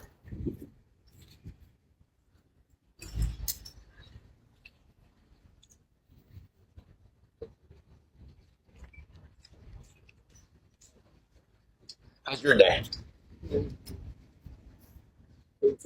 Busy. Yeah. Oh, thank you. I appreciate it.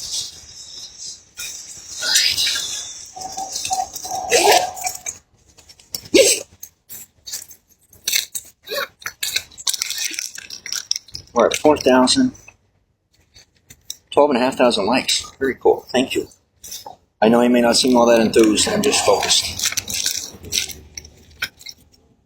Now you guys see why I didn't want to shut down the broadcast.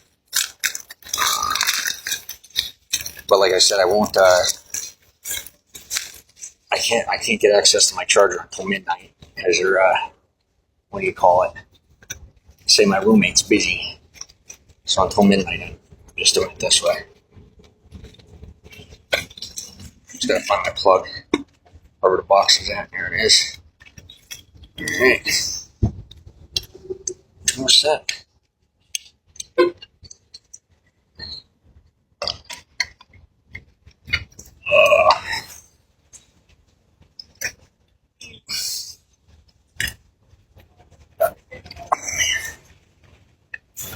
Okay.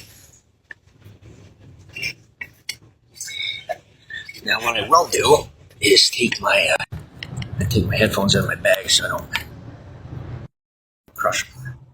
Oh no, come on. There we are. Okay.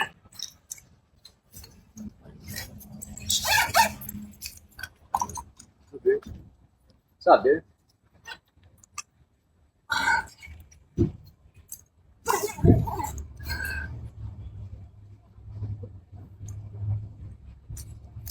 Yeah, like I said, there's some good ones out here. You gotta find them, and it's just that's the tough part. Sometimes you gotta sort through a couple of people who aren't looking out for you or aren't doing stuff they should be doing to find the ones that are. But they're out there. If you ever end up in a rough spot, just be meticulous about the company you keep. Be careful about who you talk to and who you don't. And if you end up talking to the wrong person, and you find out they're the wrong person, don't feel obligated to keep talking to them. Just part ways, and most of the time they appreciate you parting ways, because 9 times out of 10, they're going to sense that you don't want something to do with them, so they won't want something to do with you. And most people out here don't like it if you don't want something to do with them and you're being fake with them. They really, really don't like that. Most people don't like that. Me personally, I try to take people wherever they're at. Even if that's how they're feeling. But so we're plugged in and charging. I'm gonna get a full charge out of this too. So I am right where I'm supposed to be. B. Johnson, welcome to the broadcast. And I'm assuming that they cleaned this situation. This is good, because without, the meter is not run up, so I can get a proper charge. And doing it during daylight, not causing no problems. I got permission on live stream, so I'm good. So if you want to know, here's a tip for you, right? I know I'm being a bit of a square, but truthfully, just honesty is a pretty good policy. And cross your T's, dot your I's, and if you get permission, then you're in the clear.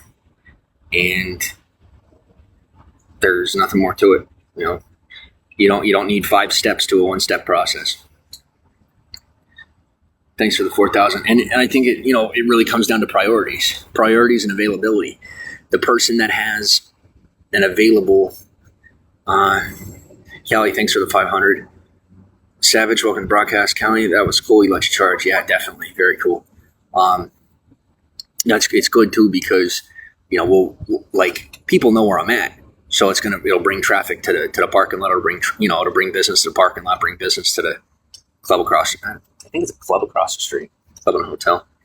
So works out. Nothing official. Just it's nice when happenstance occurs that way.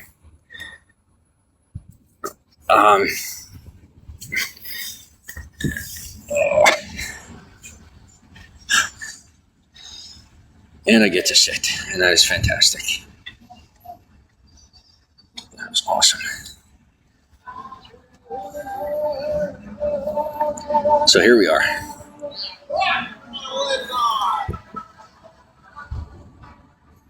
I don't know what else. I don't know what to say now. But time for a smoke, you go.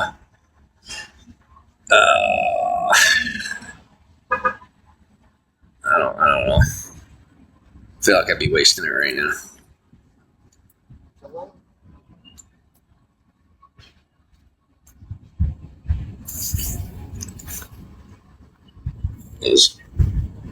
How long have I been smoking? Long enough.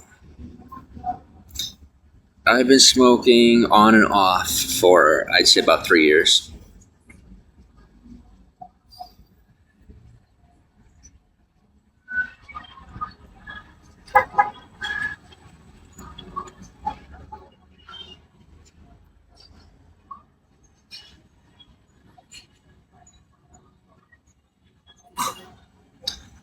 Yeah, it's funny. Like even when you get further with what you're doing, the old tricks never die. It's like there's so much that I learned that I still utilize.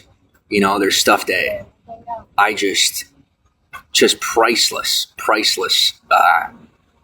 Just tricks of the trade, I guess you might call it. And this is one of them. It's like. You could have a nice car, a nice apartment. You could have, a fantastic job. Well, let's say that you're not on shift and your coworkers aren't answering the phone. you lost the keys to your apartment, your car, and your phone's almost dead. Somebody that hasn't been out here would never think to even try it. You know what I'm saying? Oh, so on that topic, I was saying, there's like people who have somewhere to charge their phone. If they get asked to go somewhere else, or to, if they get asked to leave, they're going to go somewhere else to charge their phone. They're going to find some, they have places, most people have places to charge their phone. In my current situation, this is one of the only places, at least until midnight tonight, that I have to charge my phone, right? So as people who are abusing the privilege get moved on, then without any issues or trying to tell people what to do or what not to do, all I had to do was bide my time long enough until this is available for someone like me who actually needs it, right? And I do that with a lot of stuff. I learned that's my pop taught me that. My father taught me that. Is he taught me to walk away from as many bites as you possibly can, and whenever you need something and you can't get it right away, be patient, and the opportunity will arise.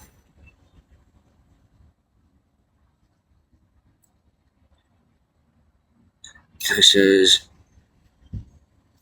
all right, well, you're more than welcome to hang out. I appreciate you being here. Savvy goes, do you enjoy smoking? Oh, man. I mean, you're asking me to choose a path so quickly, and like, yeah, I do enjoy smoking. I know I'm not supposed to. I know it's bad for me. But I'd be lying to you if I said otherwise. It's terrible for my health, and it's not good. It's not, I don't even, like, some people who try to say, like, oh, they look cool smoking or something. I don't even look cool when I smoke. I really don't. So for me, like, the costs heavily outweigh the benefits. But from time to time, like, just because of the nicotine and caffeine and, like, the chemical content in the cigarette, when I have to walk super far, or when I'm in pain, or when something's going on that I need to be super focused, I can puff a few cigarettes, and I buy a pack of cigarettes, I smoke them up, and I'm good for a while. And I know there's different options for that, but that's just the most available. It's been the most available. I have since quit smoking, but I started smoking out of boredom. That sounds like the most anticlimactic way to begin smoking. Like, that's sad. I'm going to be real with you. In front of the whole world, I bid you sadness. That is, you deserve a better story. I would not judge you if you just came up with one. I really wouldn't.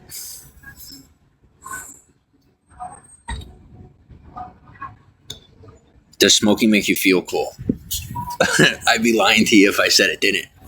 I feel like such a dork. I really feel like a dork, but yes, smoking does make me feel cool, which is like so lame, like super lame. But it does. Smoking makes me feel cool.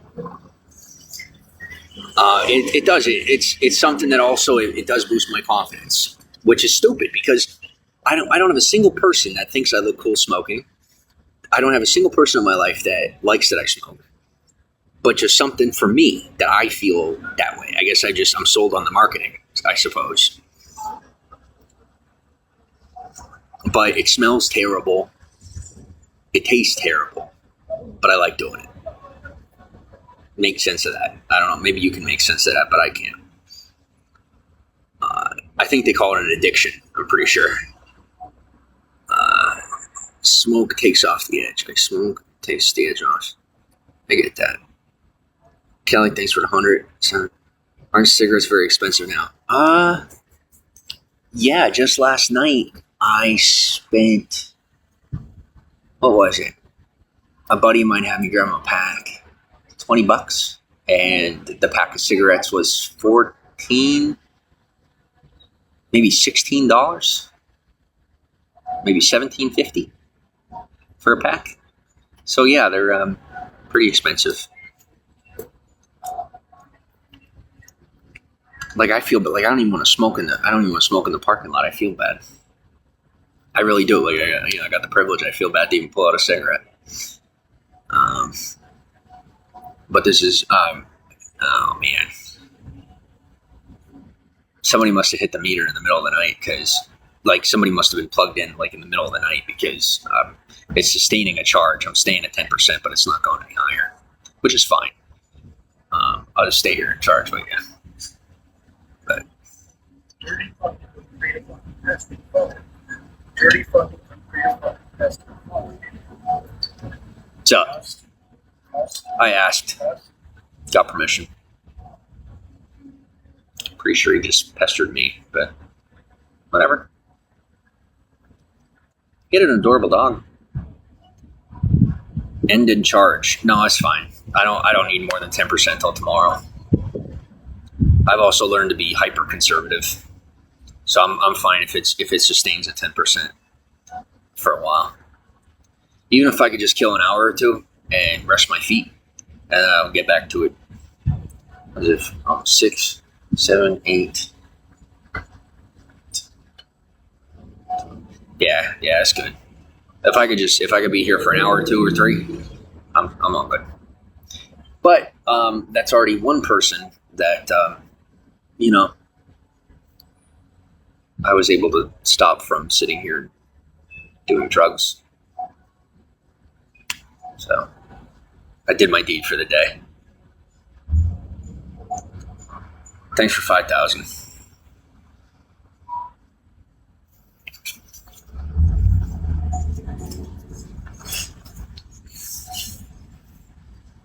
We got 333 people in the broadcast. Ooh, free fries. Very cool. Very cool. By the way, do me a favor if you're gonna send me a Snapchat. For those of you that have found my Snapchat, I think I posted it. I might have posted it. If you're gonna send a photo that I don't necessarily understand, like what I'm looking at, maybe like a description with it would be good. Because sometimes people will send like a picture of this. Like, I don't know if you're just trying to send me a picture of the sky or if there's like something in the sky that the camera didn't pick up. But like sometimes I'll just get random pictures of the sky and be like, cool. I don't know what to say, but cool. I like the sky. Everybody likes the sky.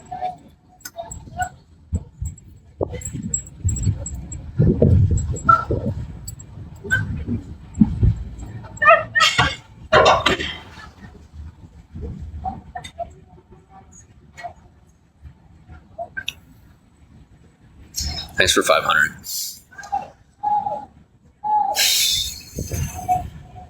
Thanks for 100.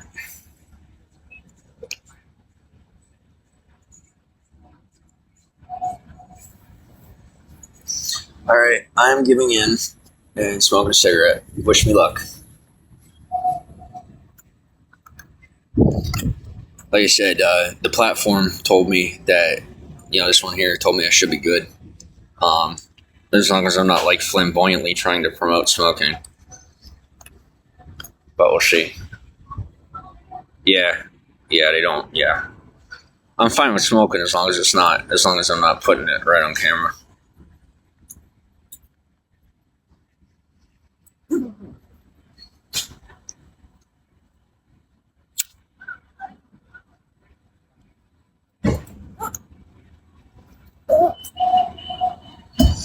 And to note, I am not sitting anywhere where there is anything flammable.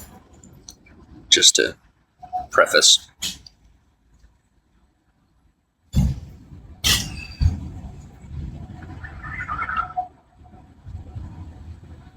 Ooh, the battery is actually increasing.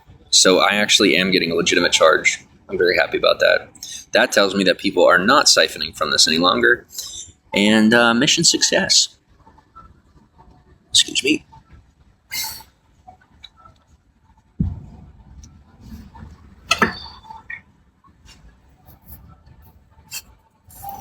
See, I'm a civilian, so I have to be like careful with what boundaries I cross, but as long as I do it right and the cops are cool with it, sometimes I'm able to help people out. I just have to wait for like people who know me to talk to people who are getting to know me, and then I'm able to help. But like this situation here was like legitimately becoming a problem. 1 second. I'll be here. And there's another pro tip for you. No matter where your life gets to, don't be afraid to humble yourself to get done what you got to get done. Do you get a warning message on your screen when Vigo detects smoking? Here's the thing. I get the warning message because it's automated.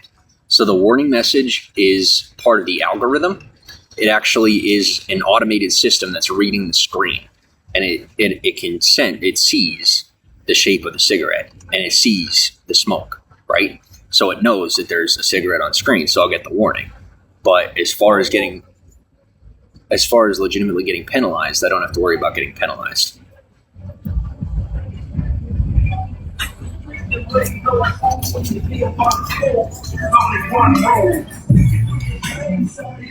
And as I'm making more money, should the situation arise that I have to stay here, as I'm making more money, should the situation arise that I have to charge again, then I can start giving tips. I can start tipping the guy, which I'm very excited about because that's something I've always wanted to be that guy. You know, that guy that actually, he's not just paying his bills, but he has money in his pocket, and he can actually, tip.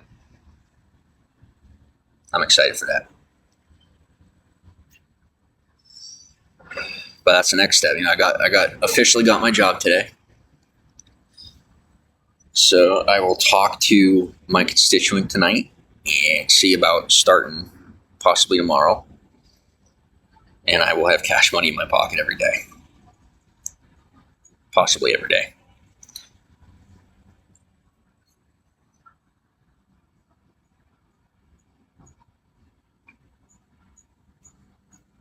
Yo, she goes, what do you call it? This chick that I found on Bigo, she's like super cute. And, I became one of her fans. So I'm like following on with the content she got. And she goes, bro, your pictures are AI. I'm like, no way. No way. They are. You don't want to see this ugly mug. You want to see it fixed by AI. You want to see a better version. That requires AI. At least for now. I don't have time to fix myself up. I'm sorry, but I ain't got that kind of time. The computer's willing to do it for me, so why not?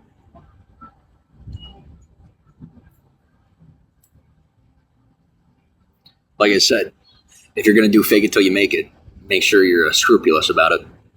I don't do it in real life, but on a third-party platform, no shame. Social media, no shame.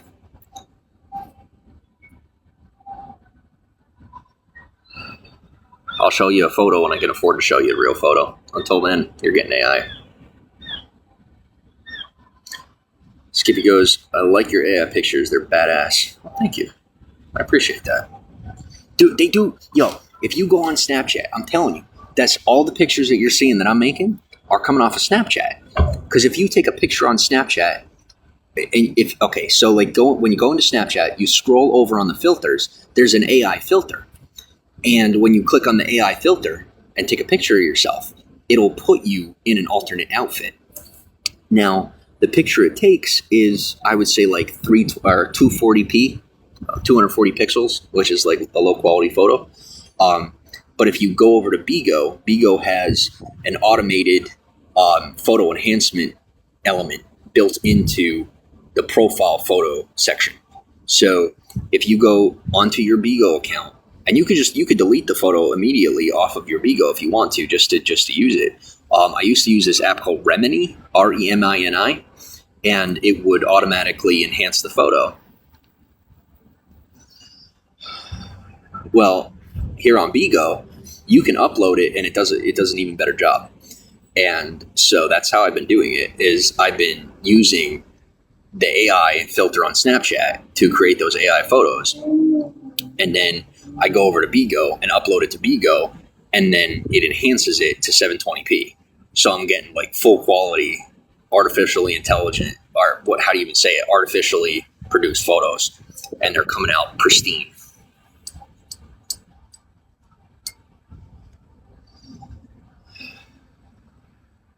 Do I actually look like that, dressed like that? You bet I do. But if I don't have the time to dress up like that, I'll give you the AI version.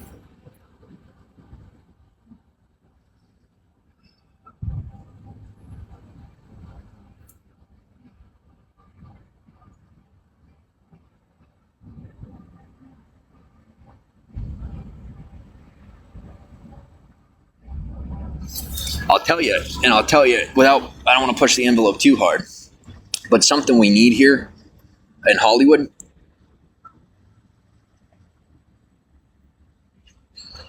is some type of a, I don't know, like, I don't want to say a charge center, but we need somewhere that isn't so heavily metered that to charge devices for people that need their devices charged, because that's something that, like, you know, like, you need your cell phone. Like, now I'm not going to lie about that.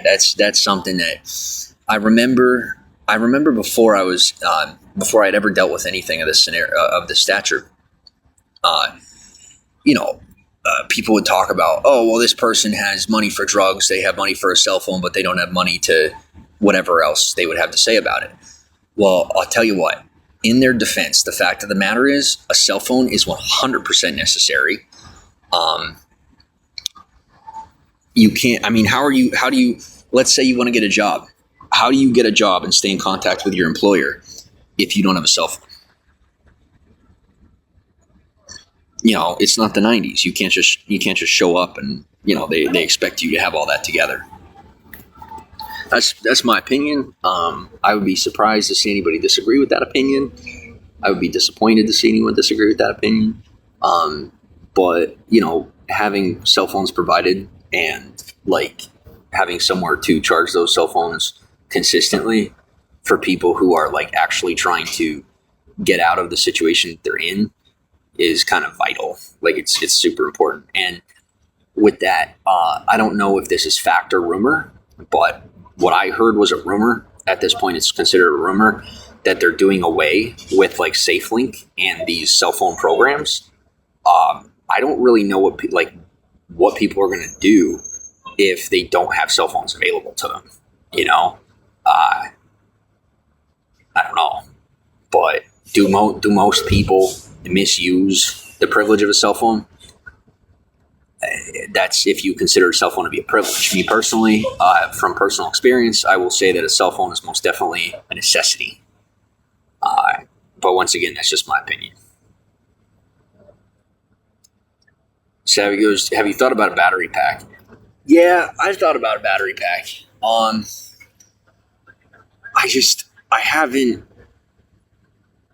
necessarily, like, pushed myself to invest in, like, a good sized battery pack. You know, I haven't been able to justify the purchase. I really haven't.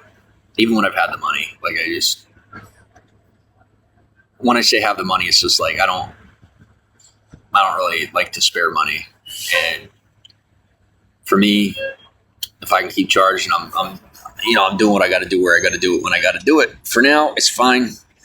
In the near future, it's going to become a necessity.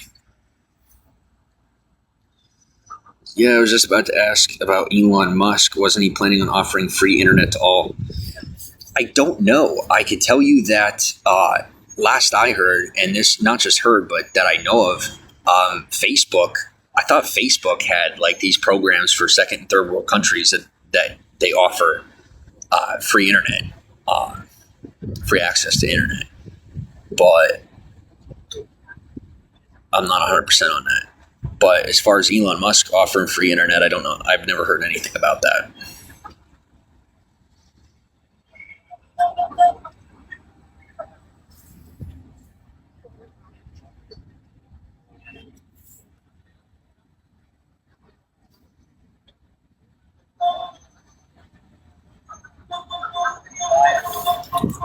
Yeah, and realistically, I mean, like I said, I got to keep myself busy till around midnight. So it's like me sitting here charging.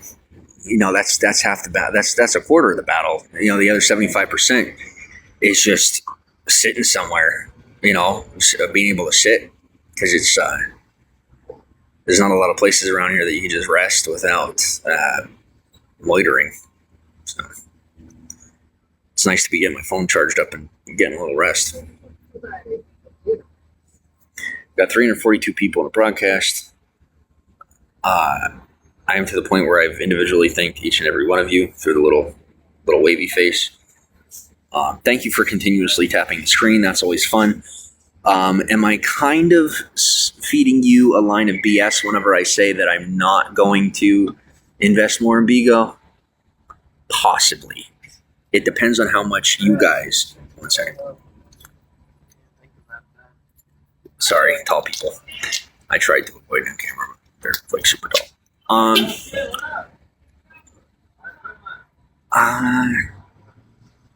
What was I saying? I mean, if you guys are like super active on here with me, you can bet your ass that I am probably going to find every possible way to circumvent the system and go live with you whenever I can, because you guys know how I operate and how I do. But I can tell you that we would have to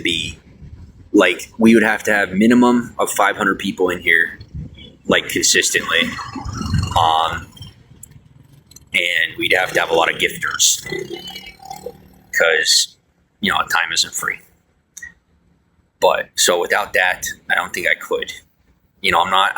My life has progressed quite a bit since live streaming in the past. So I'm not really trying to, it's just, when it comes down to it, you gotta value your own time. And I know what my time is worth, and I'm happy to hang out with you guys when I'm able to and when the time calls for it. But for me to go out of my way to do the live streams, there'd have to be a far greater benefit to being live. Spending time with you and building that, retention with the fan base, and, the more, what do you call it? My people that are attached. I like you. I appreciate you. You are, you're the core, you're the base. But I know part of why you support my success is with the goal of me becoming more successful. And I have to delegate my time properly. And it's not necessarily a proper delegation of my time to live stream all the time if there are ways that I could make more money more quickly and build my name more quickly and continue to be involved in my, to build out my personal life a little bit further. So do I want to be here with you? Absolutely. But we got to be more active. You know what I'm saying? That's about where it's at.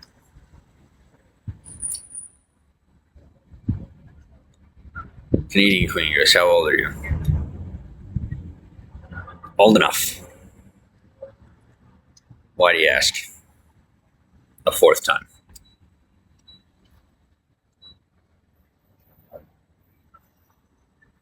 Thank you for the hearts.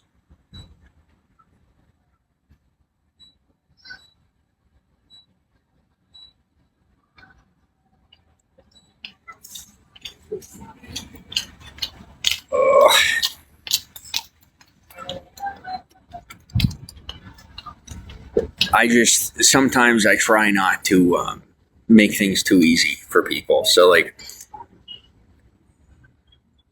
where I'm at, it's a touchy situation, like where I'm sitting, literally. Like I got permission and all that, but I'm not trying to push it. I know some of you want to push the envelope, but I don't really have respect for that. So like asking me like identifying questions while I'm sitting in a position where I could be falsely accused of trespassing is like not really my vibe. And I get that some of you don't think that way, but now I'm attempting to introduce you to that thought process. No, you're fine. You're fine.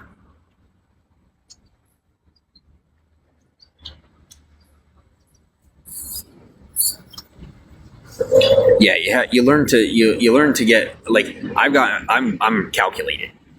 Like I've had to become calculated in order to make the safest of decisions. It's not as exciting just to sit here as it is to be walking down the boulevard, but that's what we got for now.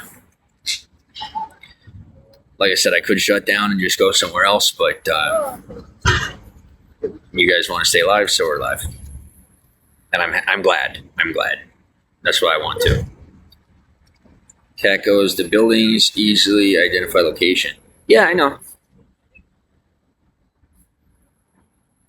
Like I said, I'm not trying to make it too easy. Like, if you take somebody who's like radically like obsessed with causing problems for society, law enforcement, the community, they're like there's people out there that are not too good, and they like to to be playing inappropriate games on the internet, and they think they're funny, and it's really not funny. It's crime. But I figure my best bet is to be respectful of the environment as much as possible.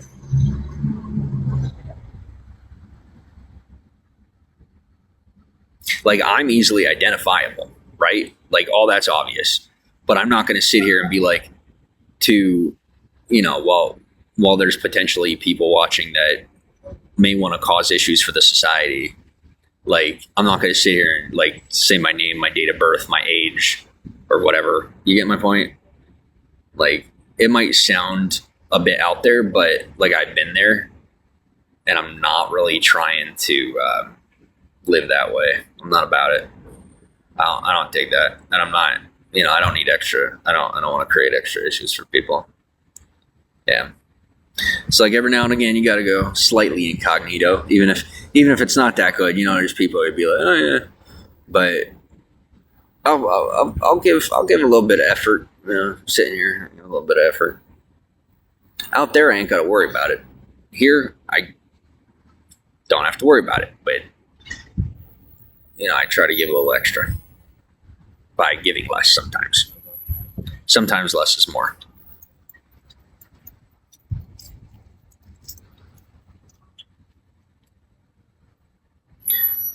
Kellyanne goes, I would guess 36 or 37.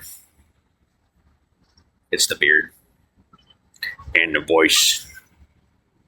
Try to sound like a man. I do try a little too hard when I'm online, I have to admit. But it's so stressful.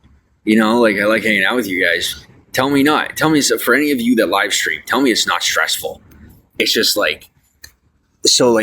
in my mind, I can conceptualize the notion of what I'm doing, right? So there's 300 people in this broadcast, right?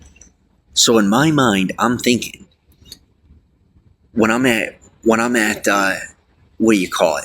When I'm at the center of the boulevard, when I'm by the McDonald's on the boulevard, right? The name of the street that goes north to south, whatever, just sounds stupid.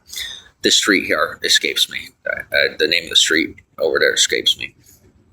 But between there and Hollywood Boulevard, you might see 100 people on that street. Or if you're looking around, maybe you see 200-300 people on that street, right? That's the amount of people that are staring at my face right now. Maybe 250 are watching, and 50 of them are listening just through audio. But that's, to conceptualize that, it's a lot. So I'm nervous, as you can imagine. Like when you're on the street, let's say I'm on the street and I'm up there. I don't have 300. There's not 300 people looking at me. There's 300 people doing their own thing. When I'm on here, there's 300 people looking at me. So nervous.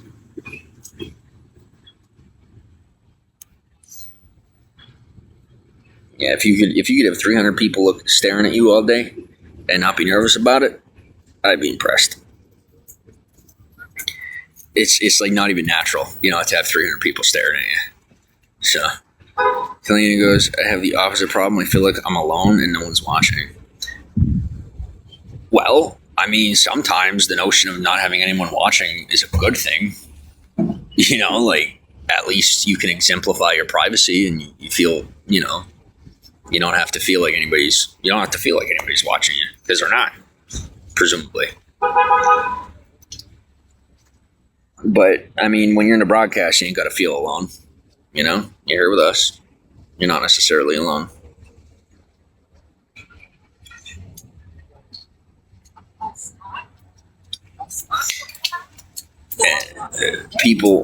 People in your situation are essentially the reason why I like to broadcast.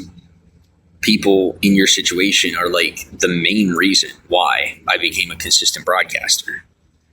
Because I know that feeling.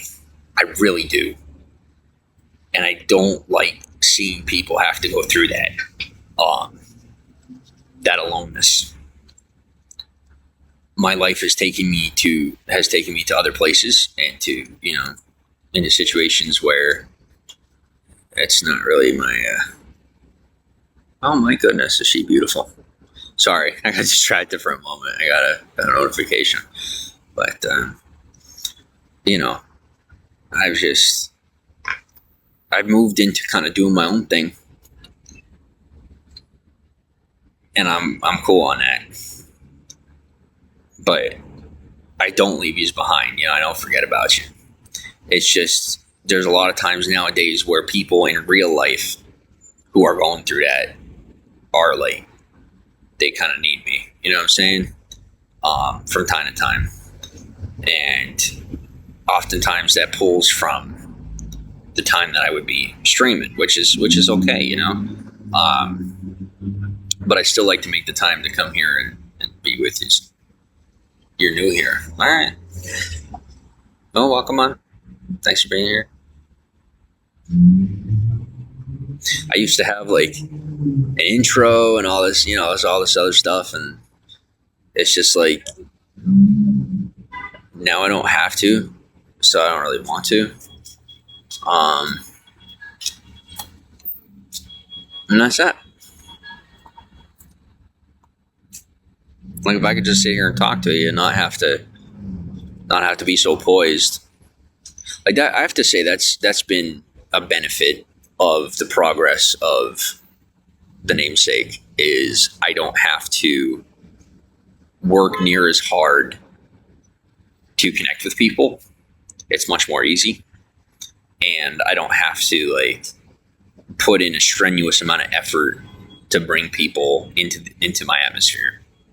And it's very convenient because now I could put most of my focus into connecting with the audience and connecting with the fans, as opposed to trying to draw them in, as opposed to putting near as much energy into drawing them in. Thanks for 6,000.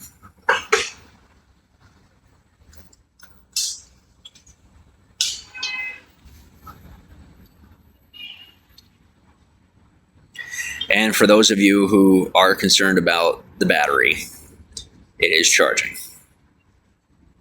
So I'm good. And a big round of applause and thanks to our local employment.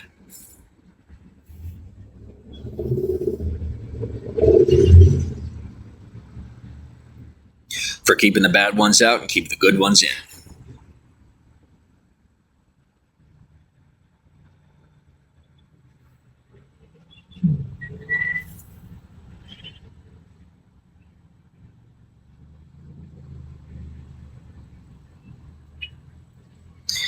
I do have a couple of messages, so you can just like watch the look on my face when I read some of them.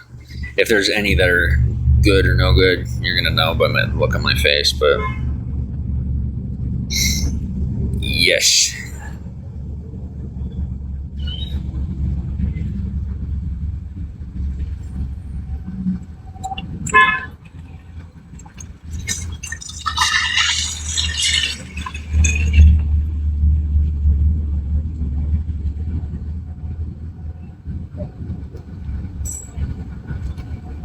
Like I said, I try to answer everybody but sometimes that can be difficult.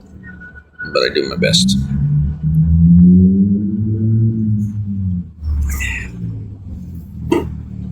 I'd say usually anywhere from around 12 to 6 is when it's good to be broadcasting. We're getting a little past 6, so if the numbers die down, I wouldn't be surprised. But I also wouldn't be surprised if they picked up. That's one thing we seem to have a knack for when it comes to this community is not like we get numbers during non-peak times. I don't know how. I don't know why, but we do. And I'm glad for that. Have I had dinner yet? I haven't.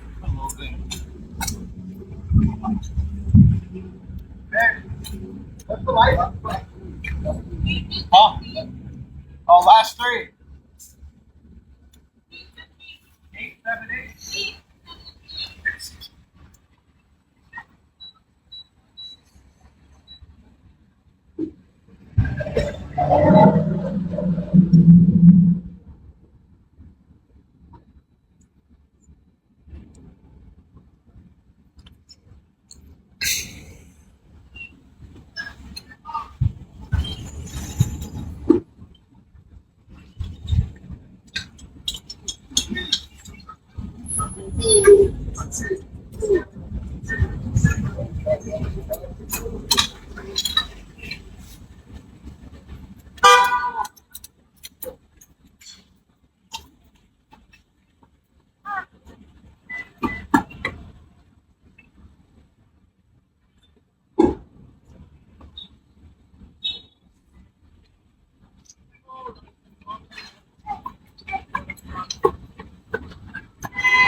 Yeah, it's also, I'll tell you, getting along in society is also about perception and focal point, right? So, like, don't be the diversion unless you really want to be. Like me personally, I know that I'm where I'm supposed to be and doing what I'm supposed to be doing. I did have to learn how to like identify scenarios that were not supposed to be happening and like find the right time to avoid them. Like find the right way to avoid a situation so that I could get to where I'm supposed to be. If that's I don't know if I'm making any sense, but I'm trying to explain myself. It's kind of based on what I said earlier, where like I kind of had to wait for things to blow over for me to be able to do what I'm supposed to do. And now it's working.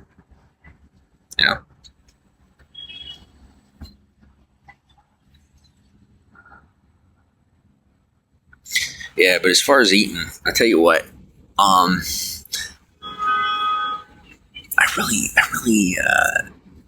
love eating. I really love eating. And that is exactly why I really try not to eat too often.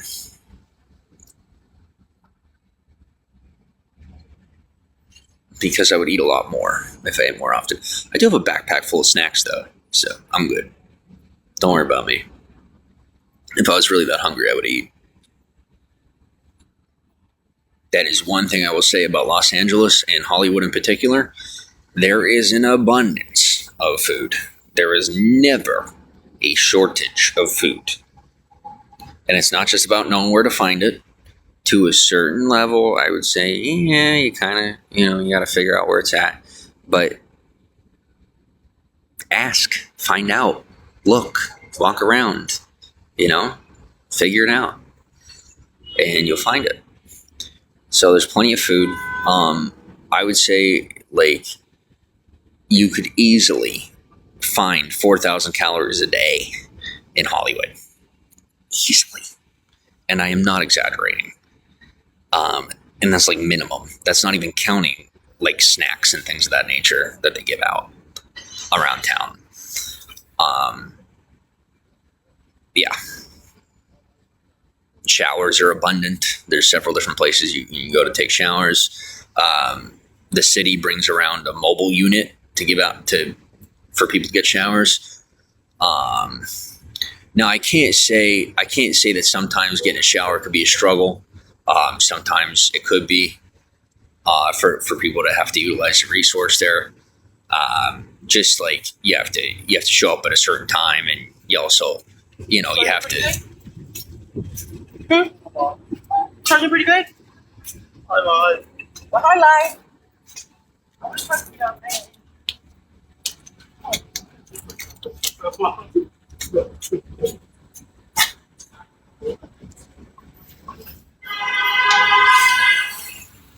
What was I saying? Yeah, you got to show up on time for showers and stuff like that. And like if you're working or you're busy doing something, it could be difficult, admittedly. What else? Showers, food, shelter. They are always sending people around, like to pick people up to get them off the street, to get them shelter. So it's not that hard to get into like temporary housing or anything of that nature. There are special cases, certain individuals who have really severe issues, but that's for me that's outside my purview. Like I'm speaking just in layman's terms, so like I don't have much to say on that topic. For people who are struggling with like severe mental illness, severe drug addiction, I don't have much to say on it because I don't know enough about it. But beyond that, there's plenty of resources available for pretty much anything you might need. The DPSS office, you get food stamps, possibly cash assistance, you get medical insurance. They got a whole slew of the free service offers. Like they got tents right outside the office for people that need a cell phone. So you have pretty much anything you need, as long as you want to tap into those resources. I mean, it doesn't work for everybody, but for some people it does. For most people, from what I've seen and what I've been told. Thanks for the hearts.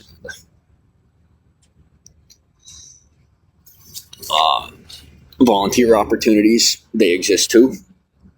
I do volunteer consistently, and that's a lot of fun.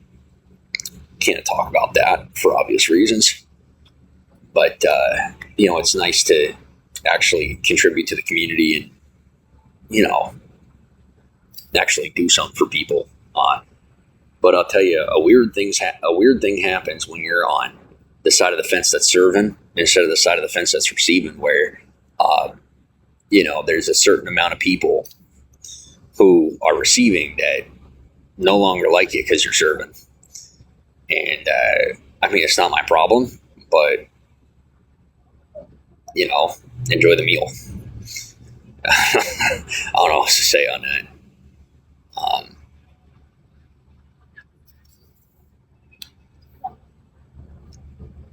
It's like you have to, in order to be servant, you kind of have to let go of those expectations of gratitude and realize that there's a lot of people that are going through whatever they're going through who don't necessarily understand,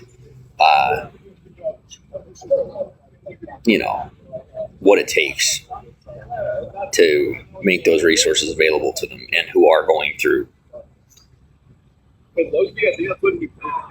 their situation in such a fashion that they don't feel comfortable to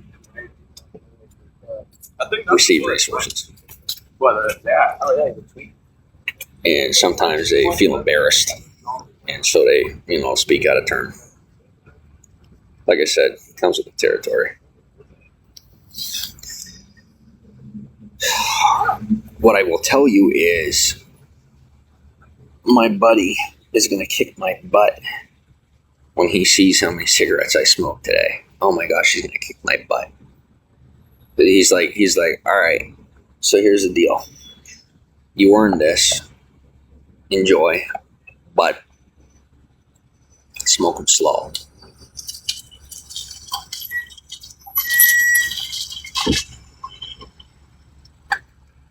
Thanks for the hearts. But see, like stuff like that, that really stresses me out. You know, I can't deal with that. I shouldn't have to deal with that, but you know, me personally, admittedly, you know, I'm Jesus. I say Christ is my Lord. Christ is my Savior. That's my personal belief, and so I try to contribute that. I was raised and taught that suffering is a blessing, and so I take the suffering in stride and say thank you to God. Then I move forward, whether I have fear in my heart or not. I pray about it, and I just keep doing what I got to do.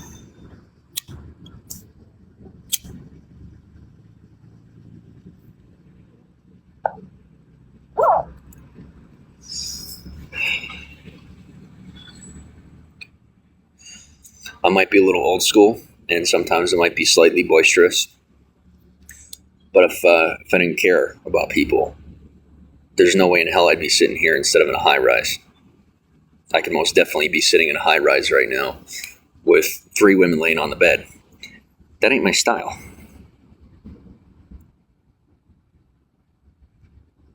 Yet,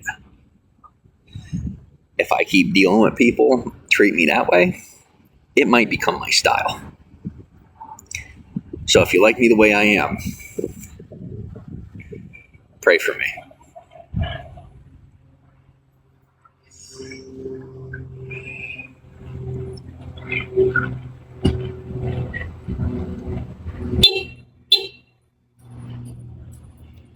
See, I think I'm so attractive, and then I realize that I'm sitting here charging my phone. Yes. And I'm like, oh yeah, it's just not too attractive. Okay, that's fine.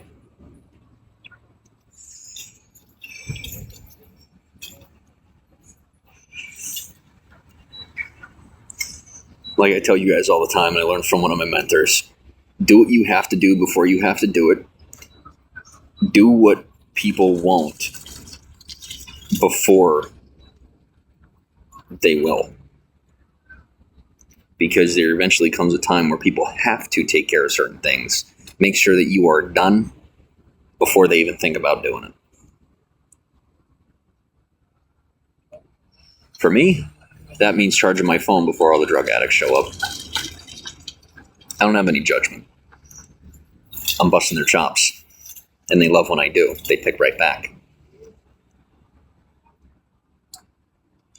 Some of them are serious. But you have to learn not to take them seriously. There's a book by Father Greg Boyle, if I remember his name correctly, of Homeboy Industries.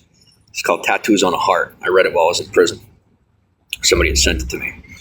One of the best books I ever read. And talks about serving your community and what it's like to serve amongst people who may be a danger to your health and to your safety. You know, and I think for some people, it's a calling. For some people, it's a passion. And for some people, it's layman, you know. And in my life, there was a point in time where I thought it might be something that I would do, you know, more regularly. But now, I realize it's not my calling. You know, I'm called more to be in the community, you know, than to be separated from it. In the capacity of serving the community as far as resources and food and all that, I'm supposed to be the one serving the food. And I'm comfortable with that. Beyond that, I'm in the community. And I like it that way. It's where I'm supposed to be.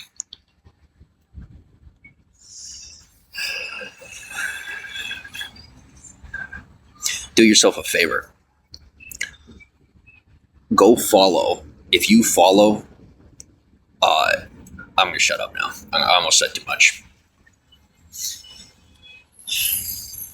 Like I said, caught myself.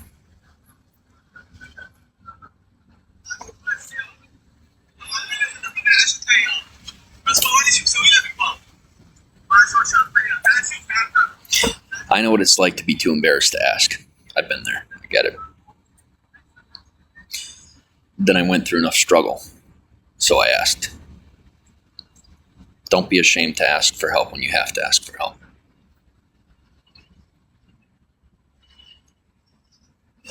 I do it too. You watch me on live stream do it. In real life. No shame.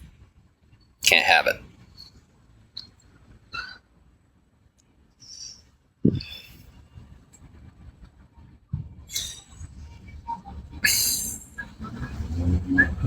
If there's something you need from me, send me a message. I might be able to provide it. But you don't know till you ask. I might seem like I don't have all that much. But you didn't find out yet.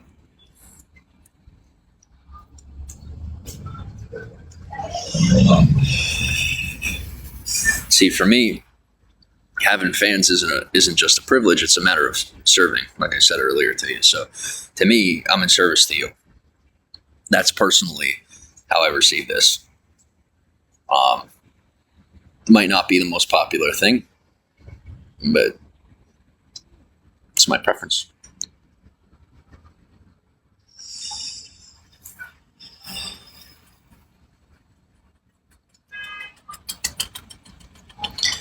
So for anyone here in the comments, we're down to 262.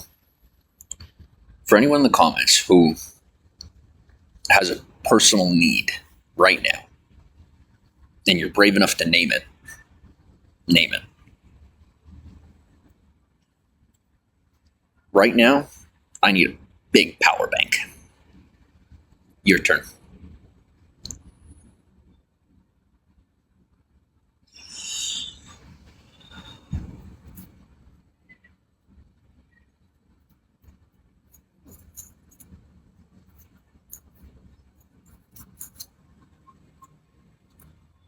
I need prayers.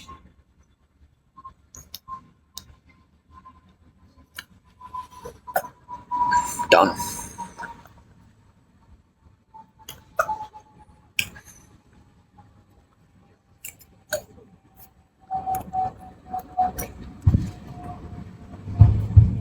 I'm not going to pray here on live stream.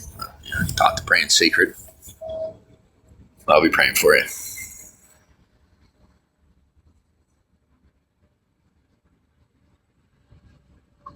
Some people believe in the power of prayer. Some people don't. I personally, I do believe that the spiritual world exists. And so I do believe in prayer. It's no different than, you speak to a friend, you say something to a friend. When you put that energy out to the universe and you put those words out to the universe, there's bound to be somebody somewhere listening,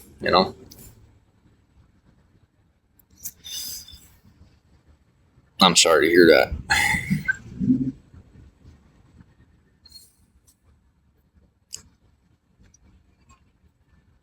Streaming for so long, you bet. What do you have? What's something good? What's something good in the direction of your needs that has happened for you? Excuse me.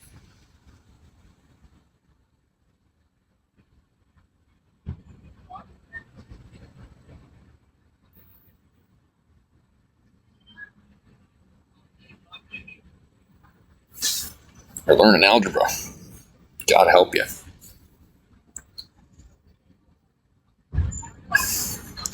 Oh, you know what? You guys are going to kick my butt. But I will say this about public education, and it is going to be the most unpopular opinion you've probably heard in a while.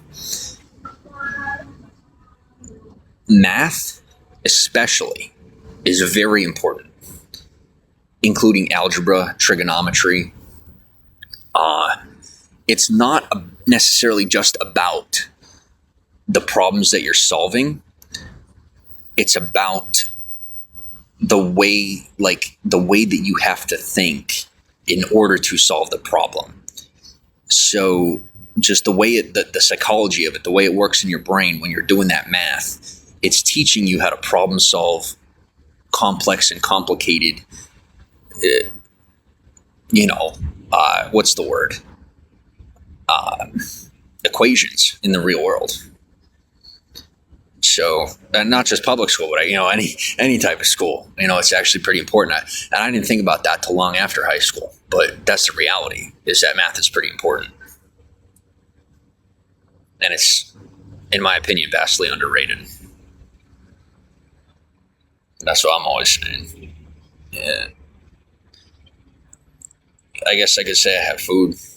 That's good. Now your next step is, how do you get more? Right? Like, for me personally, I now have consistent access to food, right? That doesn't stop me from, getting supplies and stocking up when I'm volunteering, because once you, like, the whole idea of gaining for yourself is that you have, right? It's not just to consume, but to be able to produce for yourself. And if you have a family, for your family, right? It starts with getting for yourself. And then once you got you got it consistently, that you're putting food in the body consistently, well, next, start stocking up. You want to have. And, in our country especially, we have this bad habit of spending. We like almost never have, right? But you get some for yourself and then you keep it, right? Now, for some people who've never been in a situation where they're in dire straits, they're not necessarily going to understand what I'm about to say, or they may. But for those of you who understand, there are situations in your life where you do have to consume every bit of what you get and what you have, and you don't have a choice, because that's the best you can do. For people that are dealing with dire straits to that degree, your best bet is to take the next step of scheduling. If you can get yourself on a schedule when it comes to food, just disciplining yourself to make sure that you eat consistently at specific times. Like me personally, like I have a consistent schedule. I don't want to share that with people, because I got some really serious followers, to the platform and to my life. So, I don't want to get too far into it, but, if you build yourself a schedule as far as eating and make sure that you get 1,500 to 2,000 calories a day, you should be good. And then anything you can get beyond that, if you have the ability to save it, then save it. Like I said, rural, if you're living rural and you're in a tough situation, you might not be able to save food due to, wild animals. And that's an actual problem for some people. I've seen it and experienced it. I get it. I honestly don't have advice for you at that point. I don't know what to tell you, because I never did figure that out. I moved into an urban environment, and I became comfortable and consistent in this environment. I moved myself somewhere that I could successfully become consistent without giving up on my long-term goals. But like I said, having a long-term consistent supply of food is really important. And then, like, part of my personal confidence is knowing that I'm sitting on a backpack full of food. Like, I feel good about that. It makes me feel good. Especially around here where I'm at, if somebody tells you that they don't have food or they can't get food, don't buy it. There's most definitely options available. Even people who, there are people who are not able to go specific places. Like, there's a place here that I can't go back to just because I guess somebody wasn't comfortable with me or something. That didn't stop me. I found a way to circumvent that situation. Circumvent. I'm sorry. I love that word. And I don't even know the literal definition. I understand the concept. I found a way around having to go to that place. And, it's not that they can't deny you food, but if you, let's say you made a mistake and you can't go somewhere because you had an outburst or you had some type of a problem go on, don't hesitate to humble yourself far enough to say, hey, you know, I really don't have anywhere else to get food. I don't really have any other way of getting access to food. Is there any way that you might be able to either have someone bring food out to me, or is there some way that I could, you know, you gotta work something out. And that's, I mean, at that point, it's on you. But beyond food, I mean, it's the same concept with pretty much anything. You know, stock up on food after you are consistently eating. And then it's the same with money. You know, pay yourself first. Always pay yourself first. And same goes with pretty much anything else. I mean, I take it all the way down to my phone. You know, like, I block my time out. Like, I like listening to music. I play music almost all day in my headphones, right? And so I reserve a good amount of my battery for music. I'm gonna stop there on that because that's, you know, creating a tangent. It's fun. Math is fun. I wish I had the love for math when I was in school that I do now, because I'd have gone so much further. There's a lot of things having to do with school that I grew a passion for after I got older that I didn't have when I was in school because I was just distracted. But Steve goes, learn to fish. Well, I tell you what, that's a tough one because, you know, in a lot of places you have to have a fishing license. So, and some people can't afford a fishing license. And I know some people say, like, it's not like that, but sometimes it is like that. William goes, hi, are you gaining any positive power charge? Yeah, no, I'm charging.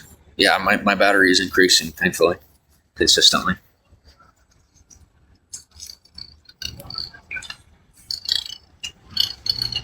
I just feel so uncomfortable, you know, because oh man, I feel so uncomfortable. But, you know, it is what it is.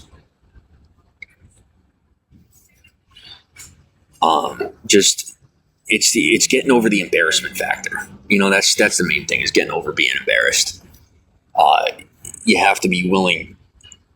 I mean, I don't know how else to say this. I'm just going to tell you guys how I live. Like, I'm living it. Like, this is how it is for me.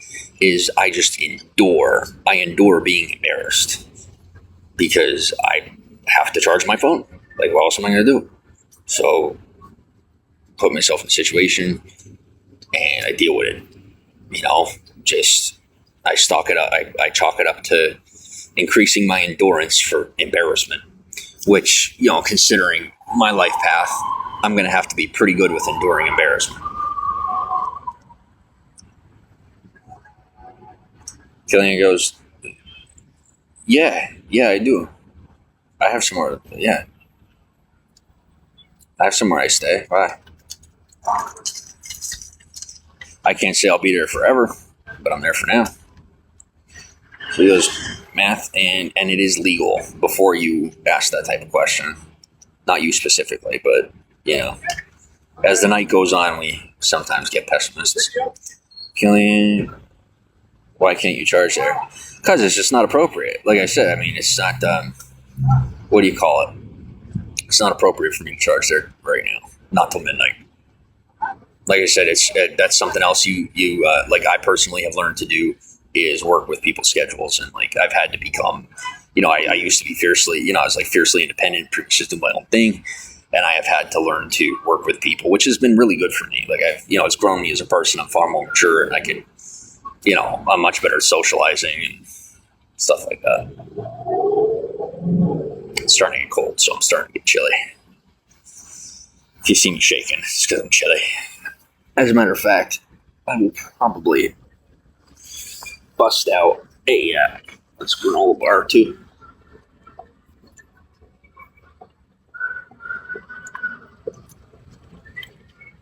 Just got a little bit of money.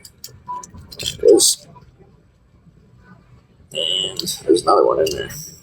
Oh, what? Let's go find where it's at. There it is.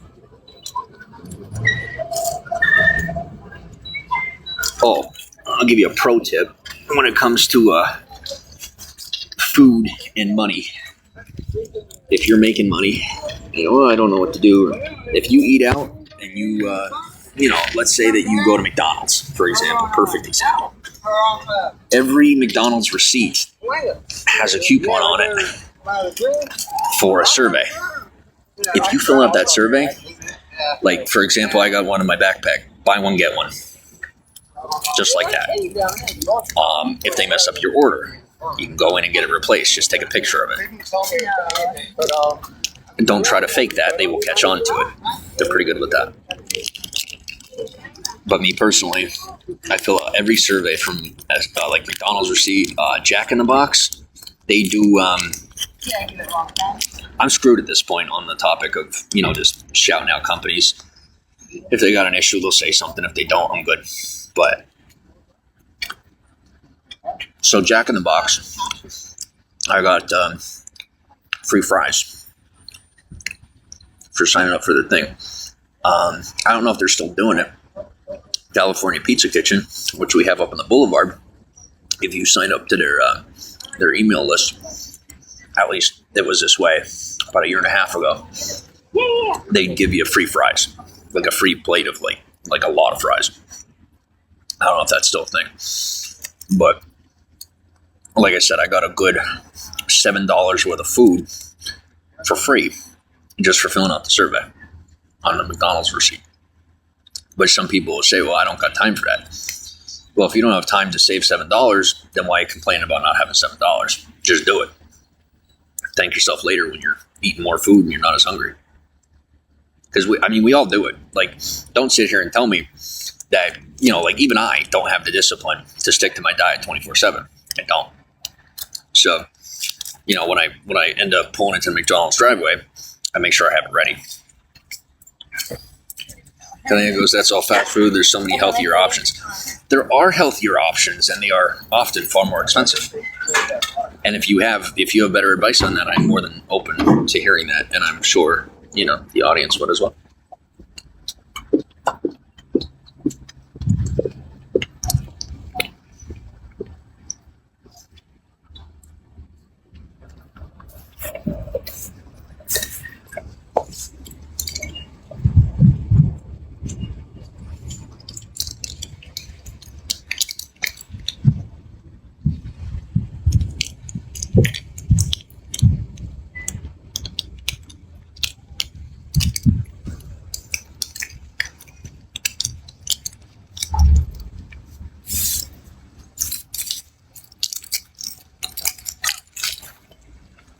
Same $7 to buy fruits and veggies.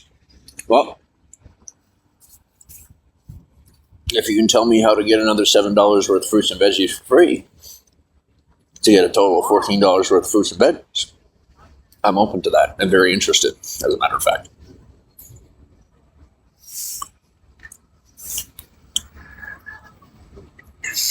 Much better for you, definitely. Steve goes, do you believe in aliens? Oh my gosh, what a topic. Do I believe them? No, I believe in Jesus Christ. Do I think they exist? Yeah. I mean, if you want my personal opinion, I do think aliens exist. I'm not like adamant about it, but I do struggle to believe that there aren't intelligent life forms that exist beyond us. That's just my personal opinion. It may not be in line with my beliefs, but it's just what I think.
Now we got 283 people watching. And I'm going to give you a fair warning that I'm about to use my selfie camera to see if there's any food in my teeth. So either close your eyes or don't judge me for checking my teeth in front of 300 people. Okay. Like I said, no shame. Can't do it. Shame is for the damned. I'm good. Have you made any friends where you are? Yeah, actually I have, thankfully. I mean, not necessarily people that would plug into the thing here. You know, I asked for that. But in another part of the community, yes. And I don't associate with anyone that would have an issue with me doing what I have to do in order to keep my phone charged on an off day. Today is obviously an off day.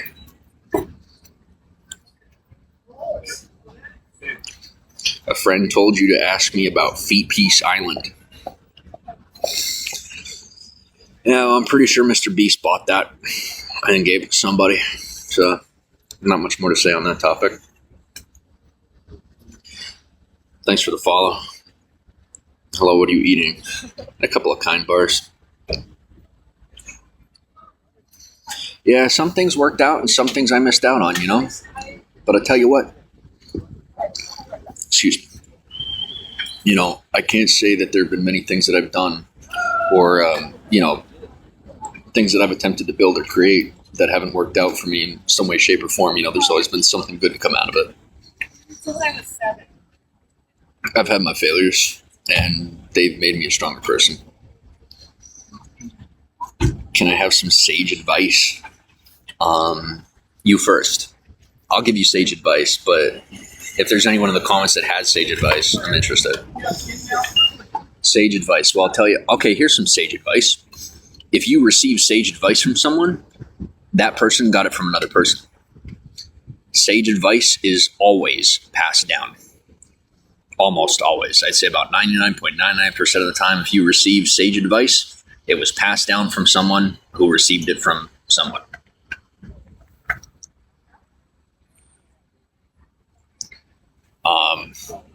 So the advice on that is to check your sources. Yeah, you know what? Yeah, that's a really good one. Check your sources. There's my sage advice. Where it goes, don't play on the highway drunk. Why would I?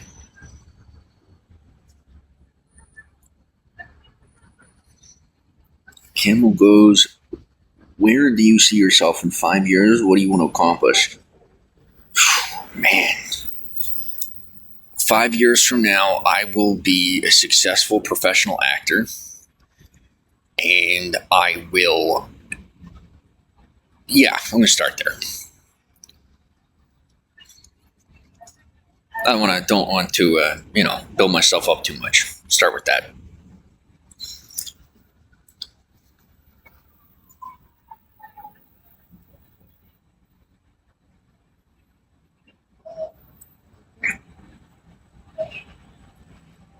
Thanks for the follow.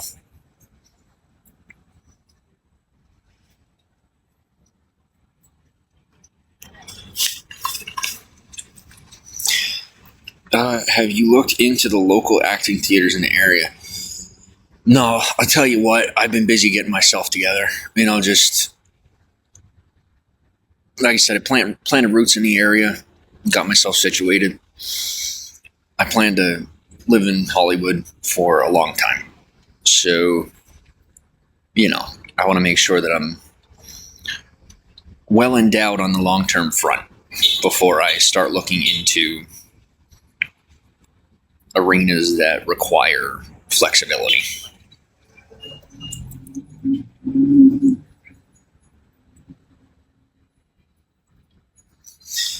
What types of roles will I play? Well, I will toot my own horn for a moment and say that I am a fantastic method actor. And I mean, like, if this might sound like I'm, a little on my high horse, but truthfully, if someone were to hire me for a method acting role, I would say that I am probably one of the best in the world. Like at this point in time, I would consider myself to be an undiscovered method actor, if not anything else in the acting realm. No word of lie. That's my forte, is method acting. I would say that's my 1% skill in the acting arena. Who is our favorite actor and why? I can't play favorites. I can say that I met Brad, or I can't say I met, but I saw Brad Pitt the other day. That was pretty cool. Fanboyed a little bit, you know. But they were doing a premiere for Apple TV Plus show, or a movie. Sorry, with him and George Clooney. And him and George Clooney were on the Walk of Fame. And it was probably one of the coolest things that's ever happened in my life. So.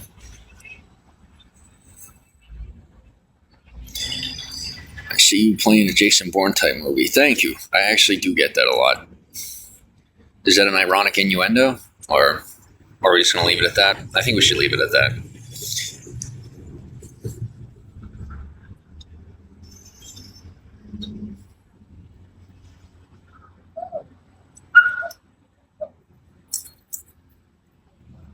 Just a compliment. Well, thank you. I take pride in my work. I do.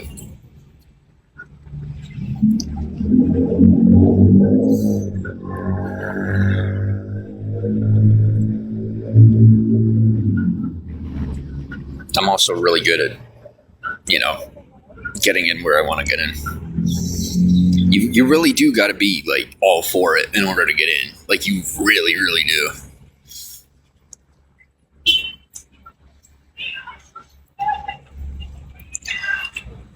Mert goes, let's see you do a skit. Play a mob boss. No. I'm not really into the whole crime scene.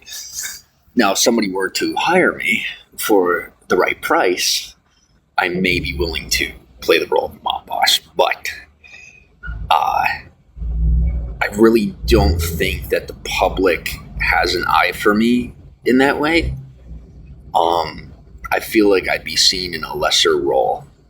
I'd be more of a supporting actor than than the main character in that type of thing.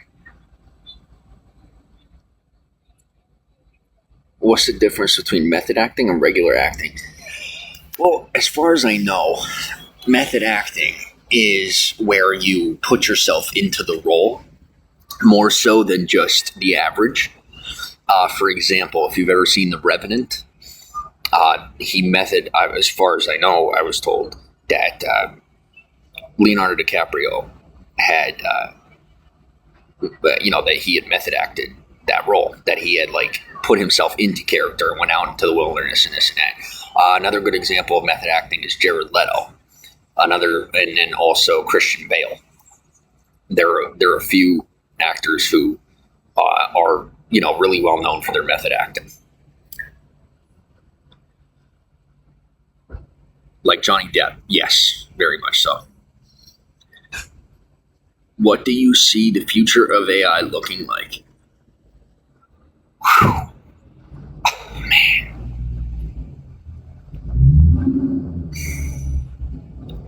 That's a broad topic.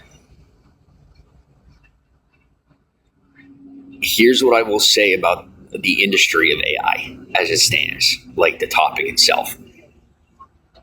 Most people who work in AI don't understand it nearly as much as they think they do. And that scares me more than the AI itself. The artificial intelligence that we have at hand is eerily similar to human behavior. But the fact that most people who work on AI understand the interworkings of, the beast itself more so than the overarching utility of it in our society is what scares me. So as far as the future of AI, I really don't know. Like, I have a guess because I'm not really like too into that. But my guess is that we'll probably make it hyper advanced and then turn around and find a way to bottle it up. Like, find a way to have it do what we want, and then that's about it. Like, we'll have a season of experimentation, which we kind of already have, where, you know, the Snapchat AI is out of control, Chat GPT is out of control. I mean, I could type into Chat GPT, write me a song, and it'll write me it'll write me an original. And like, it's ridiculous. I'm figuring, like, once we dial that in, we'll probably find a way to have it serve us in society. I don't think it's going to like take over anything or take our jobs. I really don't. Maybe in some industries it might, but for the most part, I think it's just going to be a moot point. And it's going to be a tool for us to use. No different than social media. You know, people thought social media was going to take over society, and it didn't. It just became a tool for us to use.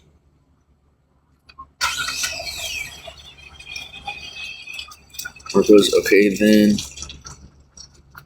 thug for work. No, I'm not, though.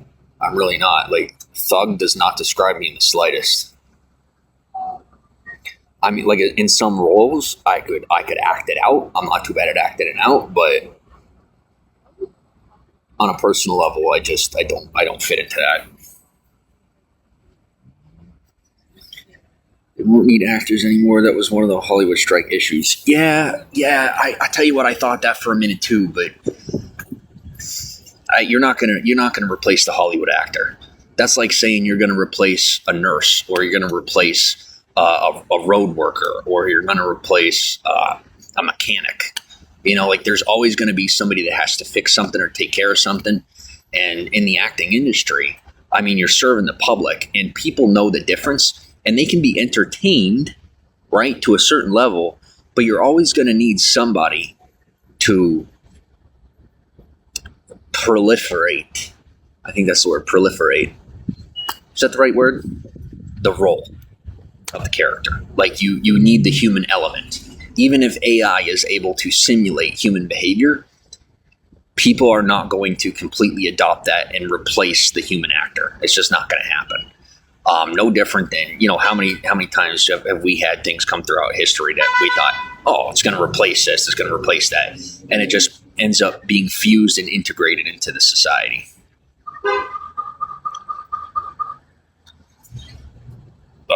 What would your dream method actor role be? That is a good question. What would I? Oh my gosh, that's actually a really good question. You know what? My dream method acting role would be to play the character of an actor in their biography, in a biographical movie about a successful professional actor. That's what I would want to do. What's up, live? We're back live. Yes, I guess you could pick it.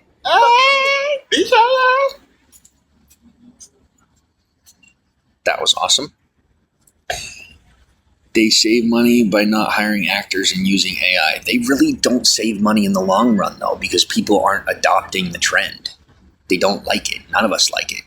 Like, there's a select few people who have a lot of money who want to invest in the progression of the AI. And once that AI progresses, they're not going to put that money in. It's not going to, it's going to die off. And then, just saying. It's like with Tesla, right? Like, Elon Musk took Tesla to the stars, right? Became super popular. And then from his technology, which everyone thought that gas vehicles were going to be replaced by electric. Well, that wasn't the case, right? They took that technology and integrated it into the vehicles we have across the board, whether it be Chevy, whether it be Ford, Honda, right? So no different. We'll have this AI become hyper advanced, and then it'll be integrated into these movies. Like, I don't know if you've ever watched the movie, the Justice League. If you've ever watched Justice League and the CGI that they put in that movie, I would imagine that we will find a way to utilize AI to streamline the process of production. That is my true opinion on the future of AI, specifically in the movie industry. Just my personal, opinion. Because let's see it. No, I am not gonna do that. Steve, what are my thoughts on Bigfoot? Think there's any meat on that bone? What the heck does that even mean? What are your thoughts on Bigfoot? Okay, let's start with that question. What are my thoughts on Bigfoot? I'll put it to you this way. We discover new species every day, right?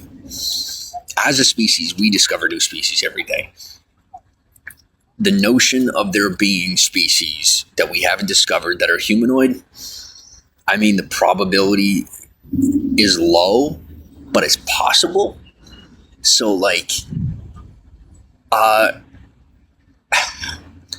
due to the hyper advancement of technology over the past few generations, that is where my belief, that's why I believe in the existence of aliens.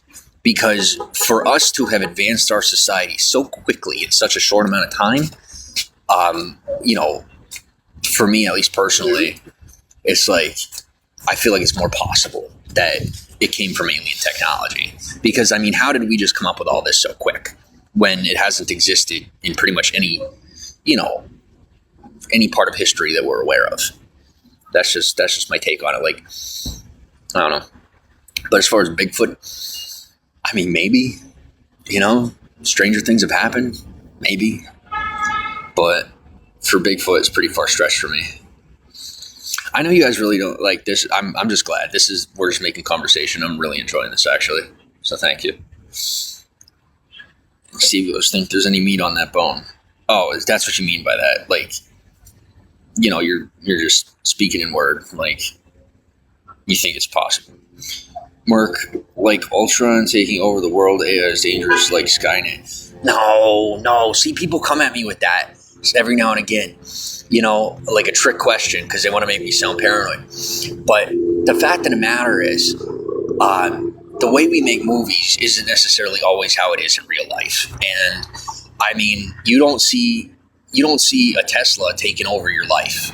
It just, I don't see that for our future. I don't have much of a disaster mentality. I don't see anything like that happening. That's just my personal opinion.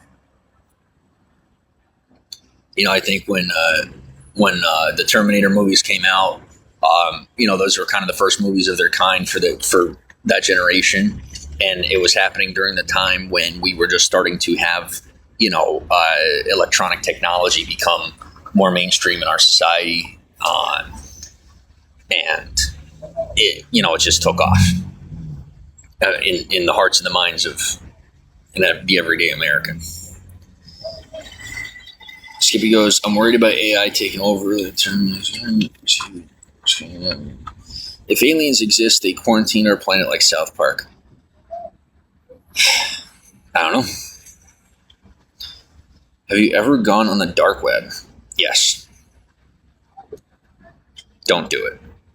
So 10% of the internet is like Google and stuff like that. And then 90% of the internet is essentially so easy to accidentally commit a crime with. So don't go on the dark web, ever.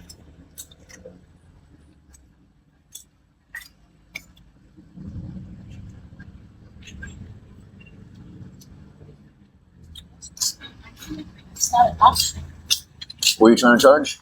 Nothing. There's somebody came up who doesn't do drugs in public from what I've seen. So I was I didn't want to scare them off. And I got 20-some%. So. Do I like Silent Hill for PS2? I love that game. That game was sick. And the movie wasn't too bad either. I don't know how you feel about the movie, but that was too bad. It does not have because it does not have free will. I want to go on the dark web. I'm so scared.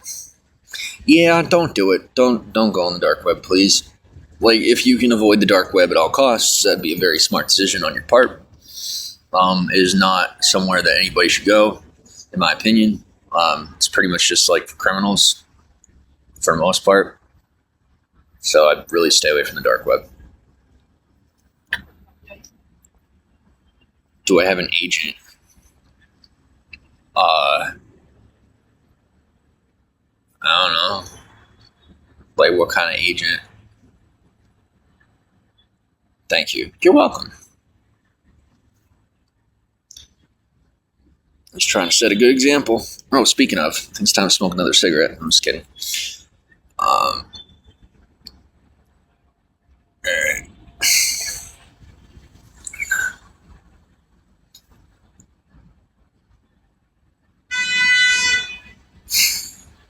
Yeah, so here's my plan. I'm going to sit here as long as I'm permitted. And then whenever I am told, all right, bro, I'll be like, yes, sir. And then I'll go. As for now, we are in the clear. What kind of question is that? Like, because of where I'm sitting? I am a very clean person, as a matter of fact.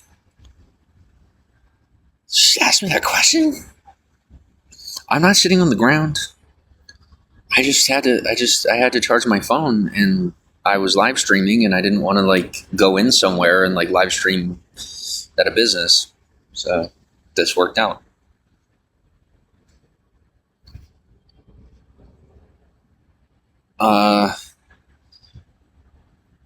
Like an acting agent, what's your favorite thing about Hollywood? I do not have an agent. I do not. I do not call my bluff on all that because guys, you're gonna have to like hold my hand and guide the way on that stuff because I don't know yet. I don't. I'm supposed to already know, and I don't know yet. Like, I'm already really good at the acting thing, but like I'm good at it without having any of the background, and people just consider it to be weird. So like I have to fill in the gaps so that I can, properly fit in. My favorite thing about Hollywood is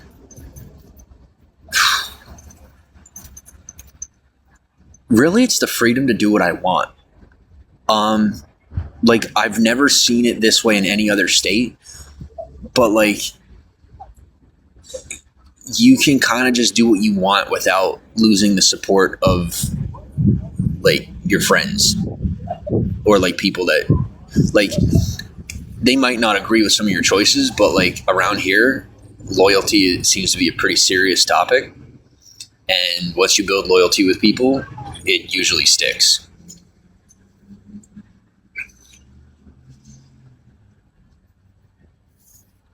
No, it's really not that hard. For people who don't have somewhere to live, like I said, there's plenty of resources when it comes to showers. I talked about this a while ago.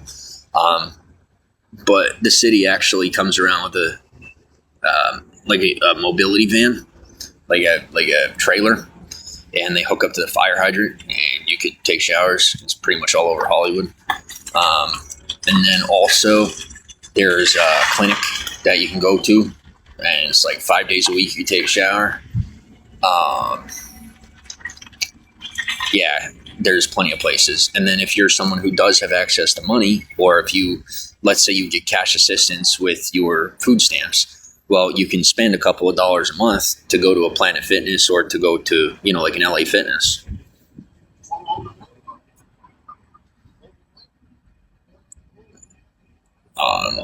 If you know, then you know. You said it. Who am I voting for? Oh man, am I not answering that question? I don't know yet. I did register to vote, and I don't know who I'm going to vote for yet. I don't know. I'm nervous about it because, like, I see benefits in both directions. I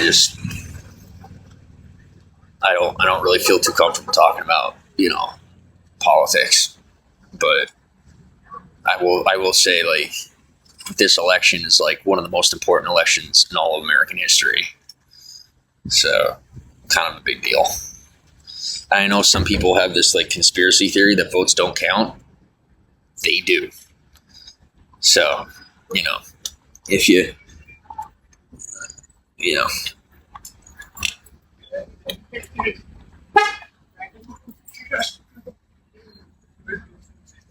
Yeah, it's cool. I mean, everybody has their strong suit. Politics are not my strong suit.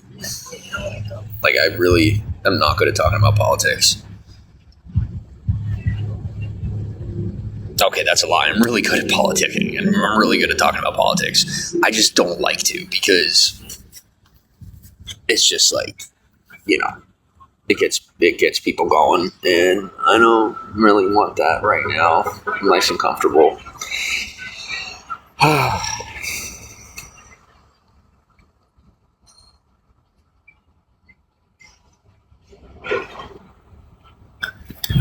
What do you see in your future? Any aspiring plans?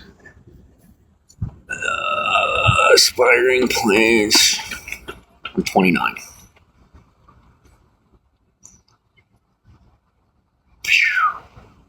Yeah, I definitely have aspiring plans. I mean, I moved to Hollywood, so like, oh, okay, I'll tell you something. Don't laugh at me. But, and you're really might possibly laugh at me pretty hard. But I want to get into hip hop dancing. Yeah. A little awkward. Doesn't really seem like it might be my thing, but I genuinely think that it is one of my things. And my interest sparked a couple of years ago when I was watching, Step Up High Water. I don't know if you've ever seen it, but it was on YouTube. I really got into that show. And from there, I just, it became an interest. So that's something I want to do.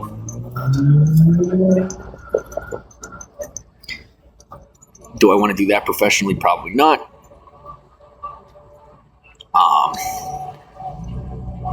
But I plan on building a life right here, right here in Hollywood. That's the plan. Building it out further, I should say.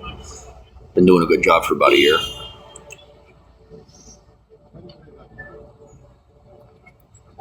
Is hip hop dancing like break dancing? No, it's not the same thing. I guess there's similar elements. Once again, that's another topic that I'm not too educated on. It's kind of funny. Thank you. Yeah, I know. It is pretty funny, but I really do want to do it.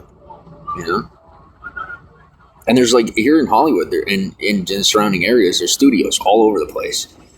It's just I haven't pulled myself to do it. And even like I got a friend who, he's very, very fit, and he invites me to all these events and invites me to the gym and stuff. And I think it's about time I start taking up the offers.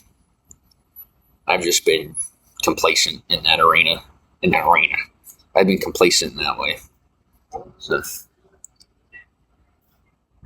but like I said, it was a food thing. Like I wanted to make sure that I had my ducks in a row before I started pushing myself any harder. But I'm almost ready. I'm getting there.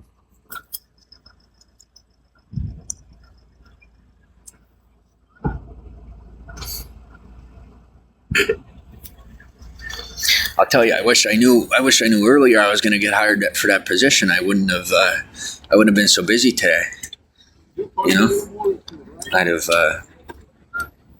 rested a little more had I known I was going to get hired, and I could have started today.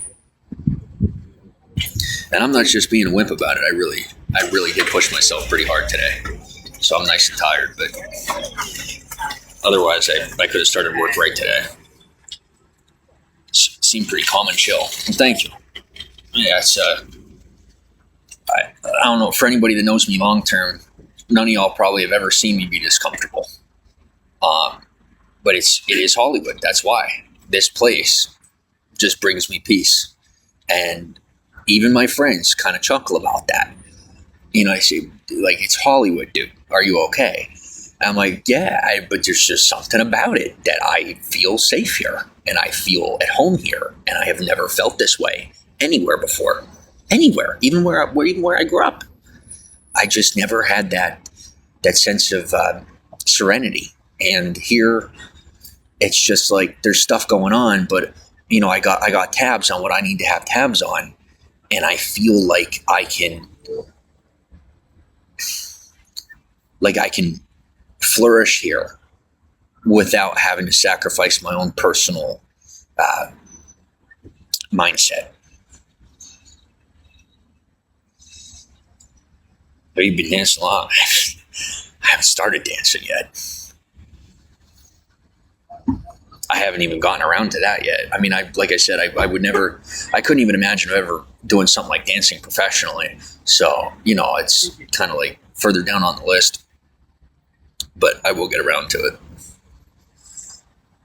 Thanks for the follow. Can we see some? I don't know how.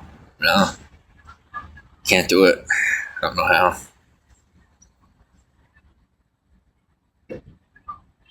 I mean, I know that's the wrong answer, but you know what I'm saying.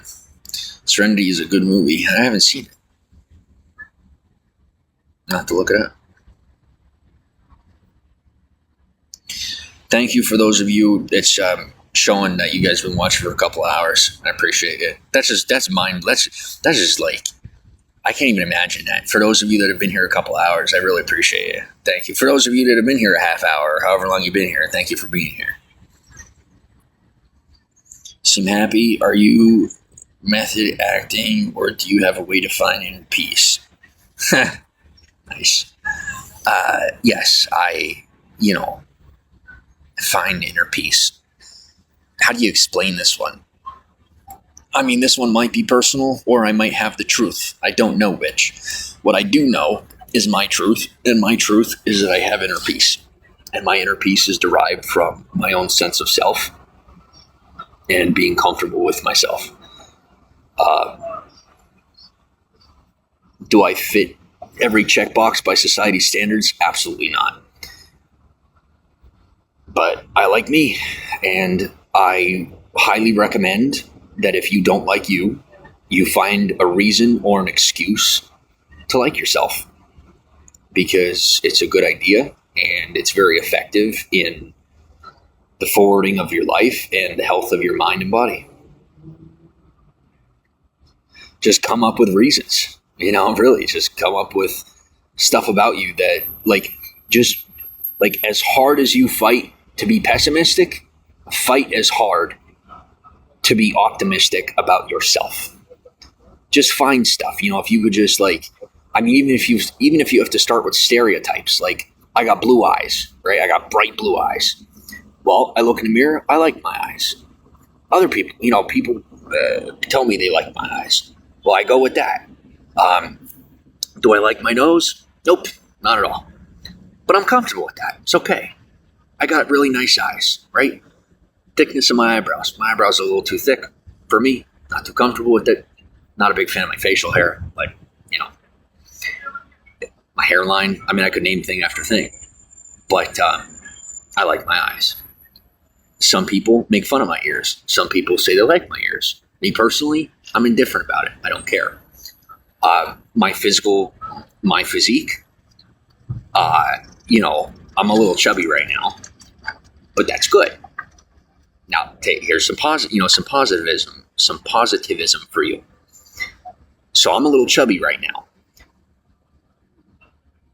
With being chubby, it's because I eat good. I'm eating enough food to be chubby. I'm comfortable with that because I'm eating good, right? There's the positive. Do I miss my abs showing? I absolutely miss my 12-pack showing. As of right now, I'm comfortable with a gut. It's fine with me. Do I miss my shoulders? Yes, I miss my giant shoulders. My traps are still here. Okay, I'm cool with that. I got nice traps. I'm happy about my traps. Do the same thing with yourself. Find things about you that you like. And if you have to compare, if you have to stereotype within yourself, do whatever you got to do to come up with stuff about you that you appreciate, and go from there. Hold on to that. Write it down if you have to, and remind yourself every day. Like some people have a dream board, or they'll have a list of things, of goals or whatnot, and they'll put it in their bathroom and they'll read it while they're brushing their teeth. Well, if you're to a level where you're not ready to be making goals for yourself because of your level of self-confidence, make a list of things about yourself that you're comfortable with, or that you do like, or or things about yourself that you want to like, and start with that. And eventually, yes, your mind will reprogram. It's like you will rewire your mindset to be more self-loving. By the way, this is all just personal advice. Don't, none of this is professional advice or anything of that nature. Just to put a pin in that.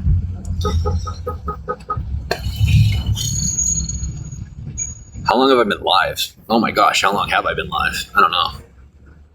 I told you guys I'd stay on with you as long as I could. We are currently at about 3.5 hours. So I've been live with you for about 3.5 hours, which isn't that long comparatively. Back in the day, it was a long time, but nowadays, 3 hours is nothing. Thanks for your advice. Your words have a good message. I try. How many meals of calories in a day? I eat 5.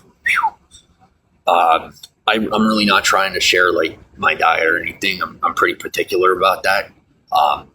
I've done a lot of research and put in a lot of work to know my body and the way I put food in my body. Like I said, I got my cheat meals. I do the snack, but I'm pretty private about that. When it comes to working out and when it comes to how I eat, when I'm conditioning myself, when I'm standard conditioning, not method conditioning, I try not to share too much. What is my favorite meal or food to eat? My favorite meal. I don't know yet. I haven't tried enough types of food to know yet.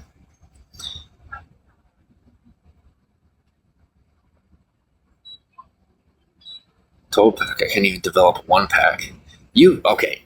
All right. So we're just going to squash this right now. Every human on the planet, excuse my verbiage, has abs. Everyone has abs. Whether you like it or not, they're there. It's about whether or not they're showing. How strong they are, how pronounced they are, that's going to vary. But everyone has abs.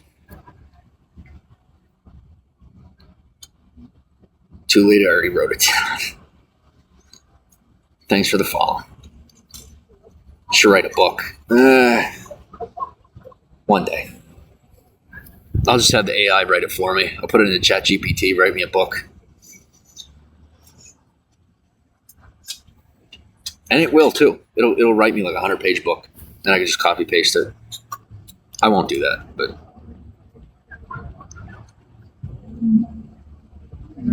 in jail, did I do any craft projects? Can we just like rehash that state? I mean, I've only been in jail once, but can we like rehash that? Can we all read that together?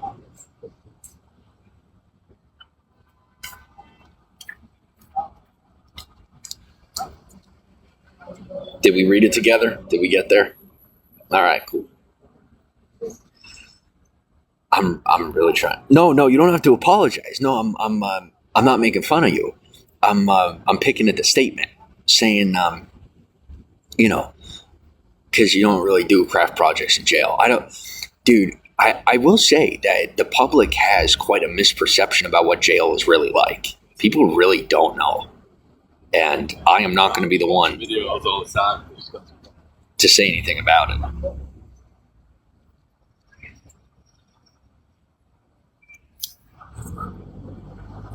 All right, so I'm getting some messages here. I guess people are getting off of work and stuff.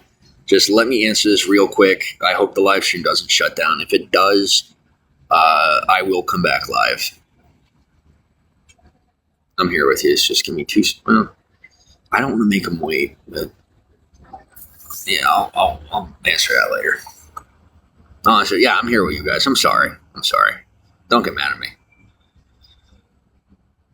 Several commitments. He goes, I never guessed you were in jail. Wow. Well, thank you. I take that as a compliment. Welcome to the broadcast. Thanks for 100. I heard now that Diddy is in jail. Johnson & Johnson stuff. Now that Diddy is in jail, Johnson stuff. I don't get it. I feel like that's a joke. Was that a joke?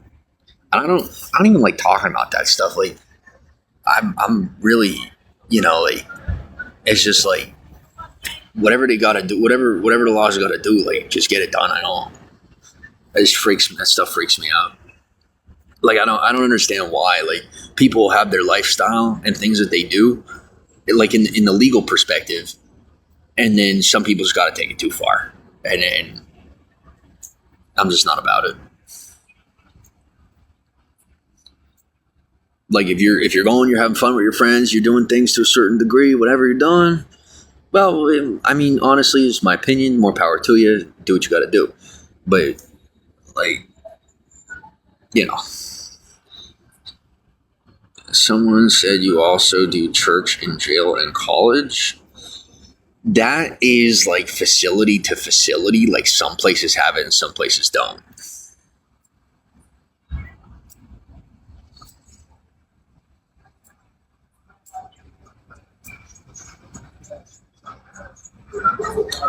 Yeah, that's I really don't joke about that kind of stuff.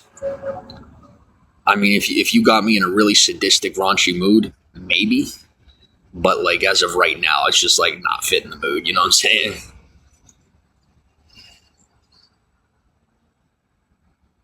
Three hots in a cot, yard time, medical, no freedom. That's jail. No comment. Moving on.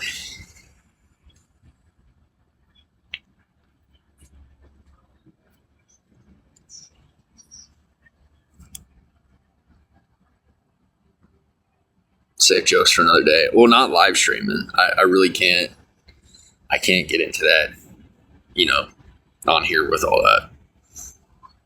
Really can't do it. Let's talk about positive stuff. It's just, like, so that's like about as heavy as it gets and the most, like, current topic possible. Yeah, like, it's pretty rough.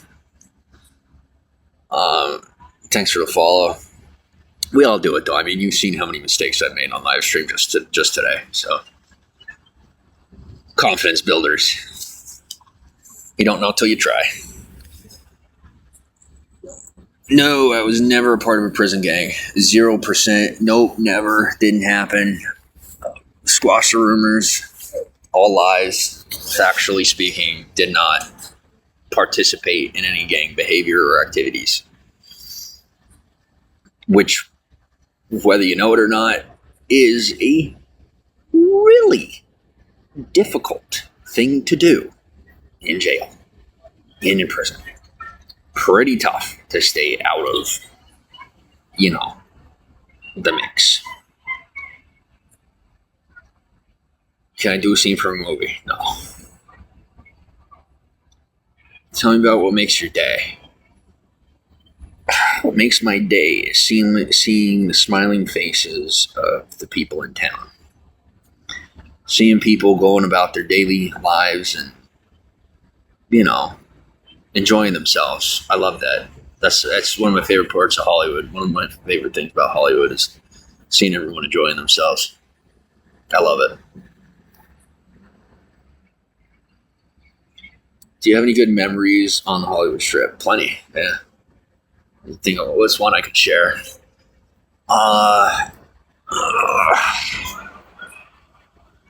Trying to think.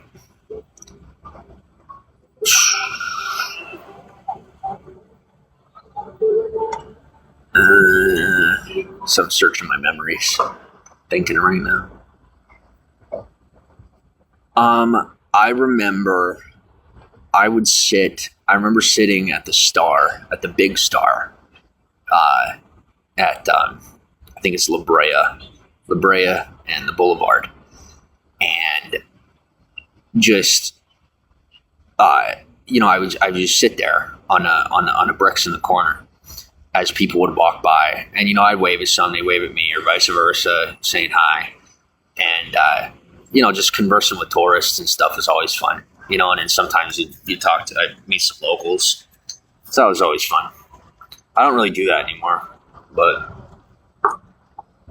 I didn't really know that there were, that there weren't too many people in favor of having somebody hang out there. I didn't realize what a big deal it was, so I don't do that anymore, but it was pretty fun.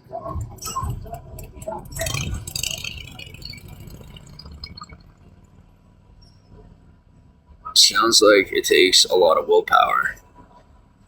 Yeah.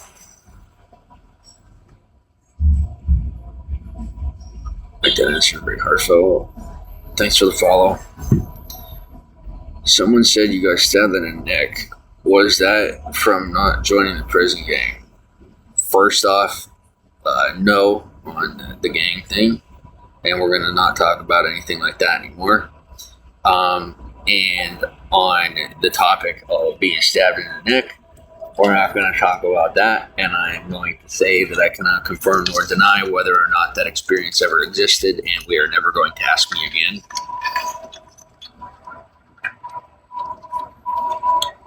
Do inmates have internet access? Yes and no, depending on the facility. Some facilities have it, some facilities don't. As you can imagine, and as I would imagine, more than likely, all facilities have it limited. I could not imagine that there is, free access to internet at all times in a jail.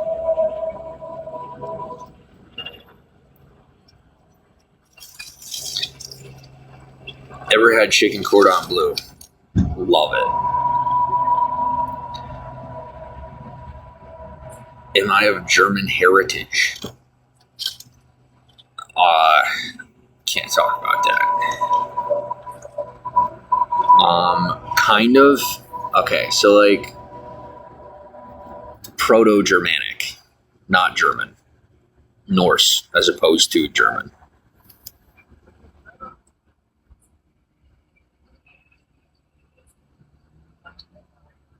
I'm trying to patronize you, but you seem like you made a positive change in your life. You inspire me. Thanks. Let me know if you need me to mute someone. Oh, that's right. You're my admin. Thank you. I get busy. Yeah, I mean, it's up to you. Whoever you see, if you find it appropriate, it's up to you. Remember when they almost shut down the power grid? Dude, I don't even talk about that. We're not even talking about that. Nope, not even talking about it. Because, I don't know. I don't know what the deal with that was. And it freaks me out to this day. And I don't even want to know. Never got my answer on that.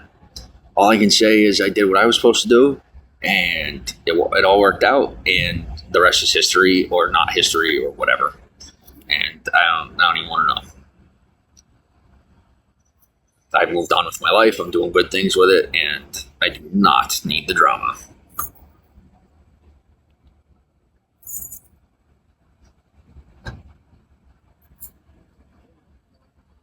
Amen. We got 260 people to the broadcast, 1940, and 28%. Not bad. It's been a good day. Thanks for the 500.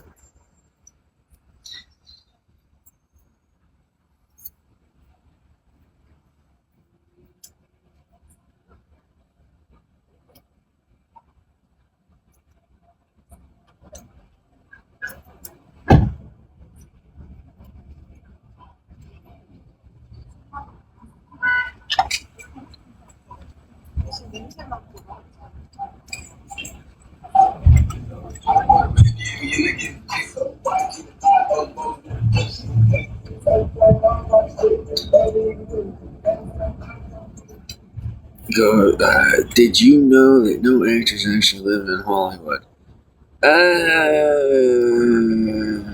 That sounds like a really, really loaded statement. Like, I feel like, I mean, to say that there's none, I don't know. I mean, near the boulevard itself, maybe, but like in all of Hollywood, which would include like West Hollywood and the Hollywood Hills, and you know, like, just saying. Have you seen the Have you seen the Scientology protesters on the Walk of Fame? I'll tell you what, Callie, thanks for the 500. I am vastly disappointed in the broadcast community for their behavior on the Walk of Fame. I'm disgusted, and I think that there are far better ways to go about protesting. There's far better ways to go about, speaking your mind about how you feel about particular places, people, and things. I used to see the people from Scientology who, from my experiences, were very kind and open and generous, out on the Walk of Fame doing their thing pretty much every day. And I don't know what happened, but now all their windows are frosted and I never see them. And in between those two, experiences, there were these live streamers that would go up and just start videotaping the Scientology people and be like trash talking them and stuff. And I'm disappointed, to say the least. So I don't know what's going on with that situation, or, if their policies changed or whatever, but I miss seeing them. I would see all the same people, and everybody's got their judgments and their opinions. I'm speaking on individuals that I had the opportunity of brushing shoulders with, and I miss seeing them on the Walk of Fame. I do. Some people be like, "Oh, I don't like they do. I don't like this. I don't like that." But if you ever just sat down and had a conversation with one of them, they were actually really kind people. I don't, as far as the rest of whatever they got going on, I don't know. I can only speak to the experience I had with the individuals that I met. And they were very kind to me.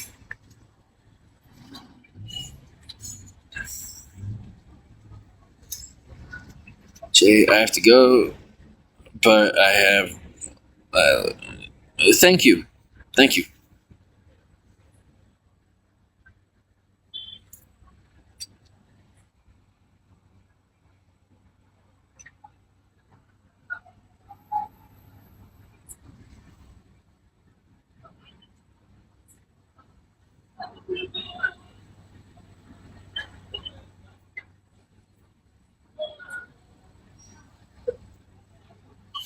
Oh, man.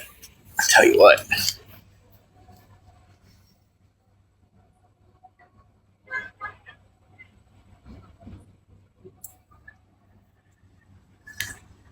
I know that's not a very popular opinion on what I just said, but I like to go based on how people treat me, and they treat me pretty good. Do you need a jacket? Or are you okay tonight? Yeah, I know.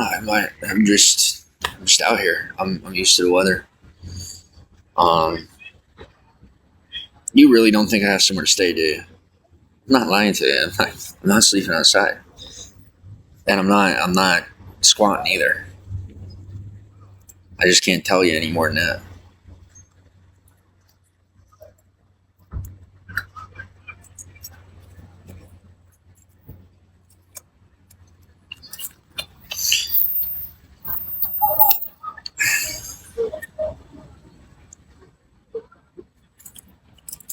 Thank you.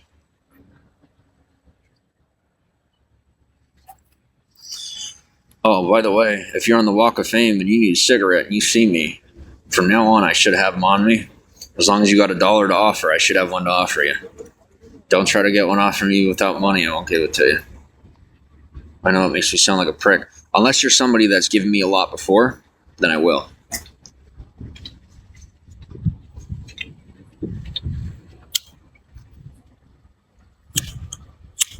Or even if you give me one, I will remember. I remember all these people. I'll tell you, that's something too, is A lot of the people from the street thought when I got my situation sorted, I forgot they existed, and well, I didn't. You know, I don't forget people that are good to me, and believe it or not, some of the people out here aren't that bad. It's just they got dealt a bad hand, and it's taken a little longer than planned to get off the street. But as I get my situation a little further, I'm going to see what I can do about that.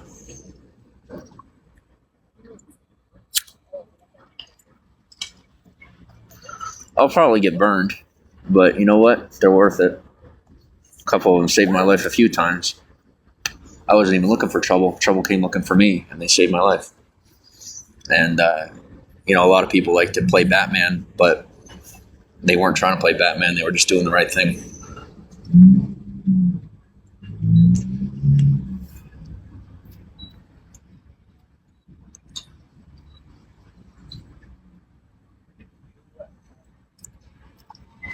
Yeah, no, I don't need a jacket. Shorts and a t-shirt are pretty much how I run it all the time. Even when I'm out in Santa Monica, like if I need some space, I'll go sleep on the beach for a night. Kid you not. Like I will intentionally sleep on the beach, and it's like freezing cold, but wakes me up. I fall asleep and I wake up in the morning and I feel better. Just gotta cool off sometimes. Did you actually throw out a pair of pants because they made you lose $5? What? I don't understand the question. I'm interested in this story, though. I don't want to know where the story came from, but I'm interested in the story.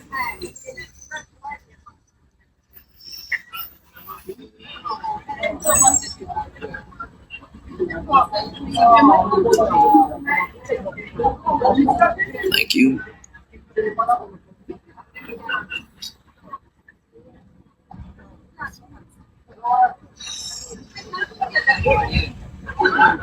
I didn't mean to come off like a jerk when I said that. I apologize. I didn't realize how snotty I sounded when I said that. Thanks for the 1,000. I appreciate it. Heading to Venice Beach anytime soon. Oh, it's not on the list at the moment. I got a few people I got to meet with out there, but I just haven't gotten around to it yet.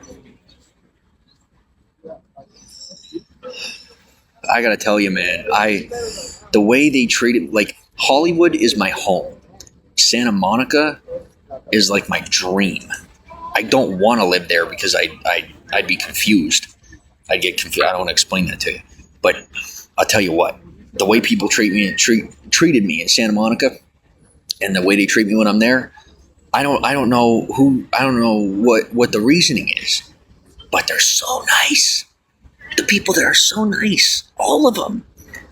I was doing country line dancing, I think, the one night, and they have movie nights on the promenade, and like, it was amazing.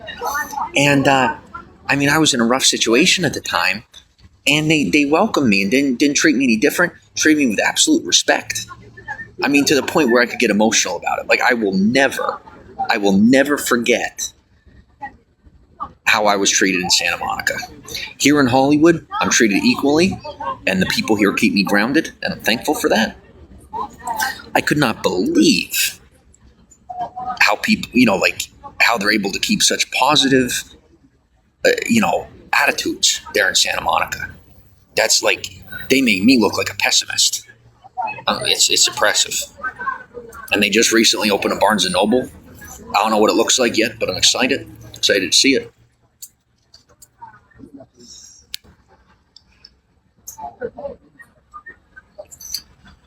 Do church organizations set up booths to help people in your area? Yes.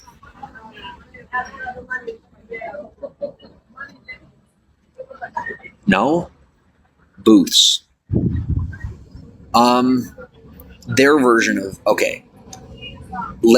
Can you rephrase the question? Because I don't know how to appropriately answer that. I kind of just jumped at the answer. Oh, I got overexcited. Remember, I don't have anyone scripting my answers. So, you're getting the real thing. Would I ever date Janelle Evans from Teen Mom? I don't know who that is. I've never seen Teen Mom. I don't know who that is.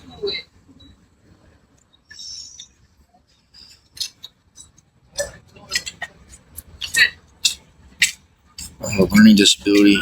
I mean, like people pass. No, thank you for rephrasing and working with me on that. You know, there's a bit of a degree of separation here on the broadcast. You know, from text to speech. So, thanks for putting in that extra effort to help me be able to understand and have the conversation with you. People. Yeah, I mean, the churches give food. You know, you got Salval, and then the church down the street, they give food. And the hygiene and stuff like that, yeah. There's plenty available. It's just people got to be willing to go get it. Because I should go to Venice Beach. Yeah, here's what I'm going to say to that comment, because I already see this coming. Everybody talks a big talk. And then whenever I show up with a good attitude and an offer of a hug, the fist going towards my face turns into a handshake. Every time. People love making rumors, and then when they find out they're not true and they look you in the face, it usually works out.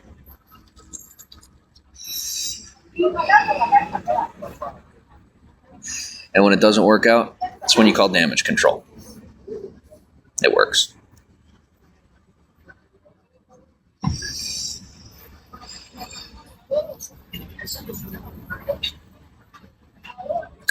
Why? Is there something you know that I don't?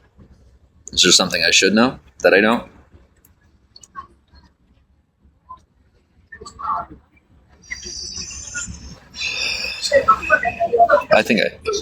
Excuse me.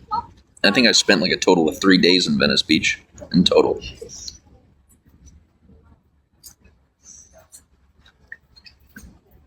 It's a very serious area.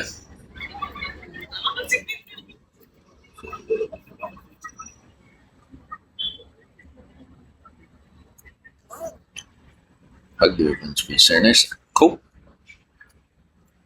I like that. It was an extreme at Venice Beach. I am going to tell you my truth, and it has not changed to this day. No matter how much I try, no matter how much I try to manifest it, I do not do good with the transportation system. It is so, I don't know why I get lost so easily. No matter what, I always get lost. And I'm telling you, like, it's so simple. I think maybe like 3 or 4 times I actually made it to my destination in the right time frame, and I wasn't like on the bus or on the train like 3 passes back and forth until I got off at the right place. I mean, it literally gives me anxiety. Literally, almost sends me into a panic attack just to think about it, just to talk about it. But for some reason, like, I love riding the train. I do. But like, I'm really not good with the directions when it comes to the metro system. I'm so bad at it. There's this lady there. Have you heard of Daisy, the Venice healer? I haven't. Yeah, no, I haven't heard of her. Like I said, I didn't really spend all that much time in Venice.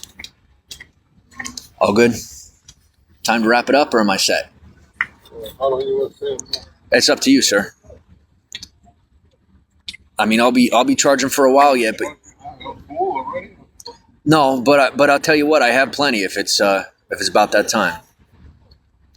All right, guys, we're gonna take a walk.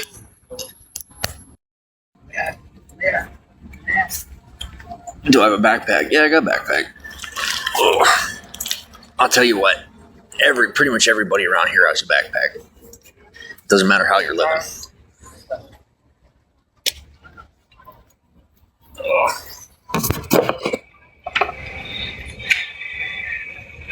And for people that try to tell me, you know, I got these nice people that'll try to tell me this person's trying to get me in trouble or that person's trying to get me in trouble. I'll tell you what, if I made it through, if I, haven't made it from 2015 to now with very few hiccups, I should be all right. I just have to keep on keeping on the way that I do, you know.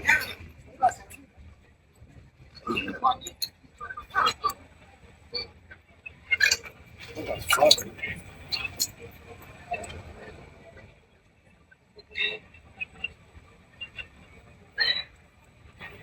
you guys heard that, didn't you?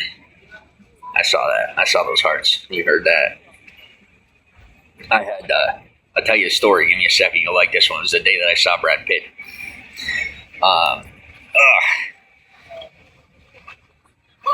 Just give me a second.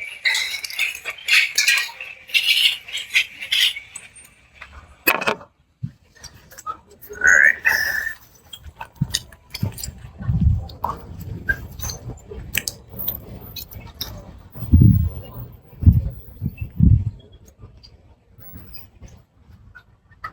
One second. I'm going to walk out of here as though he didn't give me permission. That's what we're going to do.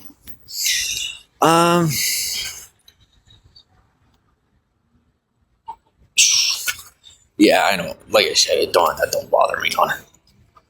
There's plenty of people that come off of my content or my success. That's just one person on YouTube. That's time. Those are from my older days too, nonetheless.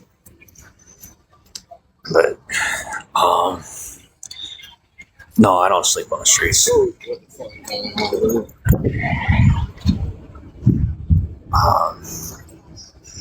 I got what do you call it?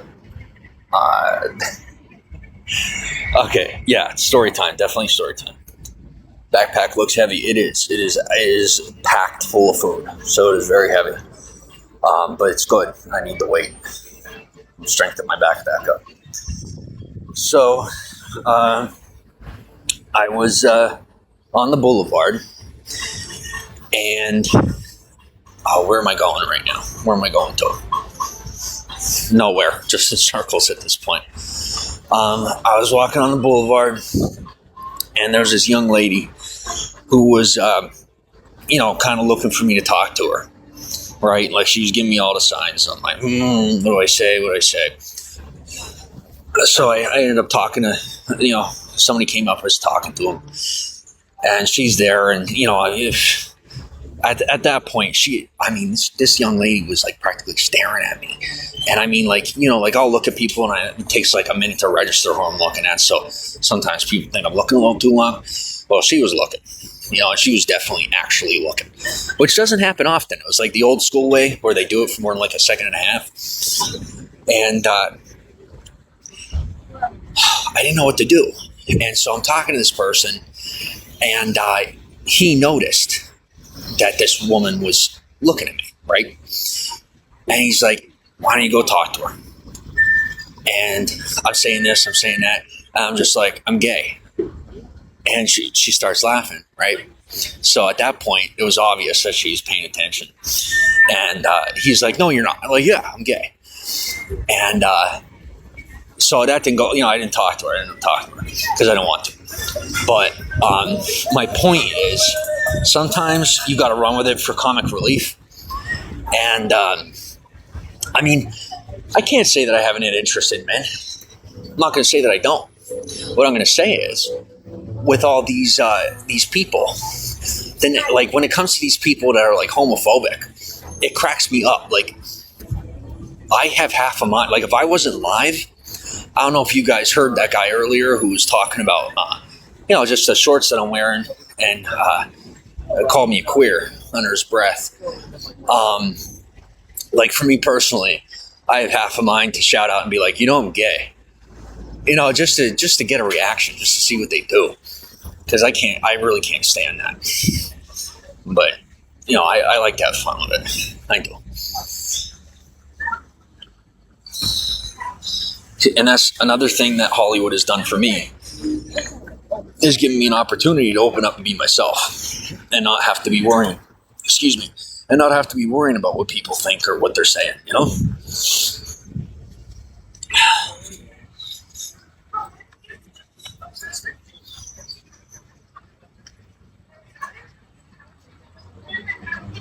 Steve goes, check the mini map.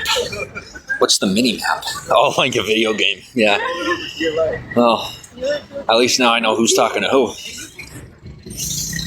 And whose side who's on. Thanks for the hearts. Thanks for the 1,000.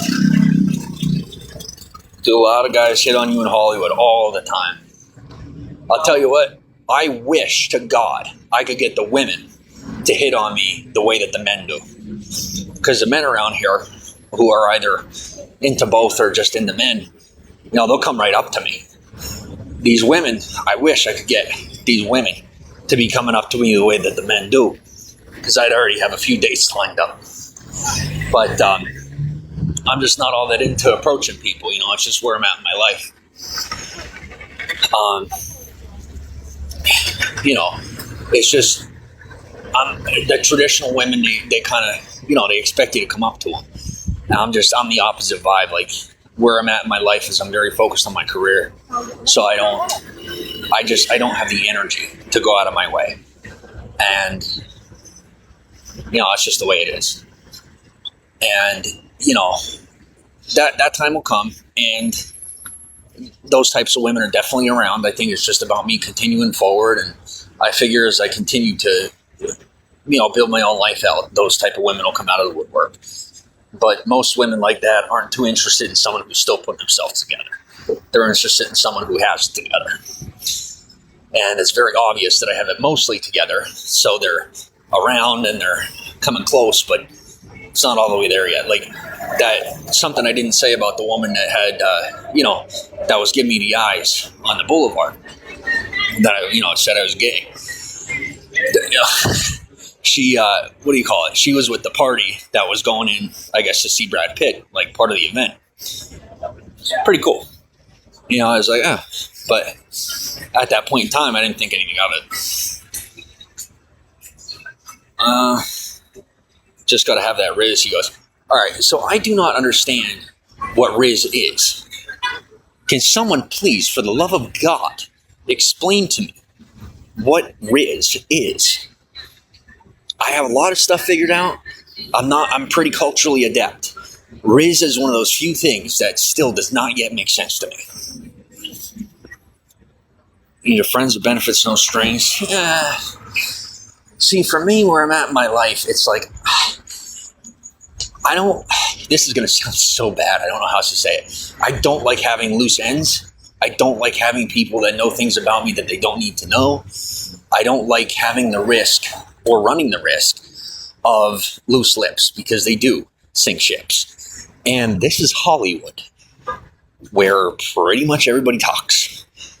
You know, it might not make it to the paper, it might not make it to the news, it might not make it to the tabloids, but people talk. And it makes a difference in, you know, how you go about things.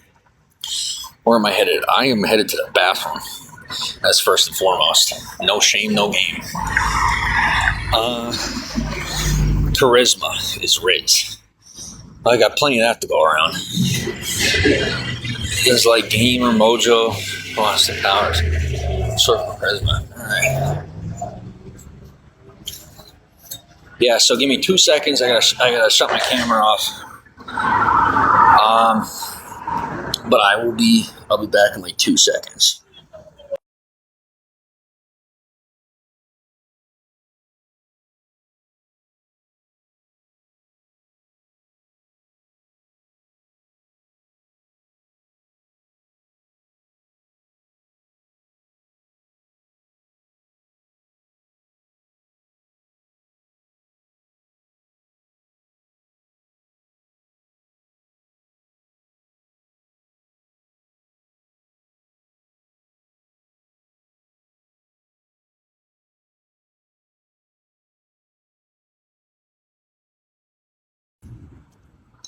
All right, no, I'm good.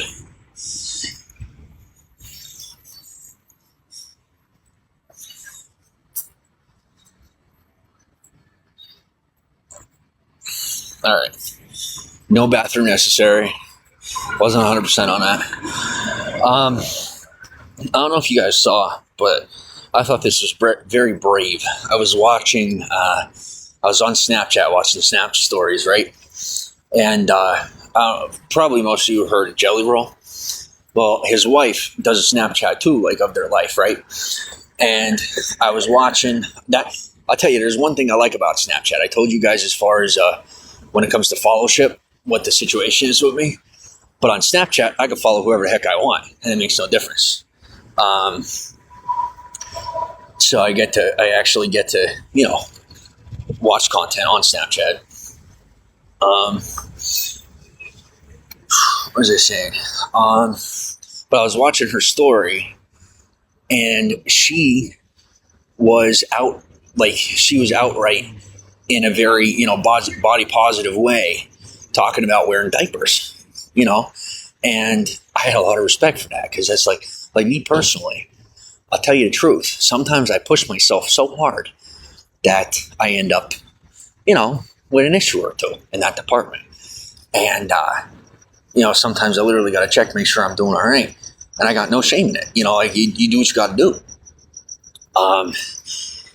But I just, it motivated me. It made me feel like, okay, well, if I'm dealing with that and I gotta, well, then what's the big deal? I don't, but there are days where I probably should. So something a little private, a little more, whatever you want to say, just a little personal. So if you got a Snap story that you're running or anything you're trying to share, let me know. I have gotten the opportunity to help get a couple of people's names out here, which has been pretty cool. I recently met this young guy who really makes his own music. He's got like hundreds of thousands of views, and kids living on the street, and he's popular as hell on the internet.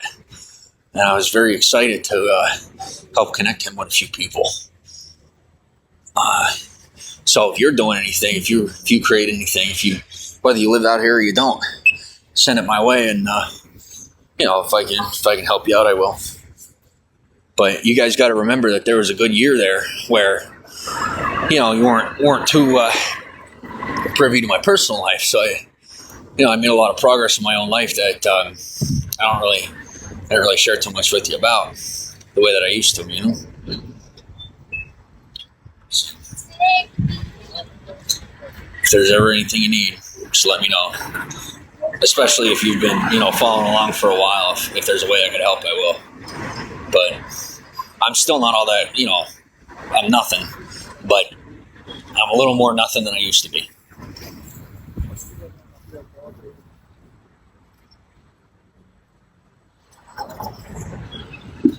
Oh man, this is painful. I'll tell you what, this is one aspect I did not miss. And I am definitely going to make the proper reparations to start dressing more comfortably. I was not prepared for today. It's been a great day. Great day. But I was not prepared. So I'm stealing your quote. Go for it. Do you know how many people do that? Have you been paying attention to, modern media and like some of the most recent music that's been put out by some of my favorite artists? Take it and run. It's all yours. I didn't make any claims. If you want to claim that I did, go ahead. But whatever. I said I'm moving forward either way.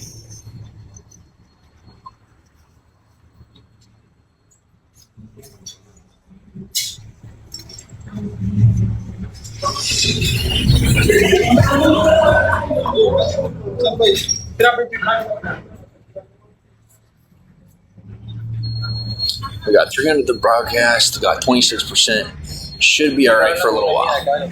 Thank you.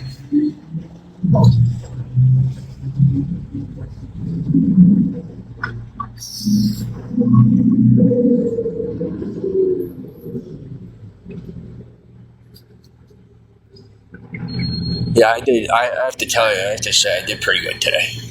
Not a lot of issues. Got a lot of content out. But now,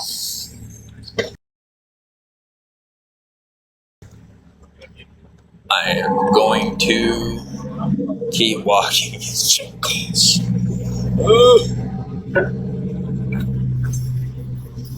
Guys, talk to me.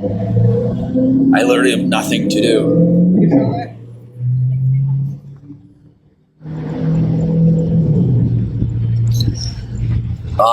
Also, I'm coming to see that there are more people that know about me than those that wanted to admit it. This is good. This is very good. Things are going exactly according to plan.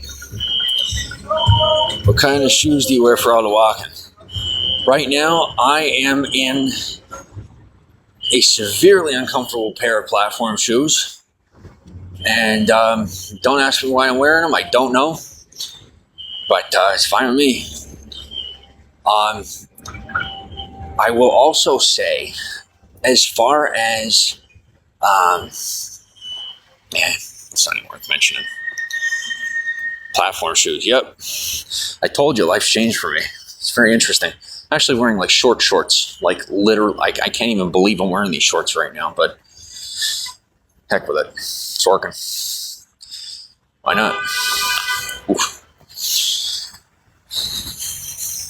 What are I think they're called platform shoes. I don't know for sure. They're just like shoes that have super thick sole type things going on. Like, they're like, the bottom of the shoes are really thick.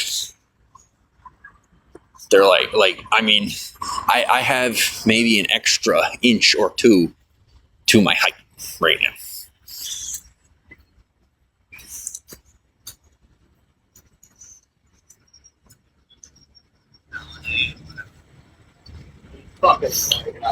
Are you wearing Richard Simmons shorts? I don't know. Am I? Guys, I don't know these things, okay? People, I am not the one that puts clothes on the body. I do not make these choices. I do not know. Don't ask who dressed me, though, because I'll probably end up getting fired. I'm going to go this way towards the flashing lights. It's always a safe decision. There's a joke. Somebody actually looked. It's pretty funny. There are no flashing lights. These are the types of things I do when I'm bored. Hey, look at that. There's nothing there.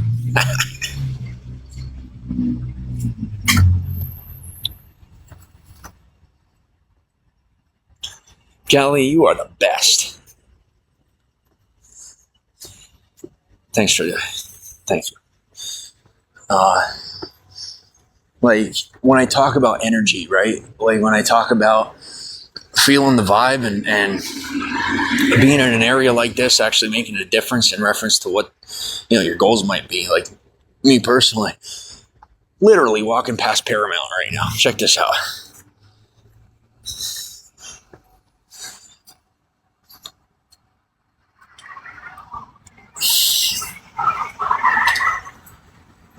Like, just right off Sunset, Paramount, literally right here.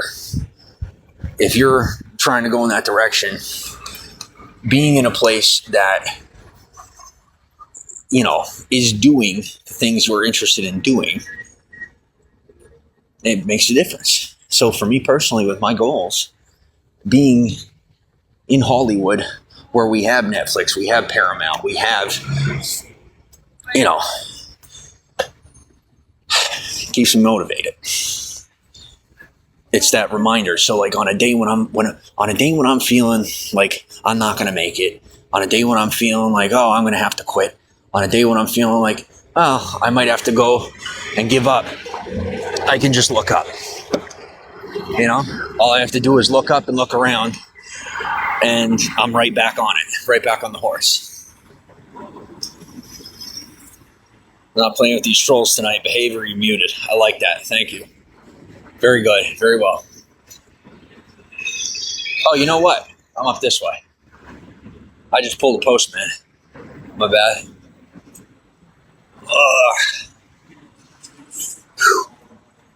The chafing is fierce. Don't judge me. But word's getting around. Some people ain't liking it, but some people are loving it. Like I got people actually hanging outside these.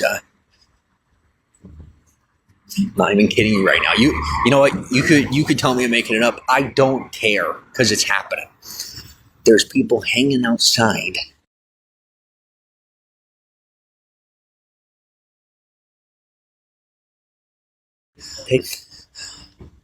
looking for me and watching me live.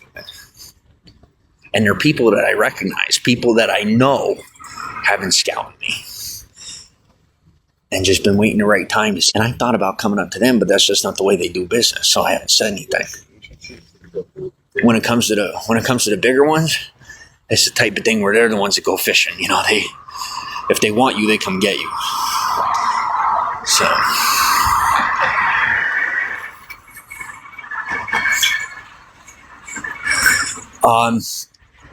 by the way, if you haven't noticed, I have some really tricky trolls.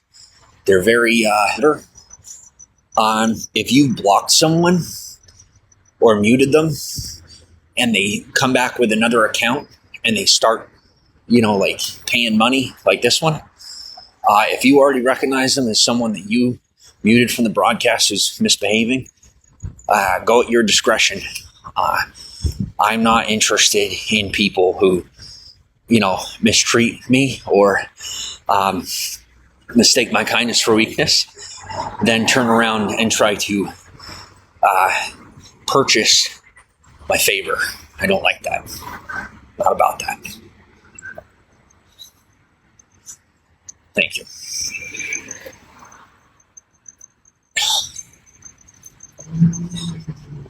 Now, if you... Oh, excuse me. I'm going to shut my mouth.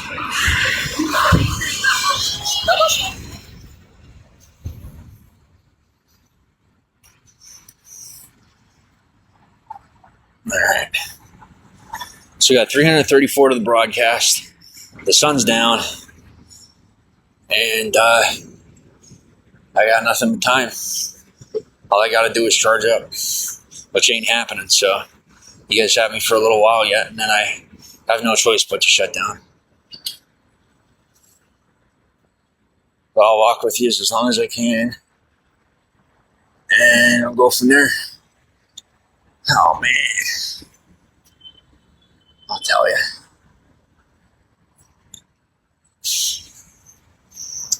Thanks for 2,000. But yeah, now you guys have seen me literally walking for hours. Now you know that that's not made up. That's a thing. It exists. And I have to say, I'm impressed. And I respect those who have been intelligent enough not to be using my street name. Very smart of you. Thank you for your support as I continuously move forward into a more responsible part of life. That's something you won't see people do, is play around with that, because then that brings all that into their atmosphere and they don't want it. Because that's what you got. Like you said, trolls. That's what it is. You got trolls. There's trolls. It's not, most people who have something to say. I'm going to be truthful, not necessarily in the defense of someone who has something negative to say, but most people who are insulting online are people who don't have anything better to do with their time, who just aren't necessarily feeling all that great about themselves, and they feel the need to have something bad to say. And realistically, most of them are harmless. They're not mentally harmless. They're, borderline terrorists nowadays, and they're aggressive verbally to a level that is dangerous to people's health. But when presented with the possibility of real world physical consequence of any fashion, most of the time they back down. They'll even say, I'll come and do it or this or that. And they live in the middle of nowhere, mostly knowing there ain't anybody coming to their town to do anything. So, on a more positive note, it is a nice warm night. Very happy about that. I am nice and safe to be doing me. I tested it out today, and we got a nice, good live stream going all day, for the most part. Very satisfied. 3:20 a.m. here in Iceland. Wash your trolls and have a safe night off the bed. All right, have a good night. Where's my accent from? How'd you get to Cali? My accent is from all over. That's why most people can't pin it. And how did I get to Cali? Well, when I moved to California, I walked about 2.5. I walked really far. We'll leave it at that. As far as the rest of the details, I can't give them. Can't talk about it for many reasons, and that's that.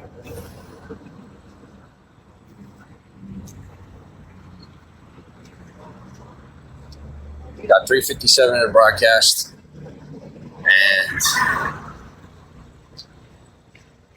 that's it. Now check this out. Since it's late, I can probably flip this camera, and I'll show you guys what this looks like here. There. I walk by with this.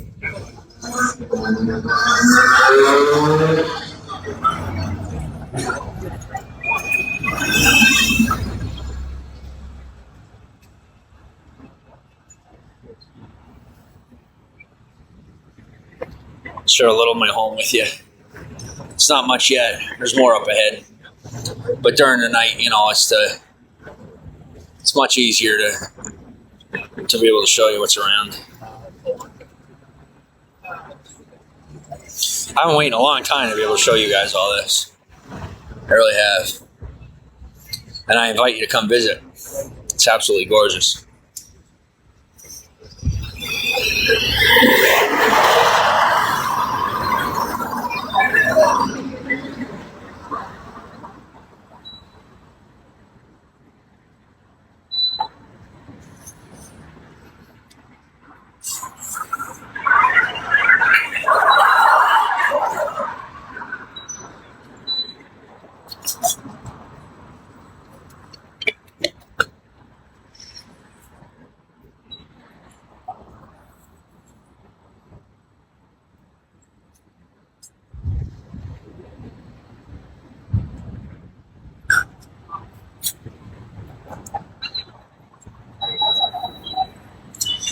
Do you ever get scared out there after dark? No.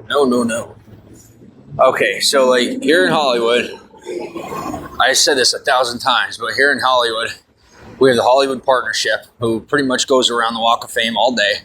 We have a constant police presence, which is good, in my opinion. And then you have the locals who will not only go to bat for you, but go out of their way to protect you if something goes down. So it's pretty safe. Like me personally, I'm a local, and I can't say there haven't been times that I haven't had to stick up for people. But, you know, it's tourism feeds this town. And if we weren't looking out for each other, then, you know, we wouldn't be Hollywood.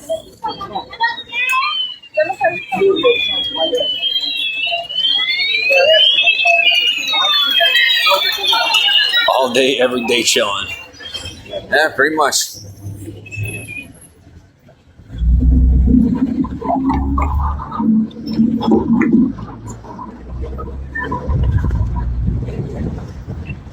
Now that takes guts. Some of these people will be out on their bikes without any lights or anything. I don't know how they don't get hit. I mean, I'm not saying they couldn't do it, but kind of can't do it. That's not how they do it.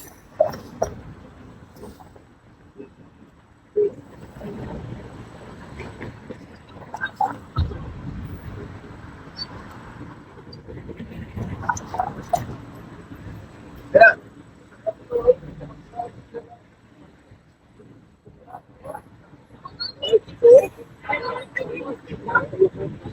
Hometown heroes. I'm used to it. That's what happens when they don't tell people the plan. They just give them their opinion. It's instinct more than anything. Just let it be. It was a nice mansion. No, that was a theater. It's not a mansion. That was a theater. Toasted PB&J and some buttermilk bread is where it's at. Sounds pretty good.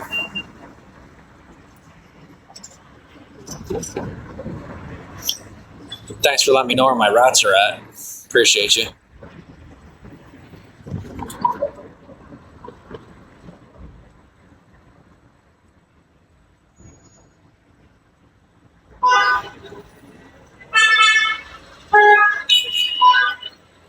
You want to tell me any more of your best kept secrets while you're at it?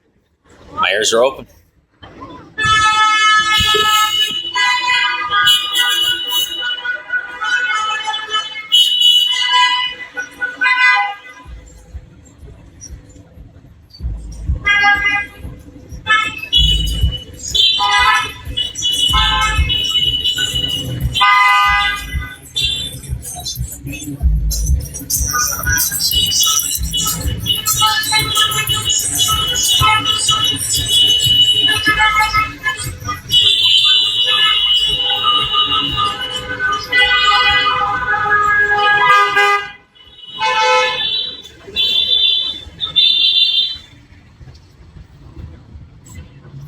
Oh my gosh, did you guys see that? It's the, what do you call it? The pixelation. Some of these lights are very bright. That was trippy. I'm not going to lie. That tripped me out for a second.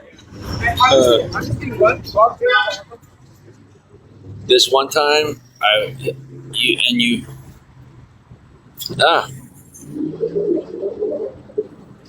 okay. What was all the honking about? I don't know.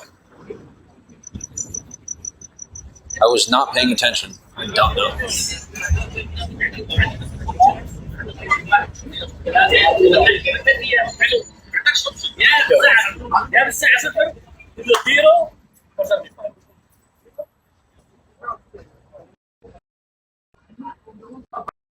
Yes!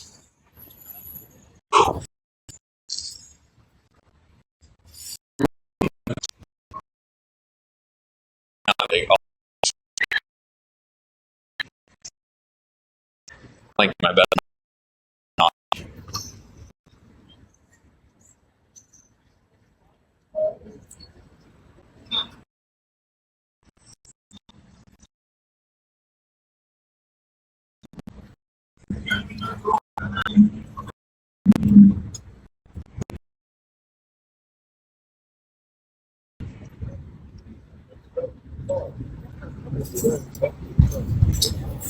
Good thing it was arrival. Oh, jeez. Yeah, no, I'm not. I ain't trying to cause no issues. That's the truth. I'm doing me. Whatever else is going on, I don't have anything to do with it. Oh my gosh, I tell you what. You talk about temptation. How bad I want to flip this camera and put this car on my live stream. I won't, because there's people in it. But my God, I think I'm walking past $1 million car. Mind blown. I told you, they are everywhere. Literally.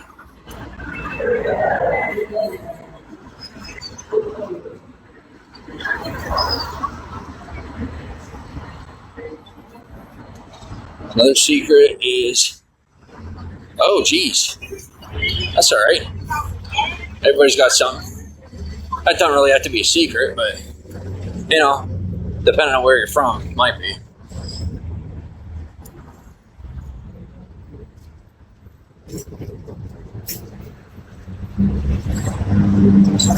Like I said, you gotta do what you do without shame.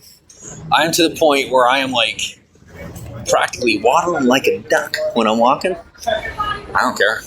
Don't talk, you know. Ugh. I'm doing me. I'm having fun. I'm enjoying a beautiful night. Not a thing to complain about. And I'm enjoying myself.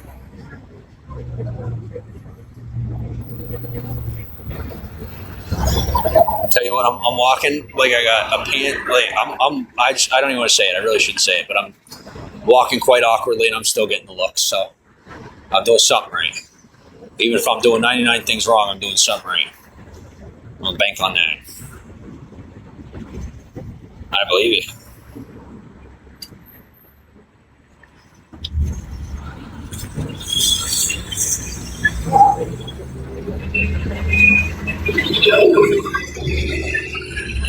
I'll tell you, my favorite part about people that brag about what they got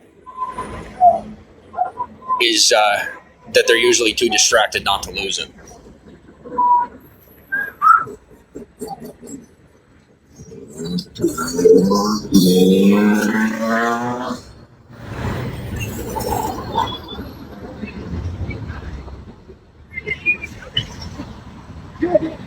Yeah, people literally looking at me like, why am I walking like that? I literally can't help it at this point. I've been walking since 8 a.m. Just a little tired. 99 problems, but walking ain't one. You bet your ass. You walk with a limp. That's all right. Just get a cane. You know? What do they say? Walk silently, but carry big stick. Usually a good idea. Around here, people actually do that. If you walk around the streets of Hollywood long enough, you'll see, some people literally walking around with a giant stick. It happens. Very, very interesting place. Plenty of characters. Lots of fun. Now, when they're carrying a stick, 6 to 12 feet distance, but other than that, it's pretty good.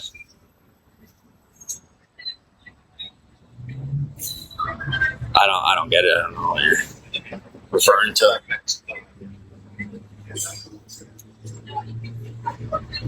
Cane doubles as... Oh, geez. Let's not get into that.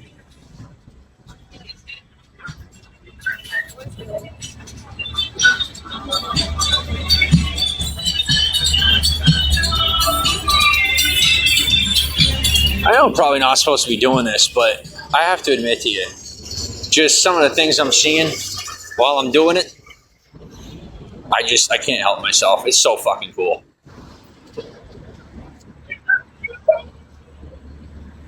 I'm just gonna wait. No? Alright. Even better. I do like that traffic isn't as hectic as New York City. I'll wait for somebody to go and they'll actually take time. I don't have to worry about getting hit by a car most times. I'll stay safe. It's good. I fell asleep with this on and had the weirdest dream. We were being sniped on YouTube. What does sniped mean? When were you in New York? It's a secret. It's super secret. Hey, in case you didn't get the memo, it's law enforcement's job to build a timeline, not yours. You don't get paid for doing that. It gets you put in prison because it gets you put on watch lists. But you're welcome. This isn't the 90s.